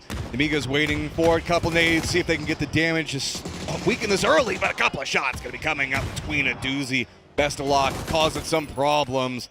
Namiga is just going to have a bit safer position on defense, but BB's just got to continue going forward right into Twisted Minds. Oh man, and Besto just took a headshot there, able to just barely get to this shack in time. Phil First is on a sliver of health, and there he goes. Batulans will find that knock from afar. Hello, my bad. Walks in though, takes the point away from Twisted. New contenders in VP, similar pathing, but looks like they're just going to go straight after Namiga's positioning, right up on top of him. Twisted still just trying to finish out BB, making sure the fact that they don't have anybody next to them that they don't want to deal with. VP takes an early casualty, trying to run up the top of this. 2 already down. Leosh, great defense. Oh, that grenade almost got far enough to find the last couple of members of Namiga there. Grenade right or next to Nixie. He sees players. He wants to go for it. Beamy lining up for something. Blue zone's just stacking all on top of VP. Nixie just narrowly getting away from it, but Leosh gonna finish what he started. Namiga now has to get in the zone. 17 gonna use this opportunity to run up right next to him. Yeah, absolutely. 17 knows that there's some open space that they could take advantage of. FS as well, starting to realize they've got some room to maneuver. They've got some hills in front of them that they can safely claim. A bit of an oopsie there for E-Arena on the other side of this, fighting with Navi and TE on the eastern edge. Ranger X is going to go down there had a grenade in hand when Xiaobei took him down. And here we go. Navi's going to let loose. Yeah, there's just nowhere for Irene to go, and it's going to be a bit of Navi with a lot of Expendables being involved in that. Expendables now have to deal with Navi right at their doorstep. Twisted just doing a great job in controlling the entirety of the circle. Has not allowed Navi to any other access except for maybe going after the Expendables. A little bit of a shack that they've got here. Yeah, and those barricades and the Doritos they have around it looking really nice for the Expendables to kind of put some extra oomph into the defense of a compound that's normally pretty tricky to cover. Helps when you have a Panzer as well for Delwyn. So just got to hold the line here as the Expendables. Listening, trying to play around the smokes the best they can. Lots of nades coming. Oh, Delwyn down to 1 HP, but again, it's going to be Twisted just to the west of this, just hammering in shots onto Navi, really not letting anybody get any space to work from. Twisted is flexing their muscles. They are trying to control so much around their edges, but Tanadol with the AWM gets Delwyn down. That's the Panzer out of the equation. But Tanvu still has vision. Lots of Doritos down for cover right now, and this has just gotten really weird. Shots come out from Tanvu, do connect on Ferris. Cloris on the other side of it, extends, gets a knock on Cloris, but Duck Juice just trying to back away from the blue zone. Delwyn down, making a bigger problem, just 2 up, but no! It's gonna be Soset again, popping off when he needs to. That's huge there. That knock from Full Sense really opened up that fight, knocked the Panzer out of the frontline defense for the side of the Expendables, and then they were scrambling to try to get reses, and that opened up things for Navi to let loose with some of that util headshot there onto Leash. Fluky, oh, he can't get it. Oh, that is big. Leash at least getting into the circle. Now Hello My Bad back behind this might have an easier path in. Fluky's going to be distracted. Benadol on top, though, gets vision on a Leash, and suddenly that door is closed yet again. This is huge. Full Sense could make a charge up this leaderboard. Oh, that's huge, dude. He is just going crazy with it. He's got a little bit of support on the front lines to keep Navi pinned down, too. Just spinning around, taking a pot shot at everything that moves. Full Sense just covering any avenue to assault 17's position, but Twisted doesn't really like that open avenue up to the north. Instead, they're going to go over to the west. They're going to have a bit more cover to work from, specifically to be able to go after 17's compound. Yeah, Twisted can really play for the win right now. Again, it's all about controlling the edges on the east side and on the west. Let Perfectix be that pivot point. Oh my God, Tanadol. He is just being a menace with the rest of his team too, getting some damage done with those DMRs, looking for the cheeky angle, sees the feet. Ooh. I mean, Navi, where do you even go? Perfectix is on the other side of this, and you're running down into just open area, and you know that they've had to blow a lot of smokes. Sure that they can get some more back in, but out of the bodies that are stacked over here, but it just does not feel good. This might be a surrender to blue, but with the meds coming out, maybe to see, can they run across, pick up more meds? That might be the play. Yeah, well, the problem is Twisted Minds as an angle onto him too, so Extends can still throw a few more first aids into the mix, but he's got a couple in the back pocket there, but it's unlikely that he gets any further than 4th place here for Navi. Interestingly enough, now Twisted has regrouped with 3 to the north, using that elevated position to really get more control. Batulins was left behind. I wouldn't be surprised if maybe he continues to play this hill. Feed information over on any movement from Full Sense. So it's a hill for Twisted, a hill for Full Sense, and some compounds, a couple of buildings, really, that we're going to see 17 playing from. Yeah, Twisted would love to get the shift a little bit more in their direction to force Full Sense into 17, but not going to be the case. Full Sense actually going to be the ones to remain inside of this circle. So Twisted has decisions to make. Do they have to crash 17? Do they have to make some kind of wide wrap? Extends is just, that's the signal that, yes, indeed, I have run out of first aids. GG's, gentlemen. I'm just going to sit here. It's down to just 3. It's a full squad for Full Sense, Twisted, and 3 members up for 17. And for Full Sense, just don't give a knock over to Twisted. Don't give them an avenue of approach. 17 also trying to make sure they don't give up any knocks. Twisted would love to capitalize on that because they know that 17 is already down to 3. Very good kill feed trackers are Twisted Minds. And, if you know you've got 1 gun out of the equation, then at worst you've got 2 that are going to be looking your direction. See what Batulins can do there on that off angle as well. Perfectix continuing to keep Full Sense backed off. Tanadol only 5 more shots in the AWM. Big shout out Claris, Colin Twisted being great on this map. They are finding some very needed points, climb in and of themselves, but they're going to have to descend down into a pretty dangerous spot.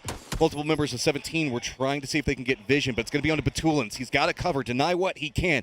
Maybe that could allow somebody from Twisted, that trio that's up there, to get down into a better spot, distract 17, open up Full Sense to being more aggressive. As Twisted right now, you want to get Batulins close because he's got 5 frag grenades. He could be the big difference maker right now. I mean, you got 14 on the whole team, so and this is great. He has the BRDM as well, so this is phenomenal stuff for Twisted. They can take their time. They can work this. This is so great. He runs forward in the BRDM, being a distraction. Oh, Lou does go down, but they managed to steal that. That was so cleanly timed. He hit the AWM shot. It did 90 damage in there. They're able to follow up on a poor Lou. Just trying to drive in, trying to take a fair fight against 17. Not going to be given the opportunity. Example tagged up just a bit. Batulin still playing it safe. Example as well needs to back off. Just so many firing lines. Belmoth very far to the north, away from the rest of the squad. Thanadol's going to be a bit more active to the south. 17 doesn't have much that they can work with. Instead, it's just going to be sent down right on the mix of everyone. Outer wall is going to make it a bit scary, but does 17 even know that this is coming? Xiaobei hears it. He runs away and does manage to get away from it mostly, but now 17 realizes danger close. They've got to get away from Full Sense. They've got to take care of Twisted. Yeah, this is looking phenomenal.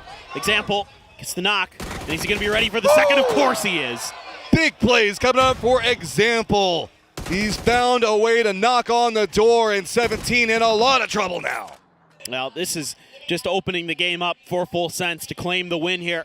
Coming into this lobby cold, going to get hot in game number 4 on Rondo. Belmoth going to use the opportunity to get up onto that roof. This is so well scouted. They know that everybody from 17 got back together to try to set up a defense against Twisted. So now they can get up on the roof. They know that this building is entirely open. They've left Thanadol back on that hillside to contain anybody that wants to try to get out of the other building.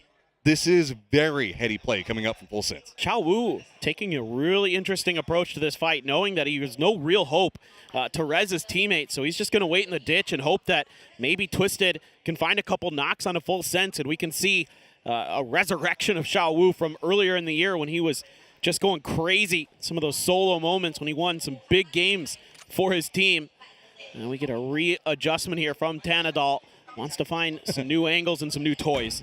Belmont's about to find a down 17 member in front of him if he gets a bit more brave along that pathing, but that's going to open up an angle for Xiao Wu. Xiao Wu, though, like you're talking about, he wants to wait this one out. He's hoping that Full Sense, Twisted will fight, and then he can just Jack the Box, pop up, and spell the doom of 2 different squads at the same time. But Thanadol's positioning so far away, it's going to make this a lot harder. We've got about another 27 seconds before the blue zone's going to have to force him to move.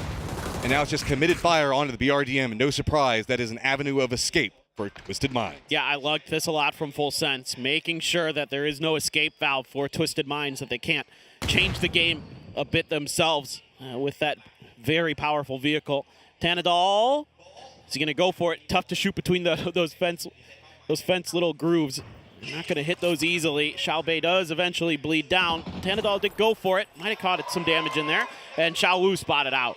Down to a 4v2 now, and that 2 is backs up against the blue zone. Belmoth, close range, danger. Then back behind that Tigger, up on top of the building like we just saw. Belmoth got to get the knock onto Example. It is just Batulins, the last one up. Can he at least get a knock or something else? He just wants a point. Throwing out the nades at range. Everybody from Full Sense running right into him, and Full Sense is going to take the victory. Huge for Full Sense. They are not looking cold in the slightest. And that's got them on their feet. The Thai fans love it. And this team certainly making a statement that they deserve to be here. I mean, coming in this cold, like you're talking about, and just the amount of study that they managed to do, it feels like they're playing so much cleaner, so much more efficient than what we've been seeing them play. They have an opportunity here. That was beautifully measured. And, you know, Thanadol with that AWM was really doing some work to keep teams pinned down, to get those big crucial knocks that were delaying some of the other squads. 17 Twisted making into later stages. These are some PGS champions from the year we know can pop off, so cannot wait to see if that's going to be enough to really start the momentum for both of those squads.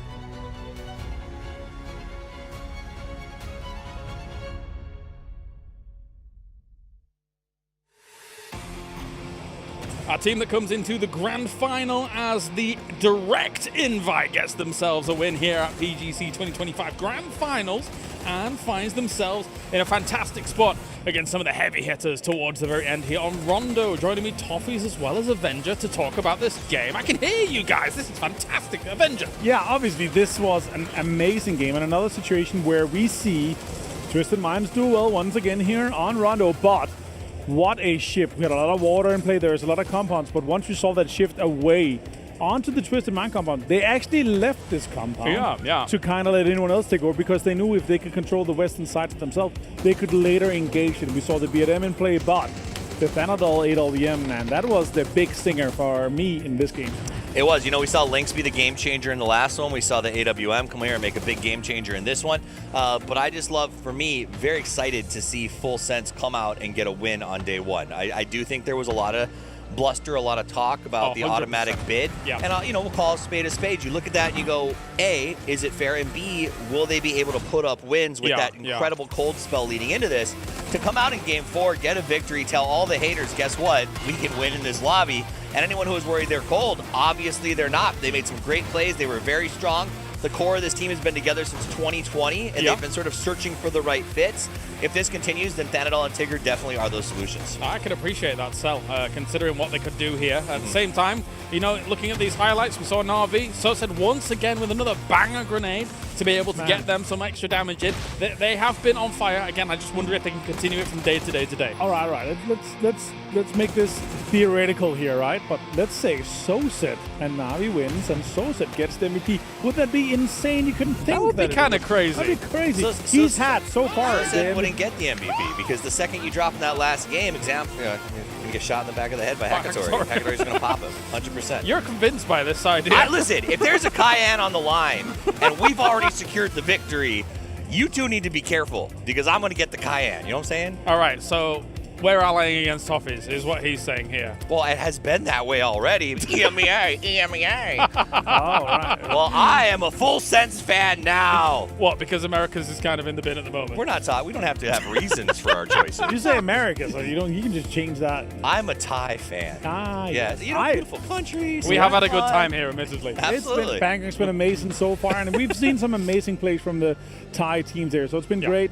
17, a little bit of a decent game for them. So we had a kind of lower performance for them from what we used to. They always one of these contenders that we see up in the top 4, especially at PGCs and at PGSs. They're one of the only other teams to obviously win 2, but 18 total points here for Full Sense to come their way, and that's massive to start day 1. No, for sure. At the same time, I started off, talking about this game very briefly at the beginning, saying Twisted Minds, 15 points average points on Rondo. They get the 11 here. I thought with the compound that they had that they were going to be able to take this one. Obviously, it shifts away from them. Toffee is not that easy. I mean, it was a tough chase for them. I think 11 is still going to keep that average looking pretty gosh darn good at the end of the year for their performance on this map.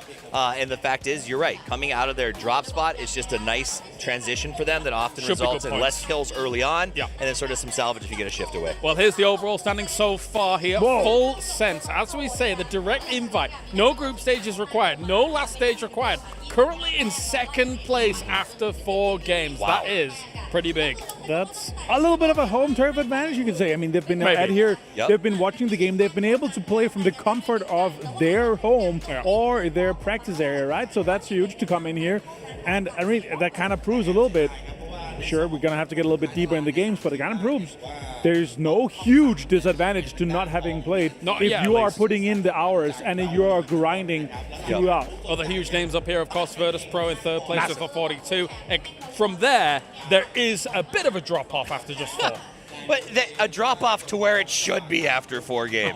That's the problem here, is that Na'Vi, VP, in Full Sense, because they had a dominant game. To be at 42, that means they were quietly finding points in those previous 3 games that I think even we missed out on seeing just a little bit because of their willingness to take fights early.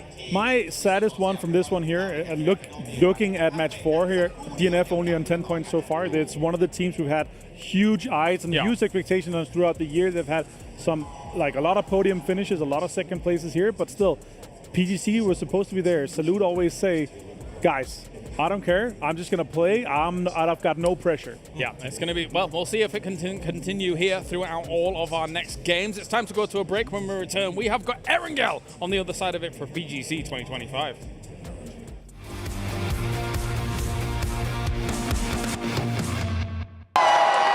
Fueled by the same passion as esports athletes, Zowie continuously develops tailored products, empowering gamers to bring their best out. Today, we are launching the all-new XL2566X Plus, which uses the newly developed Fast TN panel and upgraded Diac 2 technology. The new monitor series continue to evolve, refining details to ensure players can perform their best consistently in games.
Hello, PUBG and PUBG Mobile fans.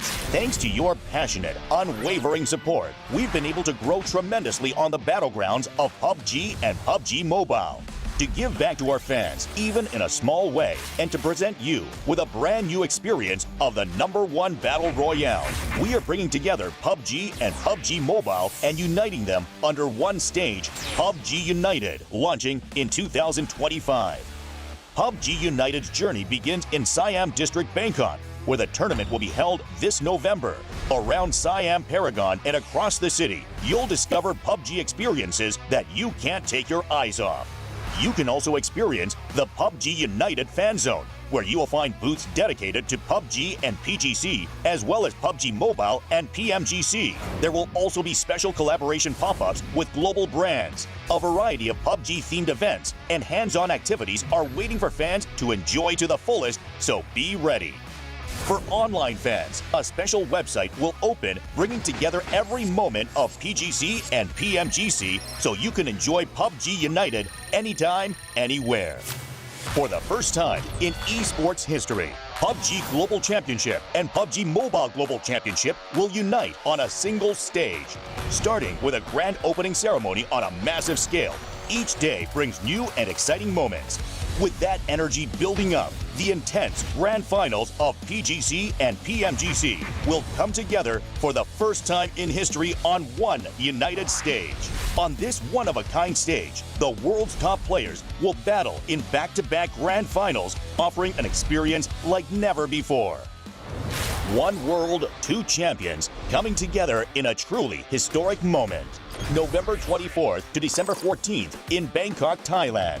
Come and experience PUBG United to the fullest. We will continue striving to be a PUBG and PUBG Mobile that never stops working hard for our fans. Thank you.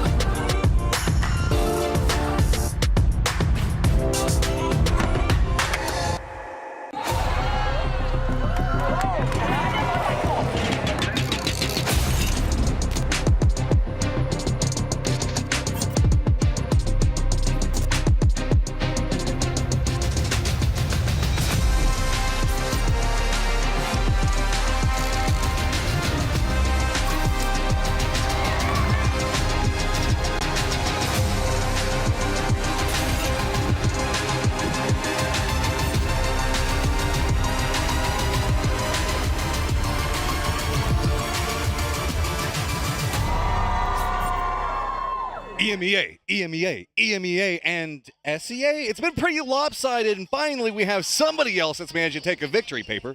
Yes, it's nice to see some of the other regions get involved, I know. And especially a Thai team. What better way to kind of kick off the grand finals for PGC than to get a win from Full Sense, who has really showed up today overall. 3 teams kind of ahead of the pack when you're looking at the overall leaderboard right now. So things starting to get a little bit weird in the middle. I mean, off of that game, Full Sense managed to catch up to VP. Big game for them. Yes. So we'll have to see how that progresses, as now we've still got Erangel to go, and we know that Erangel's been a bit dicey. I would say a bit more spicy than we're used to. Yeah, it's really a fun map in some ways, because not because it's the oldest map, it's the map everybody knows, but because teams are figuring it out and when they need to like make their moves. It used to be, let's be honest, a bit boring sometimes. How dare you? I would say I agree. a bit rote. A bit rote. Ooh, I like that. But now it has gotten, I guess squads are way more active in the earlier stages, realizing opportunities as they're presented to them. Yes. And it's really kind of transformed how we see Erangel. Absolutely. I mean, teams and coaches and everybody involved is starting to understand that taking high percentage plays when possible is basically always the move, because every kill point is so precious and it opens up space. It weakens the other teams around you. Like, there's so much that, you know, if you find that player or two who are isolated from the rest of their squad, then you can bring to bear onto them a good fight, a clean fight, then that is such a huge advantage to you that it's impossible to play safe. I'm intrigued about T1 because T1 was playing hot drop into hot drop into hot drop in the group stage, performing incredibly well. They're still doing well. Yeah. But you would think that now, no longer having that just monkey on their back, they should be able to just go crazy, and instead it's been way more quiet. Yeah, it is a bit interesting. I mean, they've had a couple cool moments, obviously, on Rondo there. We had the stairs incident with the Falcons, but it seems like a couple of the compounds and a couple of the splits they're trying to go for early are getting punished by some of these other teams. So This is probably something that Sonic is already talking about with these guys, kind of thinking about, hey, if you're going to be given center circle, you guys might need to be a little bit better about making sure that you have vehicles in the proper positions to either escape or bail out your teammates. This is overall very interesting, because I always love when we get to PGC Grand Final stage, because we get to see the cream of the crop all finally coming together, and the meta continues to evolve just a little bit more at this point. You know, like earlier in the year, we were seeing a lot of edge fighting, specifically around like circles 4 and 5. Now we've seen just this massive spike in kills happening at Circle 4. Sorry, I was laughing at Tanvu. No, you're absolutely right, Matt. I mean, I think there's such a good balance of different teams in this lobby. I mean, you have teams that like to play edge. You have your Expendables. You have your Namiga. You have Ozla, FN, who are very content to play wide splits on those edges. Then you have some other teams that are happy to play center, like your 17s, you know, that really kind of create this nice mix, this nice melting pot we have. Eyes over to BB team as well as 17. Again, early PGS victors. Besto is just staring into our souls there. The games will start whenever I will them. if they die, they die. No headphones on yet, so that usually means it's going to be just a bit longer. We're all just a bit on this technical issue ride for just a little while, figuring out what all is going to be going on. We're just a bit blind as well, so once we get any information, if it is pivotal, we will relay it over to you. Yep, as soon as we know something, you two will know it. Some of the players starting to think about putting headsets on, so I think maybe, hopefully, we're not too far away from getting into Erangel for our final 2 games of the first day of the grand finals of PGC 2025. Man, it's been a hot start so far. Erangel certainly is going to deliver, right, Matt? You have to think so. It has been a ridiculously brutal format to get to this point. We were seeing squad upon squad getting eliminated through the group stages. Those last 2 days were just, lack of a better term, absolutely explosive. Then we went into the last stage where everybody was just trying to play their hearts out. We saw the return back in of Navi really stepping up in a big way for themselves. And now it's all kind of coming together, and you can see everybody's starting to get feelers on each other. Because we still have to remember, Group A and Group B haven't even fought each other until this stage. And so instead, it's still kind of jockeying to go, okay, how's this going to work? As now it's going to be a lot of information to get together and move into day number 2. Absolutely. And even though these teams, yes, have played each other a lot otherwise in PGSs and things like that, it still isn't the same because everybody's making changes. Everybody's adapting game to game. Well, we're adapting as well, and we have adapted to all the fixes. It looks like it is time for Erangel to kick off. Let's get into it. The plane path, ooh, pretty eastern here from what I can see. Teams are going to have a little bit of a struggle if they want to go to the western edge as we look at some of the cool cars that you can get. And the Porsches. And our awesome. MVP. And our MVP gets one. We got one sitting out front in the fan zone area, and it's pretty sick. Yo, I'm going to camp that thing. Whoever gets MVP better watch out. I'm coming. I don't know if you can hot drop in real life, Paper. I think that's against the law. Is it? Maybe. Oh, probably. Maybe. Who knows? You can't stop me. The man can't keep me down, Matt. Oh, the Porsche changes everything. Yeah, it's everything I've wanted. I don't even own a car, so I don't even know what I'm talking about. You were all about all the Korean teams. Imagine if a Korean team gets it, and then you have to take down. Oh, yeah. Then I'm like, yeah, Salute. I'm like, where's your house, Salute? Like, where do you Let live? me come over and visit. Yeah, I'd love to come see you. Like you're talking about with the plane path. I mean, unless you're going for a far western drop, it looks like you might be going for some secondary drops. T1's going to get themselves Yasnaya after having to deal with all the hot drops going into these stages. BB is going to be around that lower Milta area, so they should be pretty fine. While in Milta proper, it's going to be E-Arena.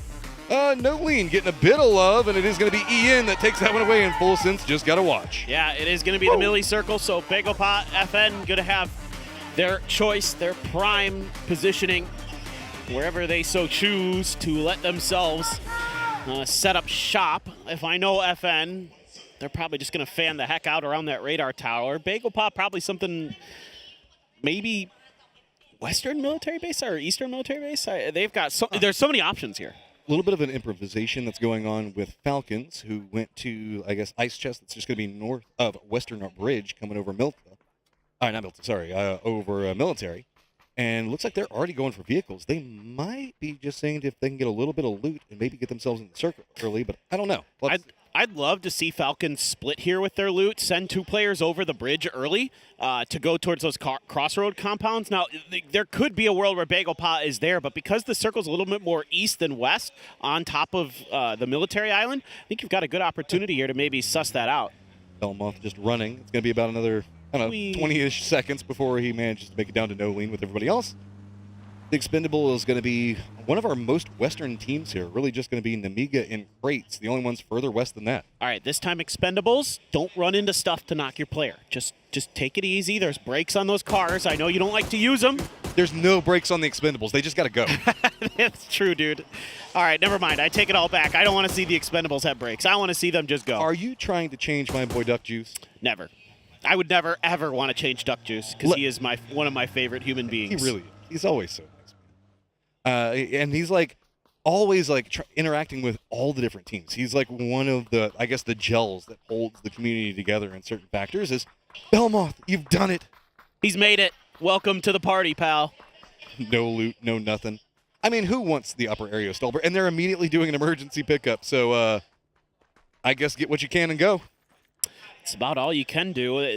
The thing is they're going to be a little bit late getting to that island, so that time that they have to wait here is going to cost them, I think, a little bit in terms of getting to where they want to be. Maybe they could have popped the E-pickup a little bit sooner, but yep, there you go. Got over it, got a Bison, good enough. Let's go, let's rock.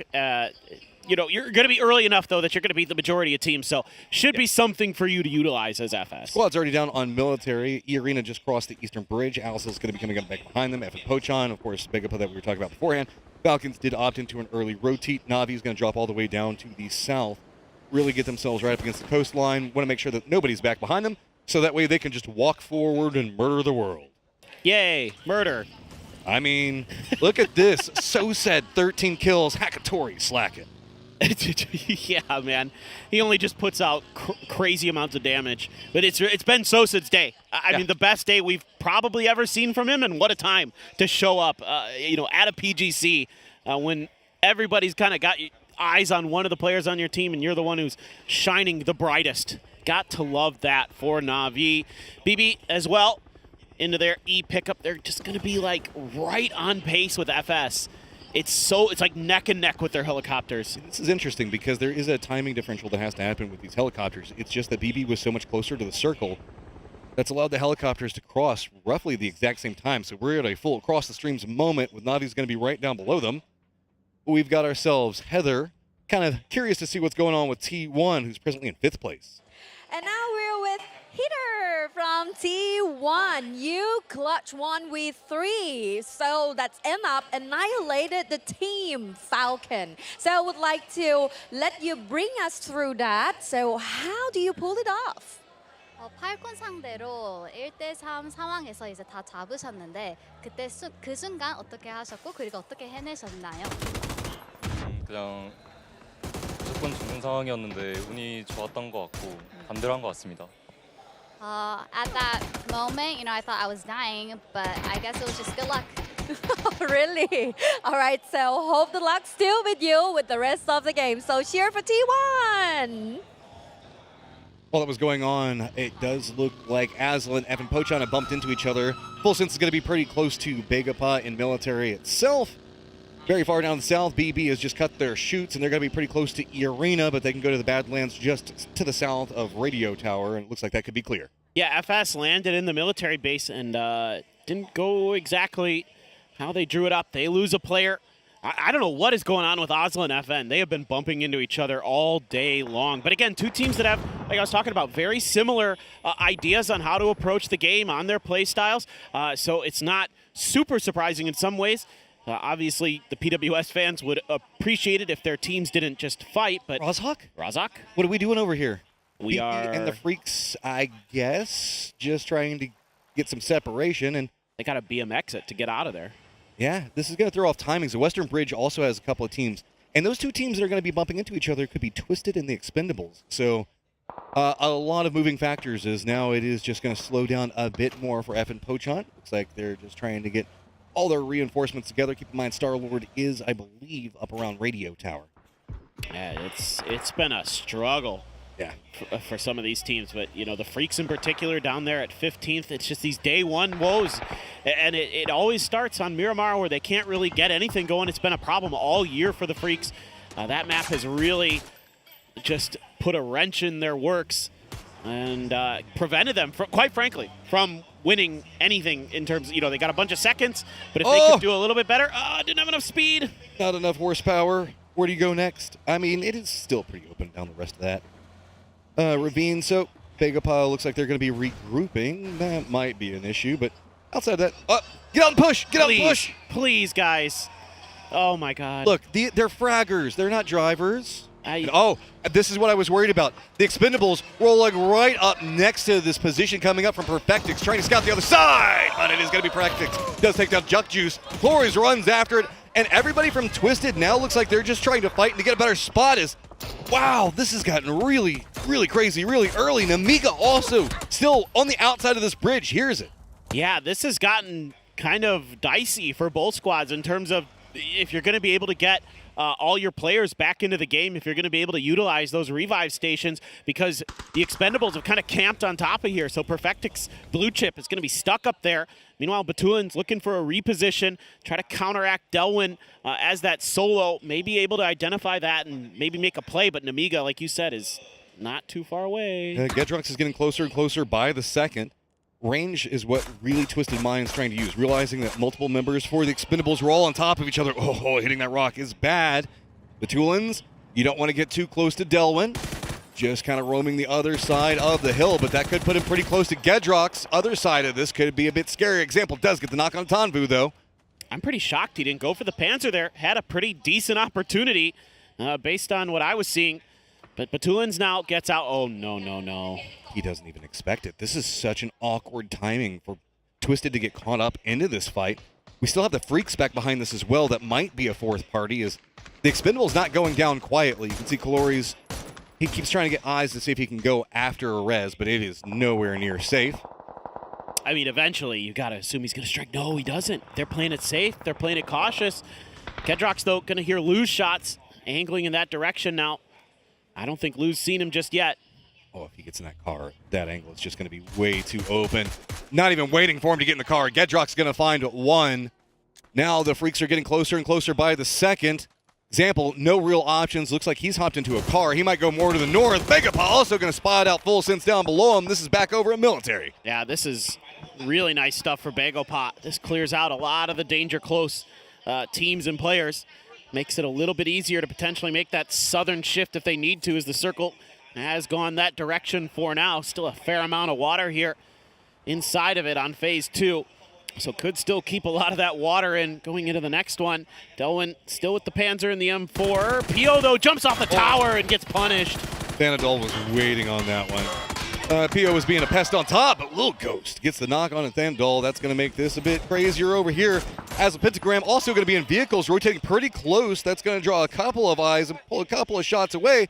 Now, everybody's had to recommit to this bridge firefight. The Freaks have decided that they don't want to have anything to do with it, but we now have Example that set up a new position to try to eye what's going on with Glorious. As Twisted has realized Namiga's positioning, they're just going to try to brute force their way through. Yeah, absolutely. The new Bolt God, Aduzi, found another one for BB.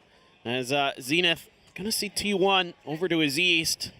Just taking a quick look at him. Namiga has some grenades underneath him. Delwyn trying to hold on, do whatever he can, but it's too bad. So sad, as the grenade from Leosh is on the mark. Makes this a very scary for Glories. Twisted already knows where he is. He really can't get out of that point. Batulin's letting Namiga do the work, but that has slowed down their rotate. His BRDM still a problem, but he still has to make a cross. This is all kinds of bad for everybody that's over here. The Freaks have managed to avoid this. I'm kind of curious if the Freaks are going to try to take the ferry or what their plan is, because right now they're sitting out on the coast just sort of looking around, trying to figure out if there's any more teams around them, I suppose. T1 angling in a bit above BB. Oh my God, a couple big headshots land with that barrel spray, and there's the knock from Maladoct. Great shot from Maladoct. Ian down, but I think he's resable. It's going to be the other side of the hill, so should be safe-ish. That was nasty shooting. Absolutely filthy. BB very unhappy in their 12th place position right now. They also spot out Glass. Glass is going to have a lot of different problems as T1. It's going to be right on top of him. Raining's going to be the one to get the knock. Wouldn't be surprised maybe getting a kill, but Hammer on the other side of this is just hammering into the back of T1. This is a tough spot to be in, though, right now as T1. There's just too many teams that are going to be able to see into this ditch, and they're paying the price. Maladoct again collecting. Has Heather knocked. End looking for a res. Heather just trying to stay safe and smokes. 17 other side of what we're looking at in these bunkers. So Asla, just play with what you got, right? See if you can maybe get a point out of it, steal something. And he's got a great sight line into T1, but every time he goes for a peek, it is immediately countered. This is so uncomfortable for T1. They need a way out of here. Because, like, eventually you're just going to get smothered because a team's going to come up above you on that mountain, so they need to find a way through. This is just got to be sent to time. You have no other options. You've just got to get over here next to Hammer. You've got to make something work for you. Hammer on the retreated angle is just going to be stuck over here, nowhere to go. 17 on the other side of it. rest of T1 should be coming after him, and they've got such a man advantage. But these Hail Mary nades going up and over could be a problem for T1. Update on the bridge. Namiga's still there. Glory's still there. Twisted's still there, but I think that Twisted went for a res, so they should be much better off. Yeah, they did activate the revive station. T1 getting surrounded by 17. 17 would have loved for a knock to come through, and then they could have really collapsed in that fight. Rex takes Ranger X down. Watching their flanks nicely here. RFN. Got a couple teams, though, that are going to be rotating ahead, and Jacob finds Rossiter. This is just too many people in the gauntlet ahead for T5. It's going to cost them quite a bit. And where do you even go next? Because this is exactly where T1 was trying to make their cross. And you saw how absolutely abysmal it was. Instead, the shack might be all that you can get as T1 still around that tree. Very few options to work with. Yeah, so Ian just going to pop the tires there to make it that much more difficult for Exquisite. And he needs to readjust his vehicle a little bit. Seems like they're going to be happy to leave him as the anchor, but 17 is so close to T1 and has him completely surrounded. You just got to hope that somebody does something to 17 to relieve some of this pressure if you're T1. Who has been called back as shots are coming out from Navi onto him. The other members for Twisted have crossed the bridge. Looks like they're just trying to go provide some reinforcement. Everybody just kind of hunting the knocks outside of this. This is just a really awkward game. I think a crate landed on the ferry. This is just, if you're watching the map feed, I'm watching a crate drag across. But anyway, that's just hilarious to me. Rex has BB underneath him. Sorry, that caught my attention. I'm like, what in the world is that? Lou falls for Twisted. And that bolt, if it hits Rex here, a doozy on the side, might be able to really put a hamper into FN there. He hears them. Yeah. They know he's there now. Besto a bit in the open, but Rex doesn't want to overpeak this. Discretion, the better part of Valor there. No surprises yet. Now I'm caught up looking at the crate slowly sliding. I know, it's hilarious. I don't think I've ever seen that happen. Namiga did get one of their players inside of the previous safe zone, so it's going to be a regroup, and Clory's still alive. He might be going for a res beacon of his own to try to get all the other members for the Expendables back up and active. Well, this is bizarre. Yeah. For Theraton 5. You just got to, hey, remember that time that guy sat in that shack and won a game? I'm going to try that too. Twisted finally out of the blue zone, just gonna run into the very open section. Sure. Yeah. That's how you park it. Look, it was, who was it? Was it Howl that won the game for BR? Yeah. That's I mean, look, it worked once. Why not try it again? Got nothing to lose here. Everybody's been blowing up vehicles, running to get to this point. You saw it with T1, we saw it with T5. Everybody just trying to get over here, and then here's Twisted. Coming in the BRDM, be like, nah, guys, it's chill. I don't understand. We're cool. We're cool, guys. We're fine. The Freaks have finally gotten onto the main part of Sosnovka and are going to be very, very late. Really, the biggest danger for them is going to be EA and FN's wide splits. A battle brewing up on the north, though, is Namiga VP going to be in that next circle. Of course, has to remove as much water as it can, so fully does so. And Virtus Pro is trying to just sneak their way forward, but with Namiga lurking behind, this has gotten a little bit precarious, I'd say. They've got to be so careful. They know that they've got Bangkok close on one side. I don't know if they know about Namiga yet. Blue Zone doing work onto Namiga. These guys have been, remember, kind of caught out along that bridge for so long.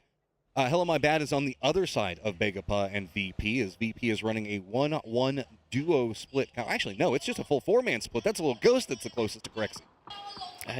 Begapa there actually did get the revive onto Pios. Was it? He's, that was close with Panzer Faust. Ooh, boy. That is squeaky bum time for sure. As, just going to swap back. Hey, look. It worked for Howl. It could work for Twist. That's what I'm saying. They're just stopping where they're at. And there's Lucarux. The Freaks do manage to make it out of the blue zone, but not really. So I was saying that one way or another, they were going to have to cut through somebody's wide spread on the edge because both EA and FN had basically cut off a quarter of the eastern side of the circle between them, and there is only one way, is to drive around the southern side of that mountain. Bagopot hemorrhaging players. They're going to lose a bunch. Gedrox from behind gets Beamy after Levante's grenade, but now the rest of Virtus Pro putting their attention fully in towards the Miga. And let's add a new contender in Tanvu, who is now landing right on top of Begapa and trying to go for the tower, I think, to make some type of landfall. There's nothing up there, really, but hey, you're here. Welcome to the party. Hello, My Bad. Other side of Begapa. And Lucarux being the gatekeeper of it all. Yeah, as you can see, they're trying to fight a couple different battles here. VP getting harassed from behind by Namiga, trying to really deal with Bagopa on the other side to open up a little bit of extra space. A couple players up ahead of them.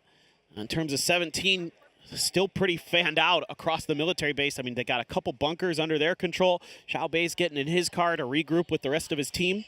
Another big fight is starting to brew to the south, and that's going to be Na'Vi and Falcons pretty close to each other. So there's just not a lot of space in the southern section. It's just too open. That's why we see a lot of these squads right on top of each other on military itself, already going for plays onto the bunkers, and even Twisted just going for that gatehouse. Bagopa realizing too hot. Instead, let's just see if we can sneak by. Issue is there is just 17 all over the west. Yeah, to make matters worse, saw a headshot land onto a con there. So, yep, he's just one more tap and he's done. Park Pro immediately switches over, knows his teammate is dead, tries to find some level of safety, does by the oil derricks, but for how long? I mean, it's in the circle, and it gets you away from VP. VP was being a big menace over there. Hello, my bad. Still going to have to deal with him if he wants to regroup with the other members for an Amiga, as a 2-2 split coming up from VP, quite big. Glory's also going to be back behind this. All by his lonesome. I guess Tanvu did end up going down just a moment ago. 17, tons of vision, looking at Hello, my bad, and his life is pretty bad as he is going to go down. Yeah, and now it's just a matter of how well can 17 hang on to this wide split that they have with Lil Ghost and Xiao Wu on their own. Maladoc gets lit up by Leosh. Now Zenith's turn, puts him on the ground. Looking for the flush there, RFN. Still a lot of players in front of them that they have to cut through. Yeah, this east is going to be really hard. It's going to be that really rocky area coming out of radio tower and satellites. BB has the inside track position for it, but that's just going to walk them right down into the open where Twist's already set up. Evan Pochon going to be back behind BB, and E-Arena down to the south also could maybe go for a similar pathing, as it's going to be still Na'Vi and the Falcons to the south, making this even more, I guess, hazardous for E-Arena to approach that direction. Absolutely. And there's Xiao Bei doing God's work, but Park Pro actually going to steal that point. Nixie goes down for VP early. They are just trying to get into some level of safety in this circle, and then they've got Namiga shooting him in the back. Levante there with a Dragunov trying to light players up. Corexi trying to do what he can to hold the line, as FN now going to have to make their move. Oh man, you just got to send it, and where do you send it? If you go south, you're going to be running right into E-Arena. A doozy is also over here still for BB. Looks like Jacob Nuren's going to spot the very front end of this, but can't go for any other shots. The hillside going to be enough to provide some cover on one side of it. That's just going to open up to Exquisite on the other side. Zenith has to just run up this hillside. That's going to put him right next to E-Arena, but luckily Evan Pochon has spotted Gedrox on the other side of this. For Namiga making the push right after VP. This is going to be the bunkers firefight. Yeah, oh my God, FN here actually winning this fight against E-Arena. Now they could turn around and start taking out the other two players. They drove right in the middle of them. Gedrox at least going to be able to clean up one. The grenade there right next to Corexi only does 32 damage. Not going to find the knock, so Levante wants to go for the molly. Players out in the open, players dusted. Not done yet. FN still has to get in the circle, and it is scary to get there. Namiga getting up on top. The bunker's feeling a lot better about it. Corrects the last one up. He is finally going to go down. Levante's going to be the one to take him out. So bunkers to the north has Namiga with a little ghost right down in the lower section of it. Other side of it, just to the south, is going to be the other members for 17 with T1. Remember how they had that really awkward drive down that road and ended up right next to the fence? Still alive, still kicking. Pretty good spot now, too. Yeah, FN are on the warpath. They've got 11 kills already. If they can, oh boy, just block him in there. You cannot leave. You are trapped. This is no longer a game for you. Okay, Na'Vi realize the threat close in. FN back behind him. They have to focus this direction. That's going to allow some more movement from Falcons. No backstab potential just due to the fact that this is a bit higher up, and they have left Soset behind. Breakers does get the knock onto Extends. This is going to give an opportunity for FN, and look, here comes the Falcon. Soset's got to defend. Yeah, the Falcons got to capitalize onto that knock. They know that they've got Na'Vi weak. Another good grenade from Breakers. Gets Hakatori. Goodbye, Breakers. Absolutely slaughters Na'Vi. 8 kills for him in this game. The young gun, the rookie, showing up big at PGC. Soset did get the knock on a Shrimsy, slowed down the pacings. Oh no, you get the gatehouse. But at what cost? Besto's going to go ahead and take your BRDM. So does that make it a BBRDM? It does. I think so. I think you have now coined Tig! Oh, Tig. popping off. Shuts down FN on their approach. Kills galore for FN like you're talking about, but are going to go down. Falcons get the high ground. And it's not every day you see Tig with a barrel. That's definitely not his preferred weaponry, so to come through and get those 2 kills like that, huge. A phenomenal game from FN, though. 14 kills is nasty stuff. Xiao Wu deals with Park Pro. Kind of a prolonged thing there, but at least for Park Pro, able to get some placement points for Bagel Pa. Besto just delivers back saying, hey, there's a couple of people inside that shack over there, but we're at least right along the outer wall for it, so we're fine for the time being. E-End has to be careful. Falcons are going to be right on top of him in a moment, but they can't really go over the top of that hill because everybody in the lower sections are just going to absolutely try to pop the domes right as soon as they see him.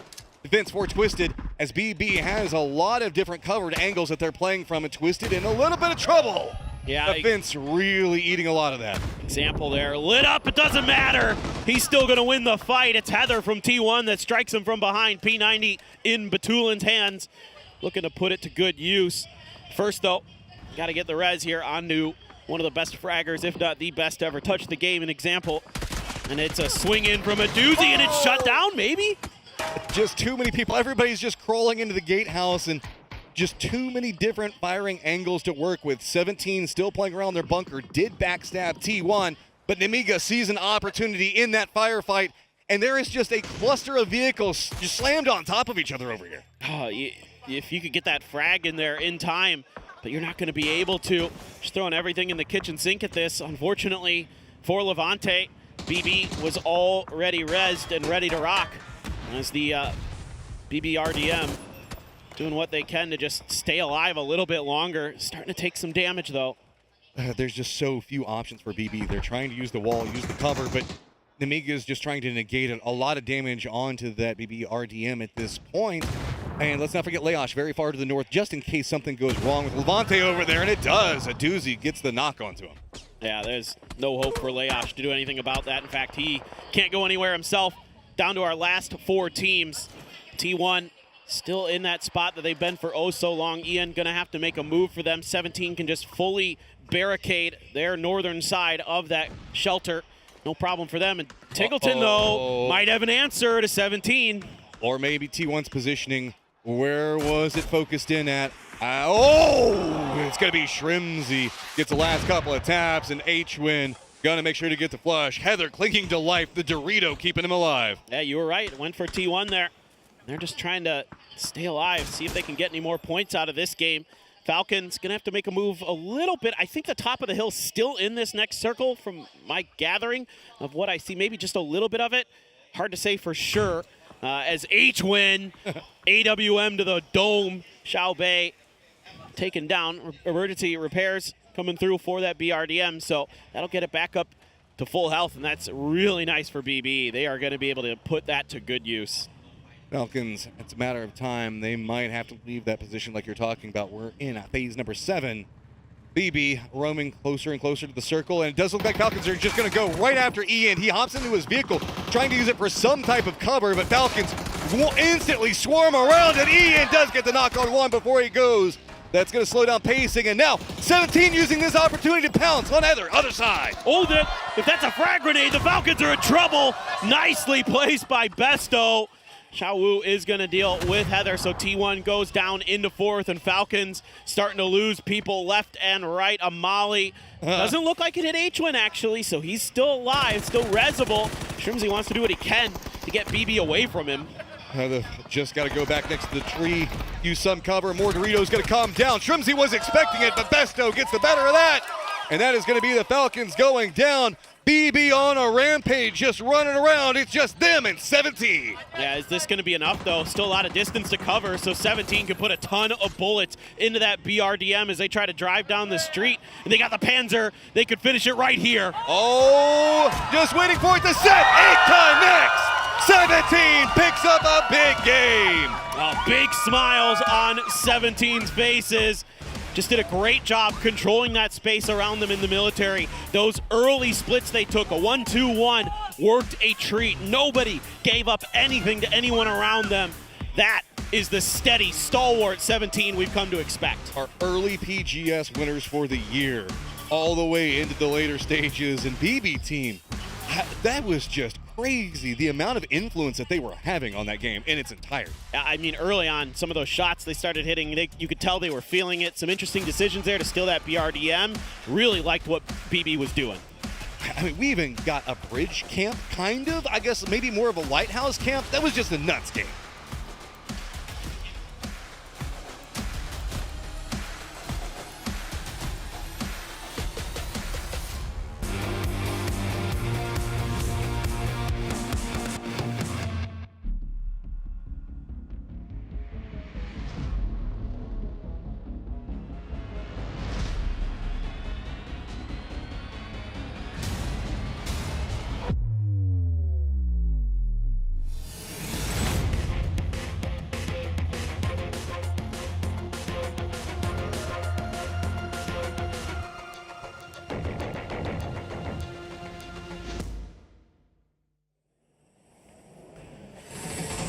Gaming with a cheeky chicken dinner to get things going for Erringale. They were hidden in the bunkers, nicely situated, tight and controlled, getting a few kills here and there, and finishing things off pretty smoothly here as I'm joined by Avenger as well as Toffees. It's obviously a military game here.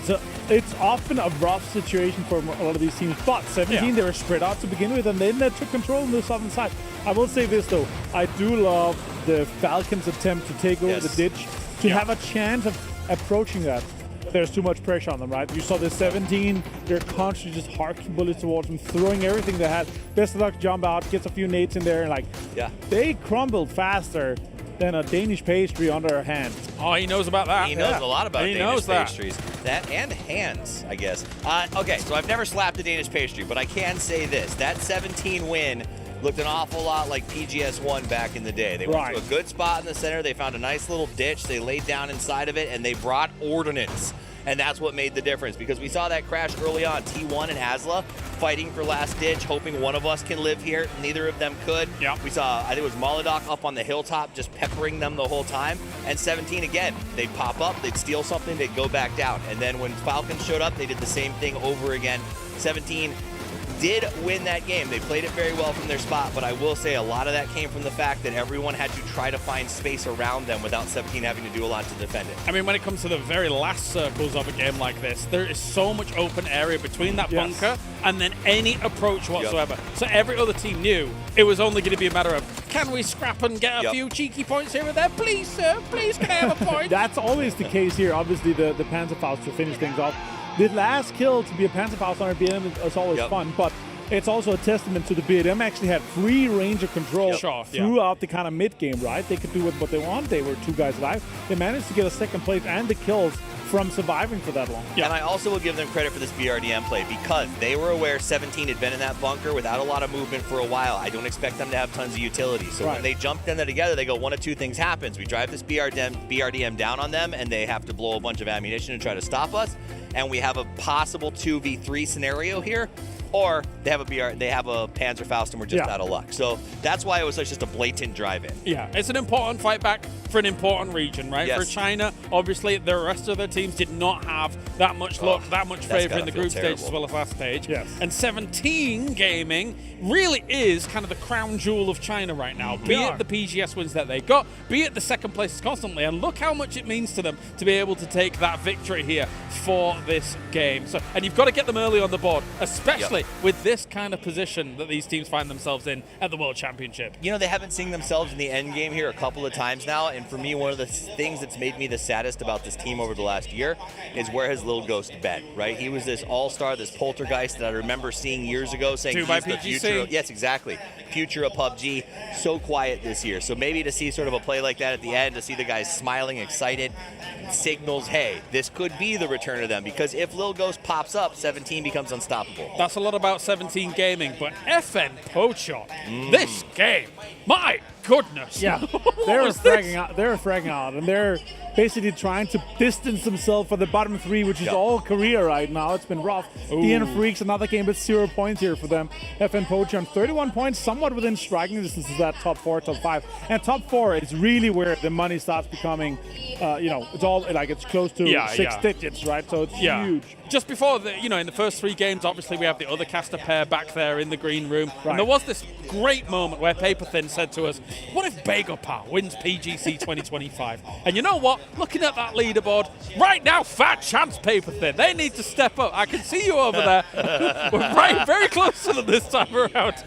But we're just a minute out from our next Erangel. What are we thinking, Toffees? Okay, this is just me needing to see the Falcons make a move, all right? Every other region has put up some effort. We've seen a lot coming out of SEA. We've seen a lot coming out of EMEA. We just saw the only team from China get their win. Now the Falcons, they were so close. They have to step up. They have to make a move right now, or honestly, it's going to be hard for them to go after that trophy after this. Martin?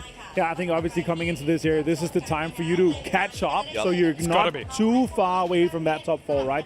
So you got to have a good game right now. Obviously, everyone has to do that, but you have felt the lobby, you feel what everything is kind of happening, and if you're not able to adapt on the fly and get ready for this last game and make sure you get some points, you're going to be left in the dust because our very top dogs have been establishing a huge lead so far. Sometimes those top dogs play a little defensive right now. Take advantage. Aggression and sponges come thick and fast here at the grand finals. It's time to head to Erangel one last time for day number 1 as we hand it over to Matchroom and Paper Thin.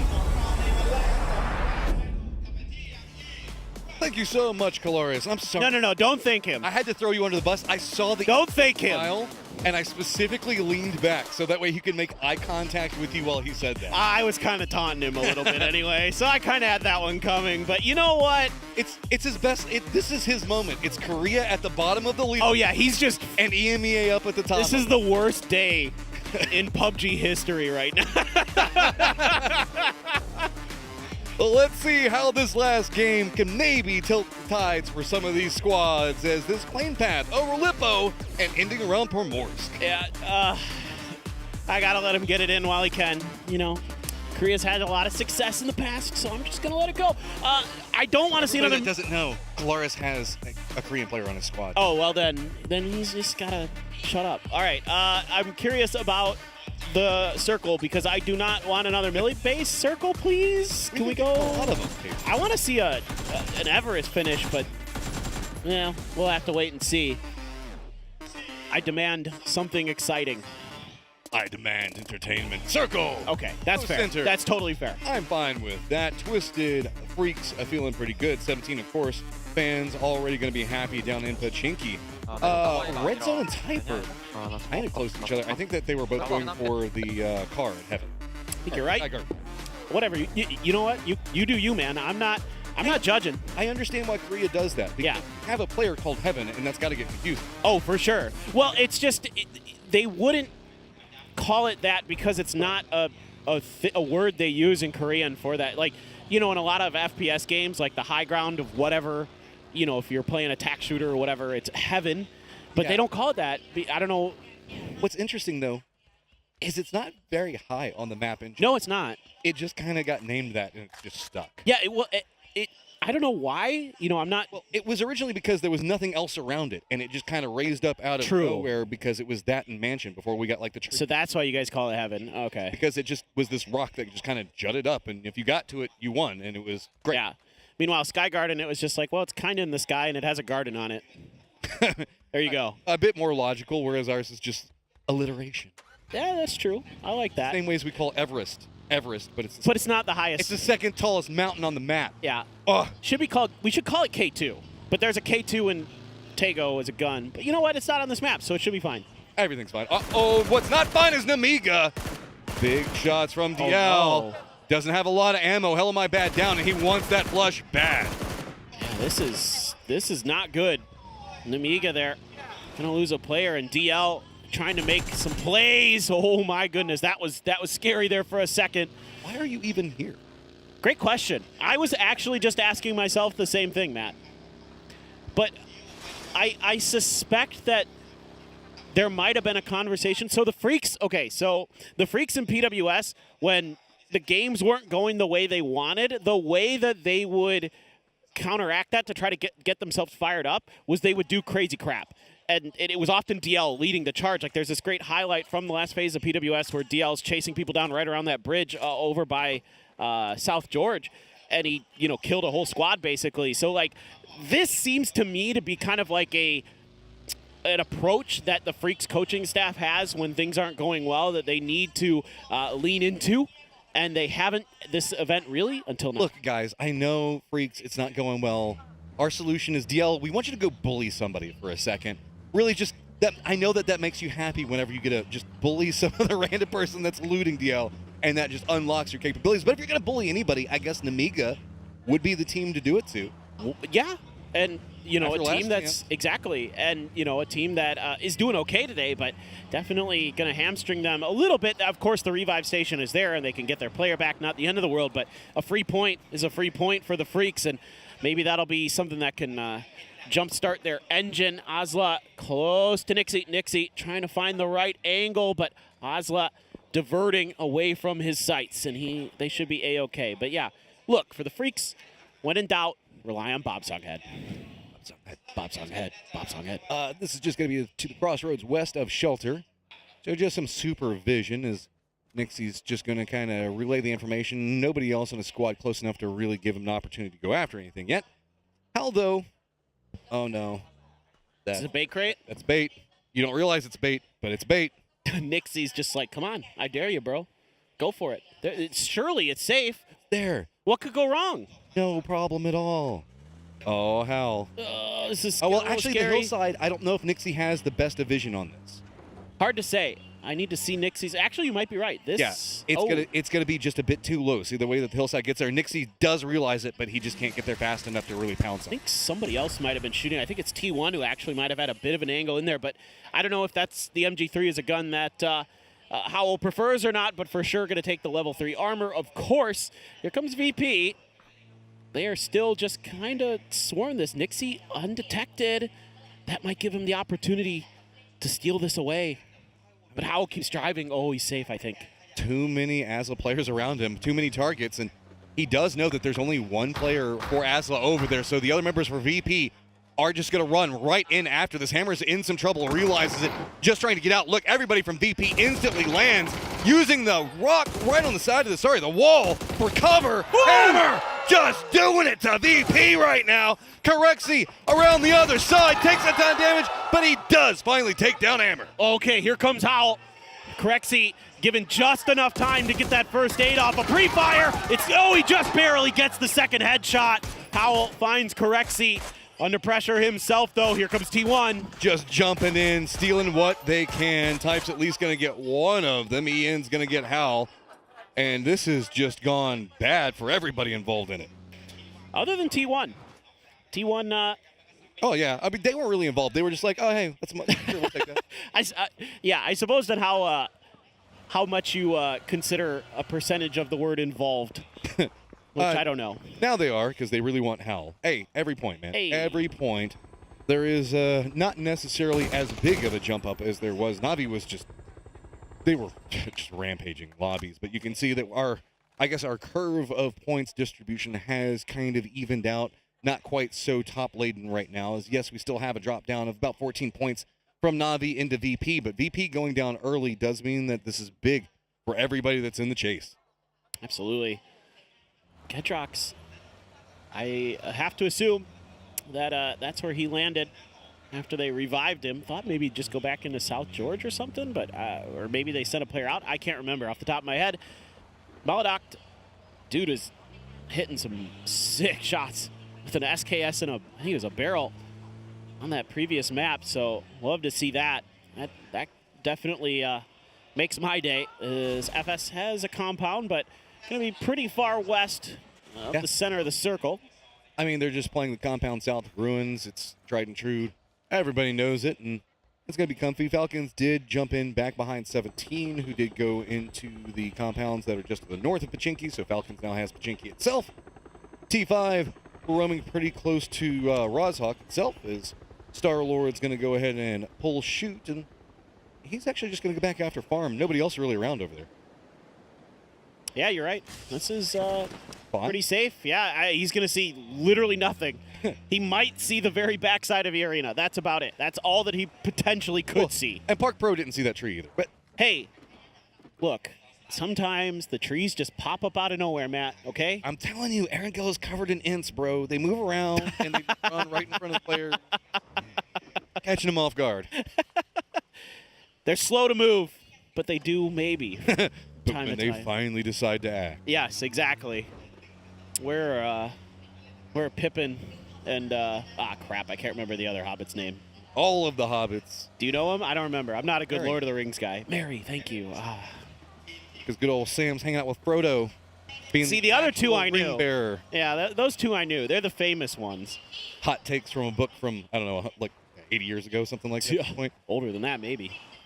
This is a pretty cool game. That's why we're joking about Hobbits and whatnot, because nobody is even shooting. PO is getting a bit feisty around Pachinki. That's about the closest we got with the early fights that has opened up some more space in circles, so everybody's pretty much playing down south except for T5. And it's just quiet. I always get nervous whenever we are in this phase and nobody is shooting. I know. Well, it just starts to feel like it's going to be one of those phase 4 shifts where 40 people die in the snap of your fingers. That was some nasty shooting from Hammer, by the way. Just bringing it down. Rip Gedrox, as that was the one of the moving factors that we were looking at over around Shipyard itself. But the Expendables going to be right on the edge of the zone with the way the new circle is popped. That means that Begaba, Falcons, and Namiga all have to move, as well as F and Poach on the other side. Almost everybody else, fine. Yeah, actually, pretty fair for most of the teams. Couple have to make moves, of course, but Begapile looking for the wide wrap. Looks like they're thinking about the northern side coming in from there, looking to try to play a little bit safer. But yeah, oh boy. 4 teams all crossing similar hillsides. Asla is going to have some supervision. E-Arena is going to be coming up back behind this. Na'Vi spots out T1 on top of it. BB was going for the exact same point. And high ground position, going for rocks, opposite sides. Ian peeks between it all. Na'Vi in some trouble over here. If Ian can get some help, he could really ruin the day for the top team in the lobby. 2 players left. Hackatorian extends. Oh, I like this reposition from Ian, anticipating the grenade barrage and gets ahead of it. Other side spots out movement, but he doesn't want to peek the top of that hill just yet. Instead goes for some safety. Ian takes a lot of damage. Information fed over to Hackatori. Nade's going to come out. Let's not forget about BB. Also 17 rolls right through BB, and that means the fact that they can't third party. Ian is going crazy right now, and Rating shows up. Finishes what his teammates started. 6 kills for T1. Here comes 17. Right on top of Besto. He is just trapped over here. There's a big firefight on top of the hillside, but Besto gets the knock onto 1. The other members for BB trying to get over here. Effin Starlord now also getting close enough to get involved. This is madness, chaos. Is 17 able to flush Besto. Filfer's going to go down. That's actually Opans from E-Arena from afar. Starting to unravel a bit here for BB. Look at Nurin. He's maybe hot to get involved. Opans runs out of bullets. Oh, here we go. Oh, jumps the wall. It's going to be Lyrics right leading the way. Trying to deny out information. Going for the pushes. Walks right into an open area, but Lyrics takes a little bit of damage. Doesn't feel good about the other side of it. Molodok still alive, clinging over here to some form of safety as it has gotten quiet on the hillside. 17, T1 finally calming down. Oh, he tried to go for it, but shut down. Yeah, Lyrics was ready. Molodok almost able to get some big hero moments in. Oh, but Asla, their vehicles, are they coming up back behind this as well? They know that there's a down member. Maybe somebody could be going over there, and now Nurin suddenly becomes a bait that Glaz really wants to exploit. Yeah, this is going to take a lot of smokes here for E-Arena to get Nurin's back involved. 17 actually going to use a flare inside of the circle, so that's for the supply crate, as they're just really keen to make sure that they can get Nurin's through. Nurin's trying to scooch his way back in towards the compound. Finally gets there. More smokes have to be expended. But I think, with the way that E-Arena was able to clean up the fight pretty well, they probably picked up more smokes. Number 1 and number 2 down on the leaderboard. FS in some trouble, so 17 really wants to see if they can separate out, get some more space, get some control over the circle, but it's going to be right up against T1 on the high side of that. Falcons going to be roaming in from the very far south. Twisted's got School and Apps under control. Razak Hillside and all the way into Boatyard belong to the Expendables. Circle stays centered in Vapor. This is kind of crazy. It's been a set of centered circles, and moving into phase number 3, we have 45 alive. It's a lot. It's not a lot, I should say. It's kind of crazy how explosive it just got in the middle of that game. A lot of teams wanted to play for those compounds, knowing that parts of this circle are dangerous. Speaking of danger. 3 different squads, all eyes on this compound same time, but it's going to be red zone. He gets there first, and he gets control fast. This guy coming up big for his squad gives them the foothold as 17 runs right in front of him. Red zone not done yet. There he is. There he is. We've been waiting for it. Saw what he could do. He is a one-man wrecking crew, and he shut down 17. Falcons pulled away from that real fast. Instead, after E-Arena, they go. Lyrics, hero performer last time, now trapped. A lot of Falcons around him. Other side of this is going to be Begapod, the Expendables. This is going to be on the outskirts of Razak, as Park Pro is not next to the other members for Begapod. He has to regroup. Yeah, Lyrics hasn't taken any damage from those frag grenades, so the Falcons not able to find the mark on their initial approach, and now the rest of E-Arena says, okay, we want to try to help out our teammate here if possible. So far, so good in terms of keeping them at bay for the Falcons, but it's kind of become a bit of a tense standoff with Lyrics, and he evacuates. Well, he's trying to get out, but the timing could be pretty bad. Oh, the shots from E-Arena's other members do force FN Pochan away because they look like they were trying to get position, maybe third party on this. So that might be the ending if Lyrics can get away from it. Instead, now we're kind of a bit more focused on the Begapa Expendables firefight. Yeah, still some frag grenades in the bag for Begapa, so they could do some work here against TE, who is one of the best defensive teams out there for sure. E-Arena says, okay, mission accomplished. We have saved our teammate. Let's get away from the Falcons. Leave that to them. The Breakers and the other members for FN have multiple angles around them. Delwyn has the kill on the other side of this for the Expendables. Delwyn's having a pretty solid day, man. He's been pumping out some decent numbers. We often talk about Tanvu, but Delwyn's really been finding kills and helping propel the Expendables up the leaderboard. He often will kind of surprise you with how many kills and damage that he's doing for the Expendables because, Tanvu, again, I think the best player in the world right now, but Delwyn is such a great IGL, and he does so much for that team. Clories as well can pop off. We know what Duck Juice can do on his own sometimes. Oops, I spoke too soon. I felt like this was going to happen sooner or later, but man, it is red. FN rolls right into the wrong side of this one, loses one, loses a second one. Lyrics, Nurin, here come the regroup as well. Rex does get a knock, but the drive-by isn't going to be enough. Zenith says, no, it's not. Jacob goes down. Big plays coming up from FN Pochan. Rex and Zenith, tag team, get in there, and now you're going to lose Breakers to this. The Falcons want points. They're hungry. They know they got to climb that leaderboard, and they're getting started. Looking to do some more damage here to FN, who's Star-Lord. Oh, that bounces too far to get the flush. Yeah, but does get some damage out. The other members for the Falcons got to be careful. H1 goes down. There's so many vehicles to be used as cover right now. Falcons don't feel good about rolling down into this. Tigga's actually still trying to control other side of it. T5 is actually going up the hillside very close to T1. Other side of this one, if T1 forces them to go down to the south, this could get really crazy really quick. I have to assume Rex hit a nasty spray onto H1 there. That was quite far to get that kill with the AUG. Star-Lord is available again for FN. Begapod is going to lose PO to a knock. Looking to try to get into position to put Park Pro's Panzer into the faces of the Expendables. Only clicks a little bit of damage into Tanvu there. T5 saw that parachute from T1 and wants to do something about their fellow T-team. Are they going, just committed to the res while everybody from the Expendables is just trying to run up, see if they can get anything. But Songja goes down. Namiga wants a piece of this as well. Nade's now coming out to slow down the Expendables. They've got control of the top, but they can't really step up. Glories just runs down. Very little fear. Oh boy, somehow that sawed-off didn't do enough damage. Duck Juice falls to Pio's grenade.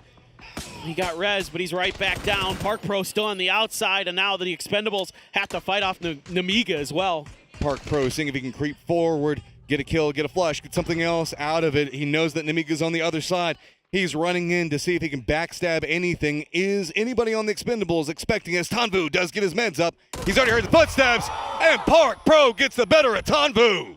That is some fantastic crosshair placement there for Park Pro. Read that angle perfectly, and now he's spoiling TE. Although that is right on top of him, but well-timed with the first aid for Park Pro. So the Blue Zone grenade not going to claim his life in this instance. T5, T1 still just kind of separated, but just taking pot shots at each other, hoping to do some damage one way or another. A lot of teams have to take compounds because the middle of this circle is very not playable. It is very flat and wide open. See, a couple of members from Namiga did see if they could get into a third-party position, influenced some of the movement. Delwyn's trapped. He can't get over to Tanvu.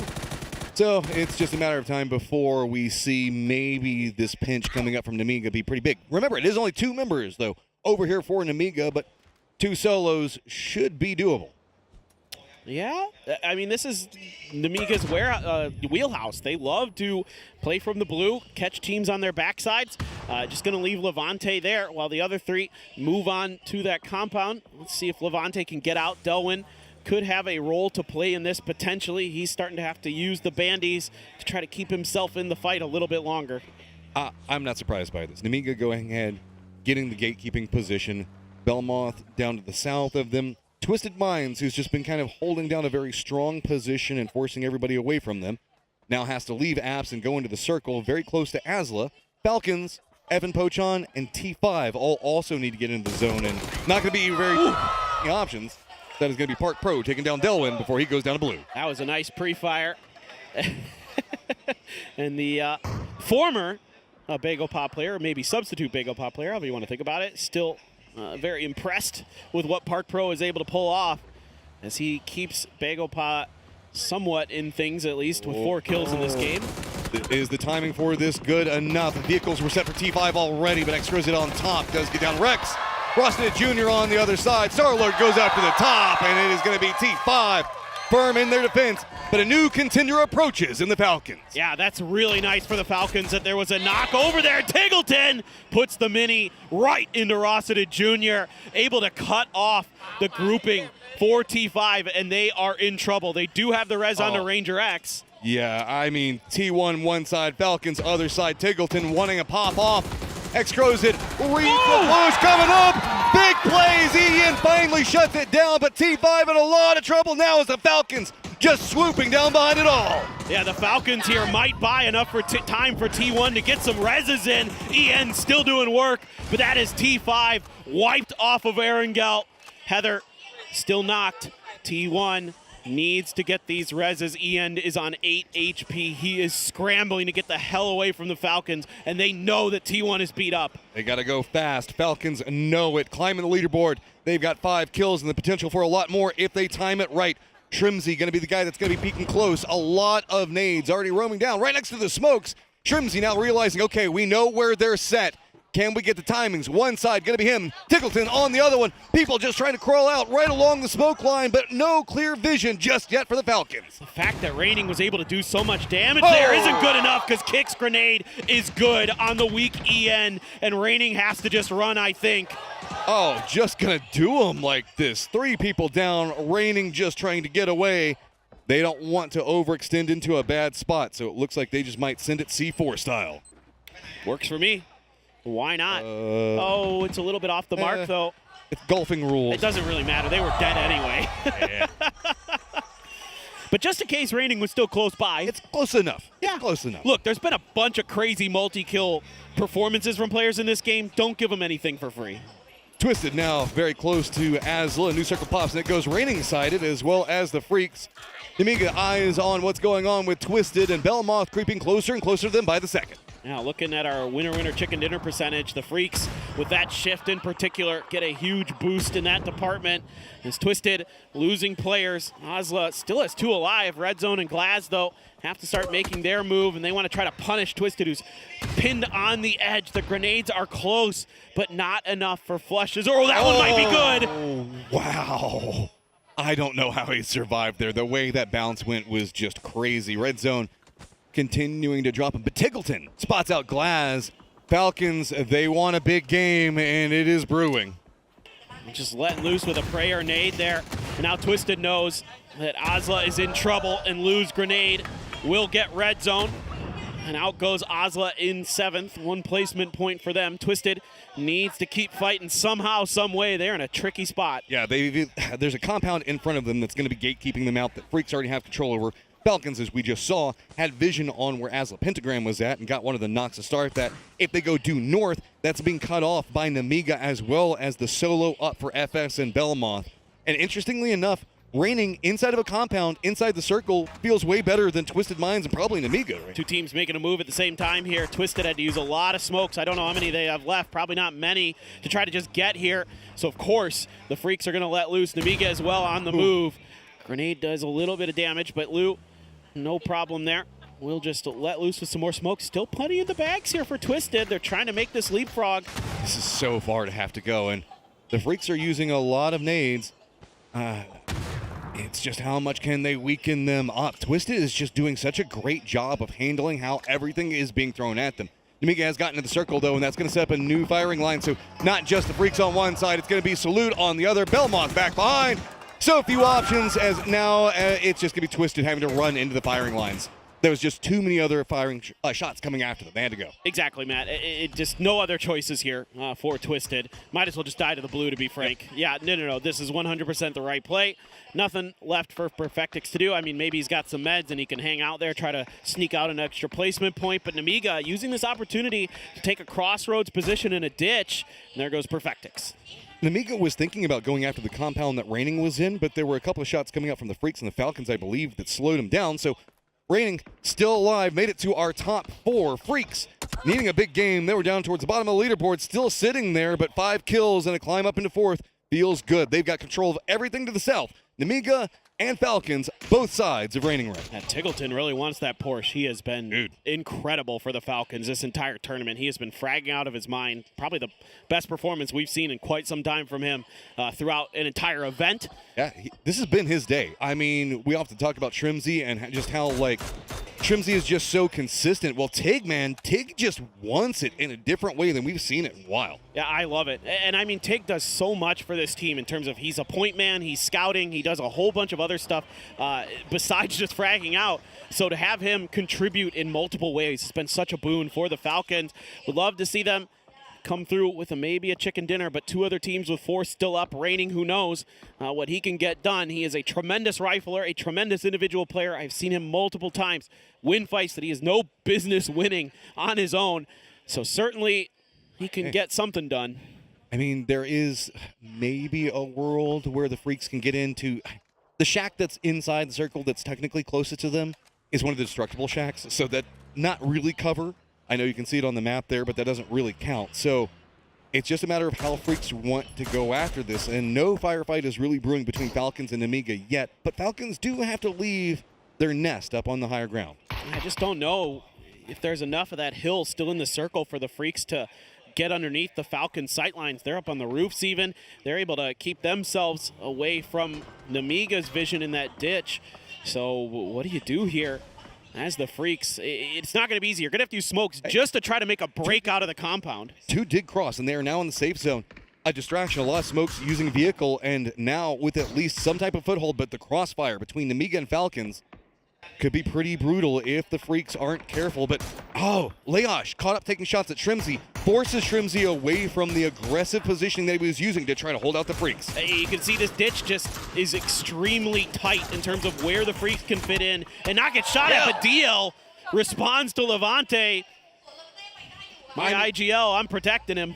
Namiga felt that they were the most comfortable inside the circle, but a couple of shots from DL really slows the pacing on this down. Namiga wants to go for the res, but they're not certain what the Falcons are going to do. They know that the Falcons could pounce an opportunity. Instead, Falcons just going to go ahead, come down the hillside a bit further, get into the compound, but that's going to put them very close to Raining. Yep, Raining, if somebody's going to play spoiler for the Falcons, it's going to have to be him, it looks like. You know, they should have a great position to really just gatekeep Namiga and the Freaks. The Freaks now sending a player out. Salute trying to gain a little bit more space inside of the circle. But remember, the Falcons did win the fight versus T1, so they know that there's likely a solo over here. That's why you're seeing all the blue zones coming out. They don't know exactly where he is. They're coming down to this pretty blind. But Falcons distracted has allowed more movement for the Freaks down into the south to get into the circle, at least with Salute. Yeah, and this has given the Freaks a better position towards the edge of the next circle than Namiga has. Namiga has to make a big move, so this could give the Freaks at least, you know, a second place finish potentially if Namiga gets wiped out here by the Falcons. Raining's just like, please, please, Falcons, just keep them away. Don't let them see me. Oh boy, that AWM, scary. H wins hands, and that's a real problem potentially for anybody in this lobby that's left. Guess it's just going to be whatever cover you can summon yourself for Namiga. They don't feel good about making the push into Falcons. No surprise, because they're going to get ripped apart by Salute down to the south. Couple of nades to see if they can connect with something big, but I think that is not going to connect too much. Oh, actually, whoa. H1 is in some trouble. He walked out at the wrong time, and he gets dropped. Oh my God, I saw a C4 floating around in Namiga's hands as well. Thought they might give that a go. More grenades coming through. Hwin goes into the front door to the safety, Raining. and here we go. Raining's actually getting up to run into this, see if he could get the kill, but good shots come out from Tig. Does he know it's a C4 down below him? It goes out to the blue zone. It's going to go too far away, but Tig takes some damage. The C4 going to be too far, and Namiga going to use the opportunity to run in, but there is just a firing line from the Falcon. Raining went into the bushes. The Freaks are harassing Namiga on the way into the Falcons' compound, quickly collapsing for the EMEA Stars. But the Freaks aren't going for any of this. They're still on the outside trying to use their hill for control, hoping these guys beat each other up enough, but Falcons finding kill upon kill, and really the Freaks still just kind of resting on their laurels right now. Yeah, there just hasn't been that extra opportunity. Maybe when Hwin was knocked, they could have gone for something. Hello, my bad. Just enough of the triangle to protect him for now, but it's not going to be for much longer. The circle is going to force the issue here momentarily. There is an outer pulse that the Falcons going to be playing right next to, and Hwin gets a knock on to Salute. The Freaks were hoping that maybe the Falcons would have to move first, and everybody would be down below them, and it would make it so much more complicated, but instead, Hell My Bad is unofficially joining the Falcons and taking shots down into the Freaks, keeping them pinned. Yeah, he's just going to have to succumb to the blue. Don't give any more points over ahead of him. Now the Freaks need some knocks, need some damage. Salute without a helmet after the AWM shot. There it is again. Hwin doubles down. Just continuing to pop down Salute. Heaven, Human trying to find a way to walk into this, and they have to deal with kick up on top. Heaven does get the knock onto him, but Tig, of course, gets the counter. 3 members up for the Falcons, and it is the Freaks down to 1, in some trouble. Gonna go ahead and throw down the shield, but it is not enough. Falcons, big game, jump up the leaderboard. That's huge for the Falcons. It looked like it might be a quiet day from them, considering how some of this started for the Falcons, but man, oh man, that is a monstrous game, and being really opportunistic on the edges early, looking for those third parties, looking for points, and that is what led them to dismantle T1, claim control of that compound, and take the game. I know we were talking about Erangel being a lot spicier nowadays, but this was like a lot of early violence, fighting for later stage positions, reading the heat maps really well. Hillside firefights and 4, 5, 6 teams all on top of each other in early midsections of this game. Well, there was so much fighting because everybody knows how important those compounds are in those circles that they went for it, earlier than normal. And big game for the Falcons. They read it all, and they come out massively, jumping up into the upper echelons of our leaderboard.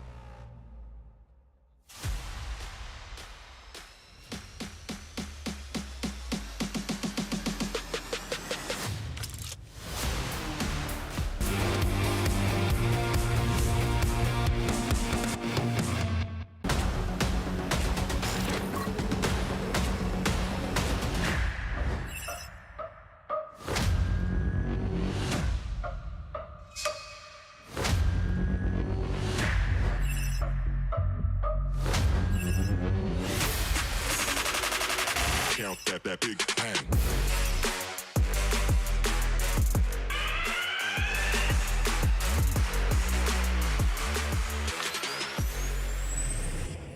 America! That was really... Oh, yeah! It was really cool. Falcons with a brilliant win here to round out the day on Erangel as they take the cheeky East rotate for a really great game. There were so many moments where I thought they were done for. I think it was an Asla crash where they ultimately jumped out the window and went down to Alamo. Then they got aggressive and tried to pick up kills over at Alamo. Yeah. Then they went from there, the hill to Alamo, and Alamo got vacated. Then they backfilled up behind Volcano and had to fight for that one. Then they had to fight the rest of T1 to get the house. Then they had to hold off Namiga. Yeah. And then they had to win a chicken dinner. It's America. All right, it's up the leaderboard. Oh, yeah. It's time to step into a chicken dinner. Whoa. No, yeah, just a chicken dinner. Yes. That's... Martin, what are your thoughts about this game? Yeah, I mean, that was obviously a great game for them. I did like the attempt of getting the C4 into the compound, though, but it confirmed a few kills, right? And that volcano control was crucial for this win here. Yeah. I love the way that they executed it. And also, sure, kick, Shrimsy, Tig, Hwin popped off, but I saw and I witnessed Hwin. He was warming up with M24 8X. And that paid off for the AWM for this one. Yes, it did. It did.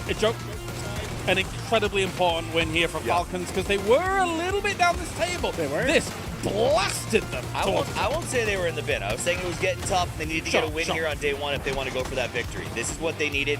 And then what they're doing with explosives that I think I've really enjoyed is they're using them aggressively, but also C4 and a lot of their pushes with grenades are about determining where people aren't. Yeah. This C4 is great. It got some flushes, but it also guaranteed no one is sort of hiding off on the left side of that hill, and you can push straight towards the actual volcano/compound.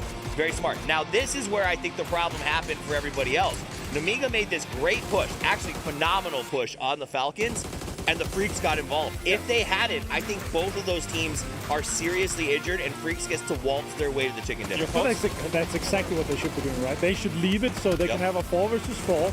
They make a smoke path or at least a line up so they can get close. So they can third party the fight instead of, I don't know if it's greed or if it's like, okay, maybe there's something 3 points or whatever here. They're thinking they're going to win the whole thing. But it would be amazing to have them in a situation where like, okay, let them fight each other because the third partying factor almost always comes out in top and either wins games or get more points out of it, right? So that's, I think, is a huge point here to make. And I think that exactly is the reason why Freaks did not win this game. Yeah, it really did feel like it was going to be their game up until a few of those kind of knock-on effects really took shape there. For DM Freaks, they're going to be kicking themselves a little bit about that result here. Some of our other teams across the board also kicking themselves about the rest of the day here. So yeah, I think Twisted Minds will be really frustrated. The 46% win rate in terms of how they perform, and here they are without any on the first day. And even that last one, the circle was theirs. They should have been able to get there. Yeah, definitely. How about your final thoughts here from Arthur? Yeah, obviously a huge difference. Freaks, you can even see it here. I think the biggest one for me, again, Na'Vi being massive today. All right, well, let's hear from Na'Vi as they are ready for an interview over on the stage with Pan.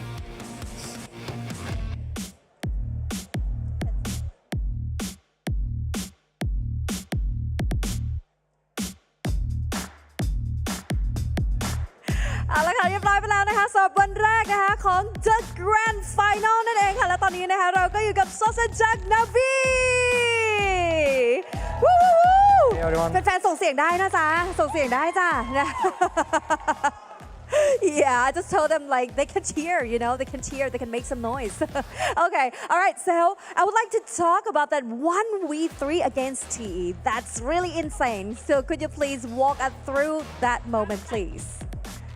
На рахунок твого клатча проти команди The Expendables, як це було, розкажи, будь ласка, в деталях. Ми залишалися з Антоном вдвох. Я казав Антону, біжи до дороги, потрібно вже доігрувати. І я залишаюся один і розумію, що в мене лінкс, мені потрібно щось видати, щоб зробити максимум потів з цієї гри. І просто попав з лінкси по голові. 1-1 зіграв, не пам'ятаю, з кимось, з одним із таєшників і закинув хаєта. Та й просто добре відіграв цей момент. He left with Fairist as a two-man standing, and then he got a lucky duel with one of the enemies, and at that moment he realized that he needs to go down, and he will have a safe position over there, and yeah. That was a successful story for him at that moment. Sure, that's insane. So everyone really impressed with that. And the second one, because this is the first day of the grand finals, but you already grabbed 2 chicken dinner. So I would like to ask about that because now it's clear that you have such a good form. Would like to ask what's your plan to keep this momentum till the end? У нас дуже непоганий старт. І чи продовжуємо ми так далі, чи ні? Звісно, по плану продовжувати, далі показувати гарну гру. Все залежить від нас, все в наших руках, і будемо показувати максимальний результат. Everything is in our hands, so we'll take it and we'll try to keep going. All right, for sure. Everyone, let's cheer for Na'Vi! Thank you so much. Thank you. Let's take some rest. Bye-bye. Thank you. Bye-bye. Thank you. So sad. ก็แน่นอนค่ะเดี๋ยวต่อไปนะคะเราไม่พูดคุยกับเขาไม่ได้เพราะวันนี้ฟอร์มเขาก็ใช้ได้เหมือนกันแล้วก็ดีเลยนั่นเองนะคะก็เดี๋ยวขออนุญาตเชิญเลยแล้วกันนะคะกับเบลมอนจากฟูเซนสตาร์สวัสดีครับสวัสดีครับเชิญตรงนี้นะครับเหนื่อยไหมครับวันนี้ ไม่เหนื่อยครับ ไม่เหนื่อยนะวันนี้ต้องบอกว่าเป็นแค่วันแรกใน Grand Finals แต่จริงๆแล้วเนี่ยคือต้องบอกว่าสำหรับ Full Sense เองเนี่ยเป็นวันแรกของ PGC ด้วย 2025 ก็เลยอยากจะถามว่าวันนี้ทั้งวันเนี่ยรู้สึกยังไงบ้างครับก็วันนี้เป็นวันแรกของทีมเราใน PGC ครับก็วันนี้ก็สนุกมากครับสนุกมากสนุกมากได้เลยนะคะได้เดี๋ยวแปลให้ so the first question I just asked him is not just day one for Full Sense in this grand finals but it's also the first day of the PGC 2025 for Full Sense as well so how was they felt so far so they just say it's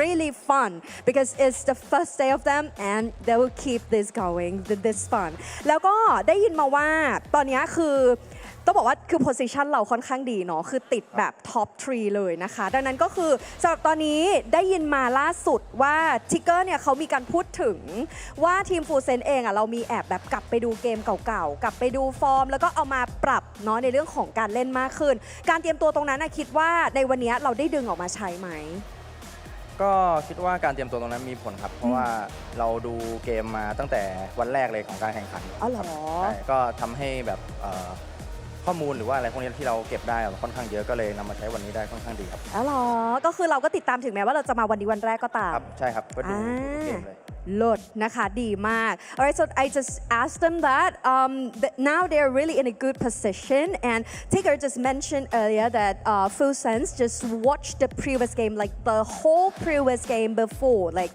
the group stage the last stage all of it so I would like to ask them is does this preparation paid off today? So he said that that's such a good preparation and it's paid off really well and it's really matter with the preparation. And the last one ตอนนี้นะคะแฟนๆเยอะมากเซอร์ฟูเซจะโอ้ยมีป้ายซื้อของตัวเองด้วยอะอะไรนะมีป้ายด้วยนะคะน่ารักมากมันจะขนาดนี้เนาะมีอะไรอยากจะบอกกับแฟนๆหน่อยไหมจ๊ะครับก็วันนี้ก็ขอบคุณทุกคนมากๆครับที่มากันเยอะมากแล้วก็ผมคิดถึงบรรยากาศที่ได้เล่นแล้วก็มีคนดูมาชมเยอะแยะขนาดนี้นะคะ so I just asked him that do he have anything to say to the audience or his fan he really missed this atmosphere missed the audience and thank you so much for supporting him and please keep supporting him right after this alright then this is Bellman เดี๋ยวเราอยู่ปิดรายการด้วยกันเลยนะจ๊ะก็วันนี้นะคะสำหรับทุกท่านนะคะเป็นแค่วันแรกของ Grand Final เท่านั้นดังนั้นเดี๋ยวเรามาลุ้นแล้วก็ติดตามกันต่ออีก2วันที่เหลือนั่นเองนะคะวันนี้ลาไปก่อนบ๊ายบาย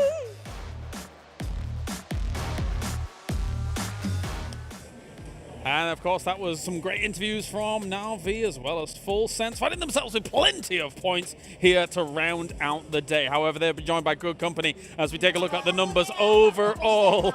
And it will be Na'Vi leading the kills, leading the damage. My question is always, can they continue it into the multiple days? Sure, you think leading the kills, but it's a tie with the VP, and they have 4 teams within 3 kills, so it's still kind of close with that, but the wins was what really got Na'Vi rolling today. Yeah, the H wins got the Falcons rolling today. Okay. As they got I mean, okay, I'm just going to be hyped because they were nowhere near this top 5 list across the board when we went into that last game. So off the back of that last game, 15 kills, I think is what the final number was. It might have been higher. 32, right? So like that one game puts them into such a huge position. That one game was half their kills for the entire day. It was more than half. I'm not mad about it. It doesn't matter if you win by an inch or a mile. Winning is winning, and the Falcons got the chicken at the end of the day. 16 kills. It was exactly half of their kills. If there was any concerns about Kickstart coming in a little bit, feeling a little bit ill today, 5 kills in this game. Fragged out. It's so well. Very well done. Shooting is, never mind. Murder is the best medicine. As he goes out there and gets an insane amount of kills, feels good about himself, and is absolutely dominating. Yes. I thought you were going to say something beyond yes. No. I've overgushed about how proud I am of these guys for stepping up at the end of the day. It's big. It's the man that wants the Cayenne. He has been in incredible return to form when it comes to PGC. He's always been great. I think there has been a little bit of a downtick over the last year or two. Yeah. Not anymore. Tiggleton seems confident. He seems strong. He seems like he's got his head in the right place at this event. He's walking around with a smile and sort of a puffed out chest that I haven't seen in a while, and it feels good, man. Yeah, talking to them before this tournament, they are clearly taking it extremely seriously. They don't want a third again. It's going to be 26 points going the way of Team Falcons. They know that they're capable of winning the entire damn thing. When we take a look a little bit further down from this game, T1 EN was popping heads today. They were. I mean, happy to see T1 popping up here today. Freaks, we talked about, you know, they have 10 points in 4 games, not really to the level that we know they're capable of. And again, small mistakes here could have gotten them the win. But the overall, though, guys, 59 points. But look at the placement points here. The 2 wins alone puts them at 20 points, plus the 5 they got in the other games. Looks really good. I love this idea that every region walked away with a chicken dinner here on day 1. So spread it out.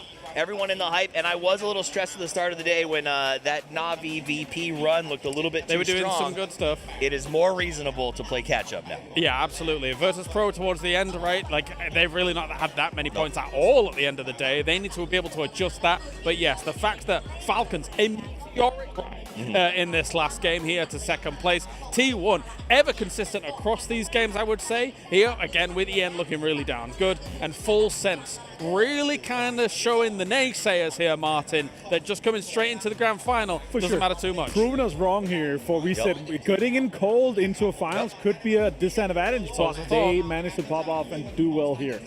I was a naysayer. I'll own it. I'm blown away with how well these guys came out and played here on day 1. Fair. We know that they've got a pedigree. We know they've got experience. But I've never seen anyone this cold come in this hot, and it looked really, really good. And if that's how they're starting when they were theoretically cold, it's just going to get better from here. Yeah, even Full Senses here to try and do something and dominate for the top 16 spots, of course. And with that, tomorrow we've got our 6 games coming at you as well. Looks like we're starting out finishing things on Miramar. So every day is Miramar Erangel, apparently, all the way still down. Finishing on Erangel. Finishing on Erangel. Always still finishing on Erangel. And for day number 1 here for PGC 2025, for PUBG United, I guess that is it. But firstly, we got to say thank you to our sponsors that are joining us here for PGC. And of course, it's BenQ Sauer, our official gaming monitor partner here for PGC 2025. Thank you for all the hurts. A tip of the hat to TT Gaming, the best place and way to sit, win, and be comfortable while you're doing it. I didn't even know he had that hat on. This is ridiculous. It's like a hard hat, but for chickens. As soon as Falcons won. All right. Just spawned on you, teleported in. AWS, of course, as well, our official partner here, providing all the breakdowns for what's going on. And OP.GG, the only way to overpower your game and to grab all your stats for PUBG and more. Yeah, keep an eye on those. Keep an eye on those numbers. Because, again, if your fantasy teams are going awry slightly, I know some may have, with some of these teams not having the best of performances, etc. But tomorrow you can kind of check out all of that and what is going on. That does it for day number 1. Final thoughts before we go, because this is really important. It's an important tournament. It is. Yes, it's fun, but at the end of the day, it is also that. I think these teams, these players, a lot of them have worked 8 years plus to get to this position to have a chance to lift that fabled trophy. This is the time to do it as we get ready for game number 2, or day number 2. For me, the big thing is we don't have anyone that really ran away with it. It's still open for a lot of teams. And even with a great start from some of our mid-pack teams, they have a chance to catch up and put themselves within inside striking distance of that trophy. Yeah, not too much of a runaway. Exciting stuff here for day number 1. We're back tomorrow, same time, same place, for day number 2 here for PGC for the grand finals. Say we're gonna reload.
and gave you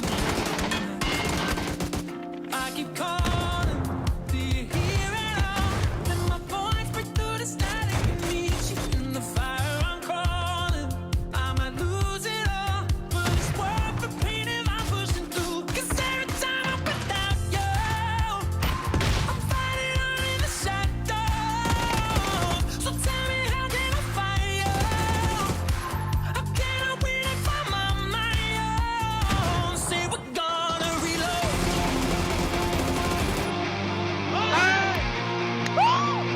I can't do this no more.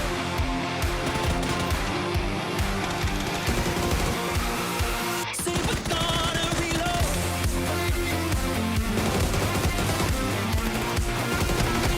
Say we're gonna reload.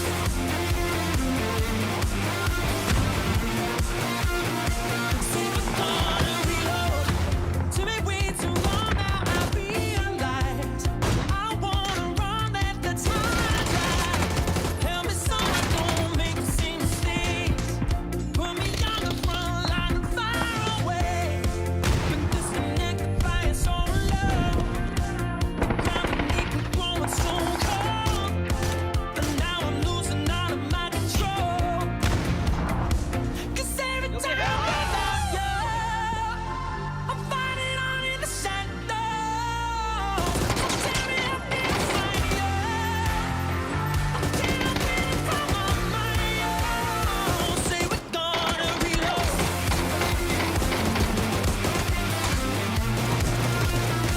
Say we're gonna reload. Say we're gonna reload. I know what you're waiting for. Gotta realize I need you by my side. Say we're gonna reload.